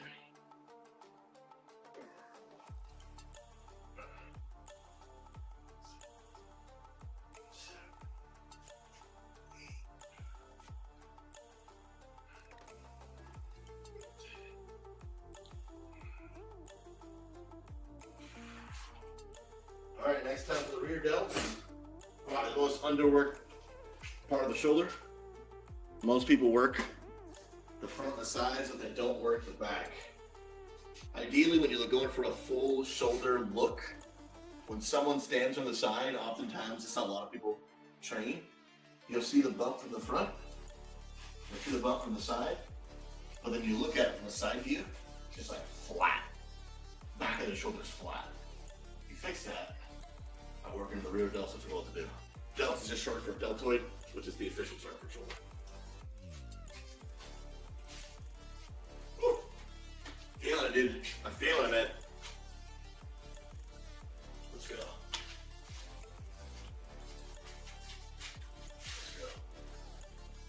I'll probably go with each. Zaryu is such a big jump up that one, it might not even get noticed, or two, the favorite's less likely to be returned. But Deej good baby. I've been connecting with Deej a little bit. Small scale. He's a good guy, man. I really like Deej's content. He's good people. Whoop. I guess I could do. You guys see this? Wait for the delay. You guys do see that, okay? That's what we do. I'm doing it right here and then shabam. I think with being able to work out, there was always a sacrifice that has been made. If I would work out, I would either miss coaching my son's baseball team, playing hockey and running. It's still have to give up just to get that school. It's not about, well, yes, absolutely, the sacrifice of all. And for different people, different lives, sacrifices might be higher or lower, depends on your life. But I wouldn't focus on it being swole. I would focus on being healthy. Now, you might say that you could be healthy without like doing an official workout, but maybe you're like you're saying going for a run, absolutely. But the one thing that I'm a fan of is the benefits of lifting at least some sort of weights a little bit. Is having muscle really helps you a lot, not only in regular areas of life, but it keeps your body strong as you age. Like when you carry very little muscle on your body, like there's some scientific research that shows like it can be harder on your bones as you get older because your body is weak, right? Like you can be slim and healthy from like a cholesterol, heart type standpoint by going for runs and stuff. But when your body is just like physically weak as you age, it is just not, it's not great. It's not great. So like carrying muscle is really fantastic. And the younger you start, the better, because the older you get, the harder it is to build muscle. And it just goes a long way. So like eating protein, lifting some sort of weights, my personal opinion, and again, I'm not like an expert, I prefer being healthy with some sort of muscle rather than just like, hey, I go for runs and I'm lean and I'm thin, but I have very, very, very, very, very little muscle. And I think just practically being strong just helps you out in life. Like there's so many uses to being strong. It just makes so many things in everyday life like celebrities. So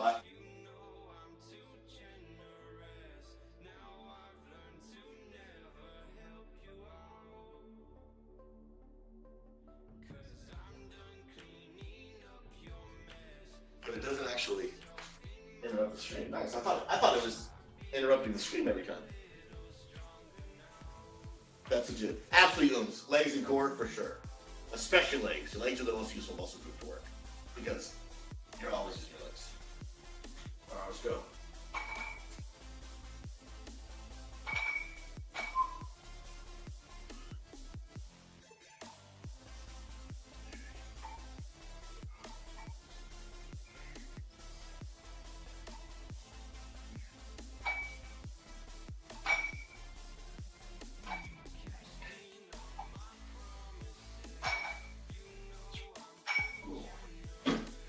You know what? I could actually bend down more.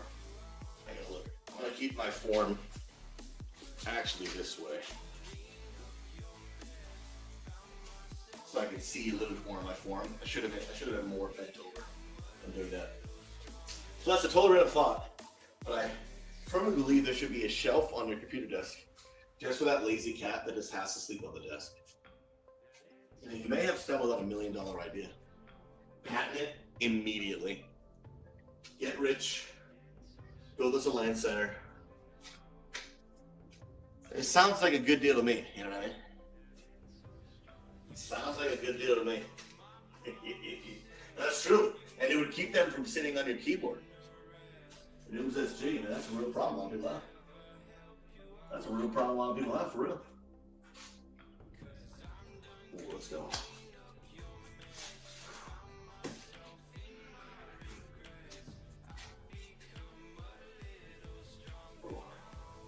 Catch on, when my life slows down, I love to be more active with the fitness side of the game. I would love there to be something really, really, really cool. There, all I'll say is right now, there's some people doing some stuff. I've been asked to not make it a thing, but there's people in Discord talking about it. That's all I'll say. You can go find it if you like. But maybe in the future we'll do more. Maybe we'll do some more.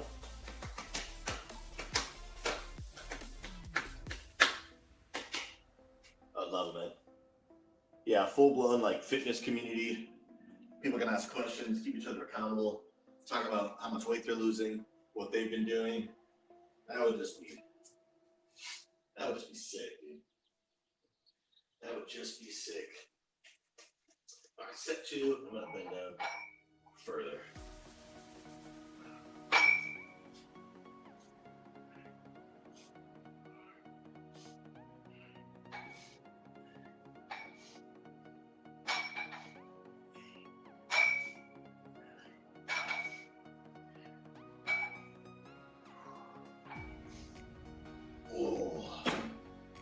One more, baby. Now let me do a quick little time check. Oh, 12:33. Doing pretty good. We're aiming to leave around 12:45 for the DMV. Let's go. And I'll go for a nice walk or a bike ride later today. Get a little cardio in. Have a good dinner. Homemade. Let's lose some weight, shall we, chat? Lose some weight. I'm gonna get swole again, chat. I miss being swole, dude. I miss being swole. I think there's a part of me that's healthy, not physically healthy, that I stopped working out. Because a lot of you guys know me today, but you don't know past SouZy before I followed Jesus, right? Past SouZy before he followed Jesus was not very nice. He was wildly full of himself. Wildly. Not that I'm perfectly humble today, but he was wildly full of himself. Arrogant, self-centered, and I was insanely in shape. Insanely in shape. And it really became, honestly, like a massive part of my identity. Like, it was like, yo, I'm SouZy the Jack guy. And made me super arrogant. Not that if you are jacked, you have to be by any means, but I was. Then, I started following Jesus. That began to humble me a little bit. Just got me to change the way I am, the way I think, the way I live. And then I was diagnosed with a disease. Back then, Crohn's disease. They go back and forth of what I even have today, but I still have it. And it destroyed my body. Completely destroyed my body. Would spend a month at a time in the hospital, not able to eat food. They would feed me through a tube that went up my arm into my stomach. I lost all my muscle. I gained, when I was sick before I was diagnosed, I gained like 60 pounds. No, I'm sorry. I lost 50 pounds. I didn't have 50 pounds to lose. Because I was so sick. And then they put me on medication and I gained like 60 pounds. And then I started getting sick again, lost all of my weight. In a matter of like a year and a half, I looked like 3 different people. I lost all my muscle. And it humbled me in a way that I needed badly. Obviously, it's not a good thing for anyone to be that sick, but it humbled me in a way that I needed. And I don't know if I would have really changed had I not gone through that, to be honest.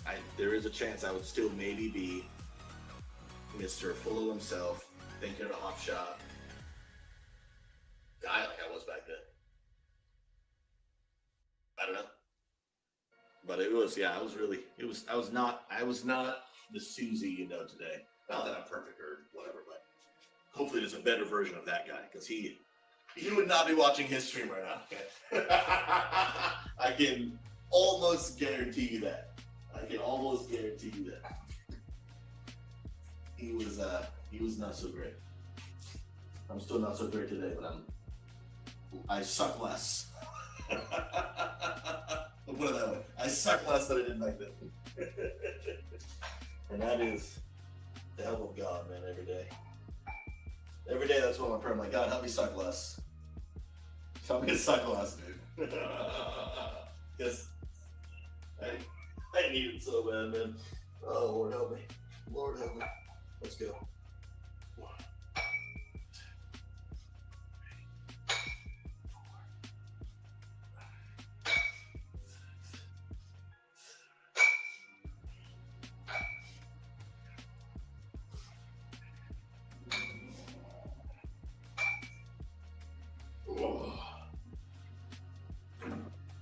Alright, done with those.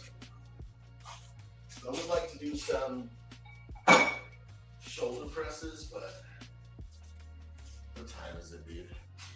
My wife did actually say she might need a little bit more time. I think we've got the time. Let's get a good workout in.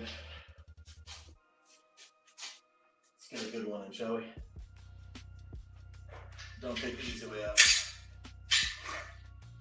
Even if I just get 1 second.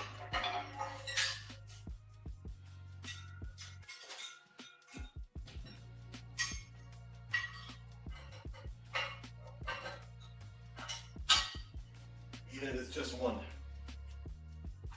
Woo, friends, what do we got here listening? Go, let's put a smiley face if you're all listening. I want to know who's here. Who's here? That may be the most prayer I've heard that I can get behind every day. Please help me suck less. Yeah, dude, I preached a sermon on it, I guess the other day. Not the other day, the other week. It was week 1 of a series I'm in called Dangerous Doctrine. And in that, I was reading a passage that Jesus teaches about the need for us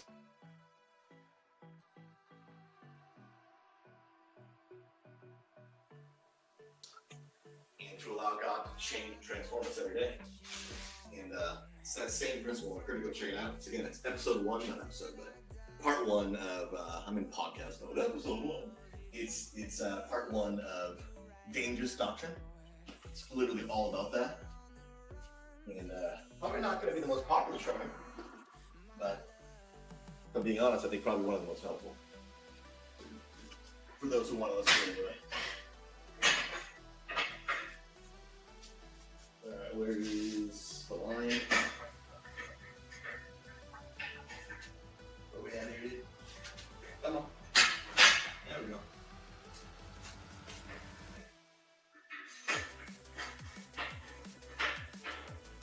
Let's get it.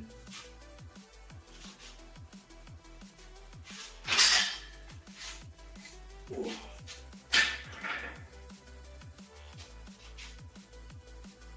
Actually, what I could do, I never thought of this, but I can actually just literally pull my bench out a little bit and sit on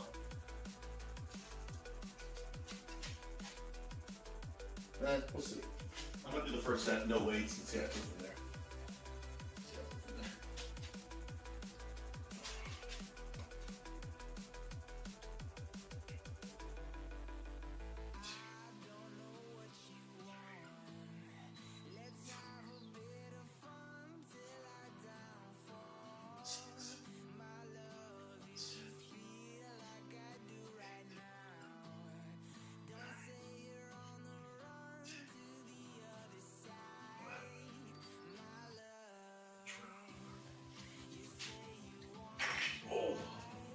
I might keep it there for today, to be honest. Again, I'm not really worried about what you call it. About weight. Just worried about getting back in the motion.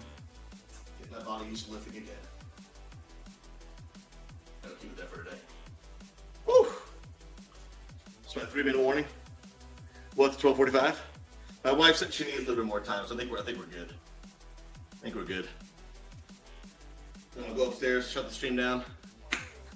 You know, then I'm gonna come back, start prepping for Wednesday's podcast. Get the thumbnail picture out to AJ. And then chill for the night. Or take a little easier on Mondays. Sweet, this is your 23-minute warning.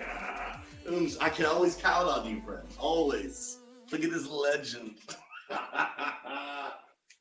Oh, man. Guys, I have so many ideas in my head. Sometimes I just don't, like, there's just too many. I can't turn the ideas off, man. I can't turn them off. Just no matter what I do, I try to sleep, ideas. I try to pray, ideas. Some of them are from God, some of them are just my mind doing its thing. I work out, ideas. I stream, ideas. I can't stop it. Too many. Too many. Don't tell her I said that, of course. It'll be our secret, bro. Between you and me. Where's my water? Between you and me and the other 50 people watching here, of course. Which she could be one of. I'm not sure. I'm not entirely sure. Bro, you know what's actually going to be a vibe? Is here in Oregon, it rains a lot. And especially in the winter. Garage door open and just trickling rain. And I wonder if you'll be able to hear it. You probably will hear it in the background. I feel like that might be a vibe, dude. That actually might be a vibe. Yeah, bro.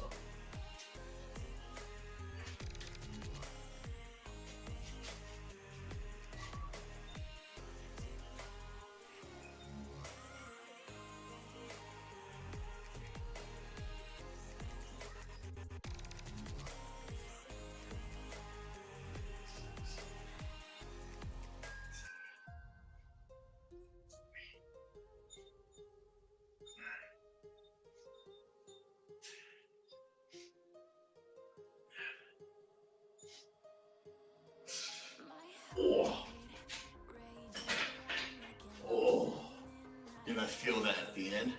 Normally I recommend doing your heavier compound lifts at the beginning of your workout because you've got more strength. But I didn't think I'd have enough time to do this. But now that I do, I'm like, oh, I should have done this sooner. Yo, is that the legend? Aaron233 coming in big. Dude, is that 66 months, man? It's freaking dope, bro. Bro, sincerely. Huh. That's a new word. Sinceriously. Well, seriously and sincerely, I appreciate you, man. For real, bro, thank you so much for supporting my family, content, mission, ministry. From the bottom of my heart, man, it means the world. Guys, I wouldn't be able to do what I do without you. And I'm very, very, very, very thankful for me that. This is not possible without the help of a whole lot of people. And tremendously thankful. God bless y'all. Aaron, how was the weekend, bro? You doing anything for Mother's Day at all? If your mom is still, or is hopefully present, maybe a wifey. Hey, there you go. Called my mom yesterday. Gave her some love. My wife is not a mom, so we didn't do anything here in the house, but had to call the wifey. Call the mommy. Give her some love on Mother's Day. I'm gonna do it. And I'm aware that I just said mommy. Yes, I know. What are you gonna do? What are you gonna do? Clip it. Put it on Reddit. Maybe it'll go viral with us. Maybe it'll go viral. Also, I'm gonna try to give myself another haircut today. Today may be my second attempt at my own haircut. With the new clippers I got. They want to try and charge me $53 for a haircut in Oregon. I would rather throw up. I'd rather throw up and then eat it than pay $53 for a haircut. Bro, you see how much hair I have? Like what? It's not even a haircut, it's just a cut. Like I don't have enough hair for even the whole phrase to be necessary. So I think we're gonna take a hard pass on that. So I'm gonna start cutting on here. No, thank you. Final set and right here. Let's go.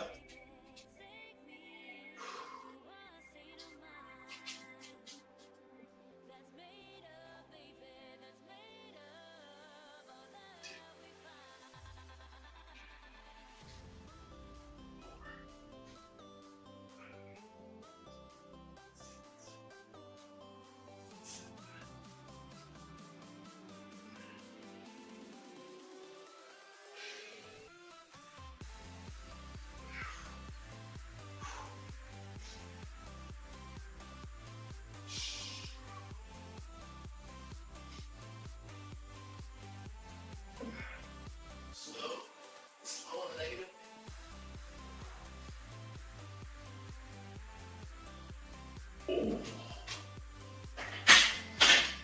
Oh my goodness, bro. Slow on the negative there. Burns so much more than people realize. Oh. It hurts, dude. It hurts. Oh. It hurts, man. But in a very, very good way. In a very good way. Ladies and gentlemen, that will conclude today's shoulder workout. I appreciate y'all a ton. Y'all are literally S tier. My goodness gracious. I feel that burn. Feel that burn.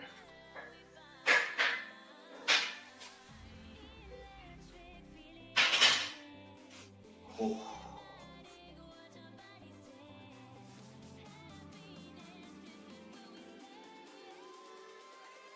They are back and in action, dude. This is my fourth workout stream. Third? Fourth? I think I did 3 last week. Or did I do 2 last week? I don't remember. We got one today. Another one tomorrow. Another one Thursday. Another one Friday. Not on Wednesday. Monday, Tuesday, Thursday, Friday, dude. Let's go. I gotta fit a 5th week in there. 5th workout in there because I like doing what's called bro splits. But in order to do bro split, I'm gonna need 5 days. So I gotta figure out where I want to do that one. Even if I don't stream it, I just gotta do it. All right, Lois. The workout has been complete. Let's head back upstairs. Oh. Whoa. Let's head back upstairs. Then we're gonna wind this stream down. Don't judge my garage. I just moved. You get that judgment out of here. You get that judgment out of here, chat. Bro, Cross, you're down 10 pounds? Wait, where's my iPad? Ah, crap. Left the iPad in there. Wait, hold on. Here we go. I was like, I need to move my phone, dude. I need to move my phone. Alright. Dude, my shoulders are on fire right now. Until I get back to my, lock the door. Sorry for the potential motion sickness some of y'all are getting. Oh. Up the stairs, man. I miss having a 1-story home, dude. Not even because I don't want to walk up the stairs, but because I don't want to pay to heat and cool 2 floors rather than 1. But this is what we found. It's what we could get. Let me go ahead and just change cameras and microphones real quick. And we should be back in action. Let's go. Bro. Now leaving Planet Fitness, the judge-free zone. You know it. You know it. Guys, what a day. What a day. Quick little 5-hour stream on a Monday? Dude, who are we? Are we like actually a streamer, dude? What's going on here? What's going on here, dude? Love it. Love it, love it. Guys, thank you so much for hanging out today. Y'all been amazing. I gotta head to the DMV. Yay. I really want to stop streaming if I can go to the DMV, because the DMV is definitely what I'd rather be doing right now. Absolutely. Friends, I love you. From the bottom of my heart, I appreciate you. And my friends, if you guys want to check out XP Church, that is the church my wife and I pastor. You guys are more than welcome to come check it out.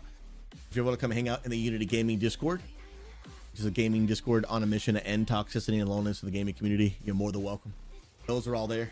I appreciate y'all. Y'all are absolutely incredible. Love your face. Elf Siege, you're beautiful. I appreciate you. We are going to raid someone. And Coach, you said Bleed, Deej, or Zarya. Shinobi, much love to you. And so we're gonna do a quick little raid ski right now. But I don't think Bleed is online. Bleed is not on. Let's check Deej. Deej is indeed on, dude. What's he playing? Deej is a WoW / variety streamer. What is he playing? Big pulls only? Oh, TGC Card Shop Simulator? What? Dude, what is this?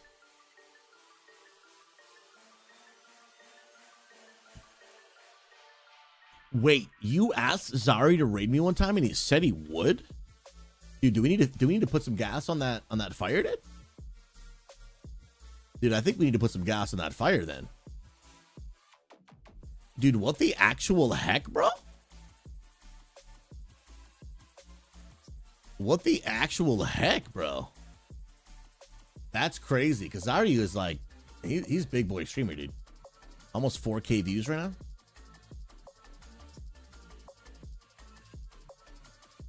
Dude, that's nuts. Dang. Well, let's go and check it out. But Coach did redeem, so Coach gets to what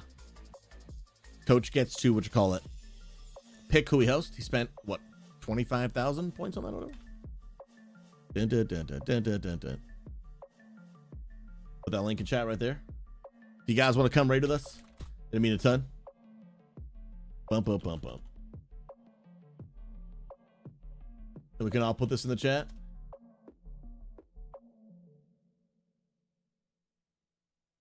What would we write to Zaryu? Da. Get ready for 3. Might be, dude. Might be, man.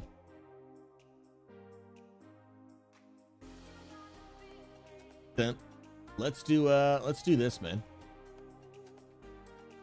Dun, dun, dun, dun, dun.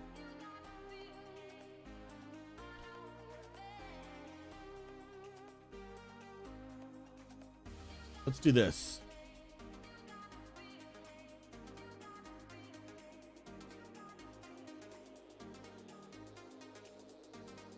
Dun, dun, dun, dun, dun, dun, dun, dun, dun.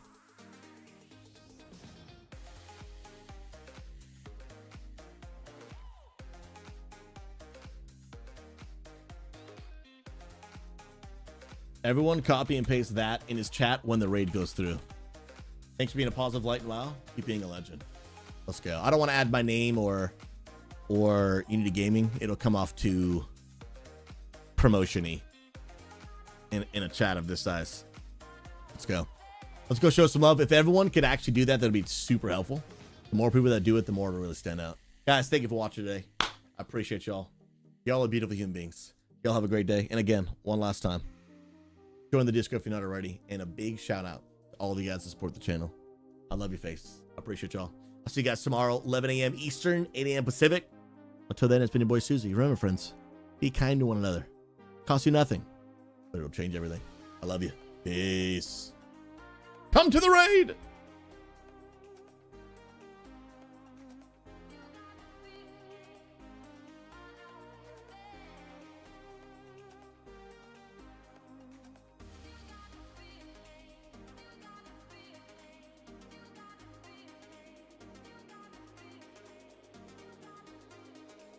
Even play that. That was phase 3. We're level 50. Wasn't that 5 or was this 4?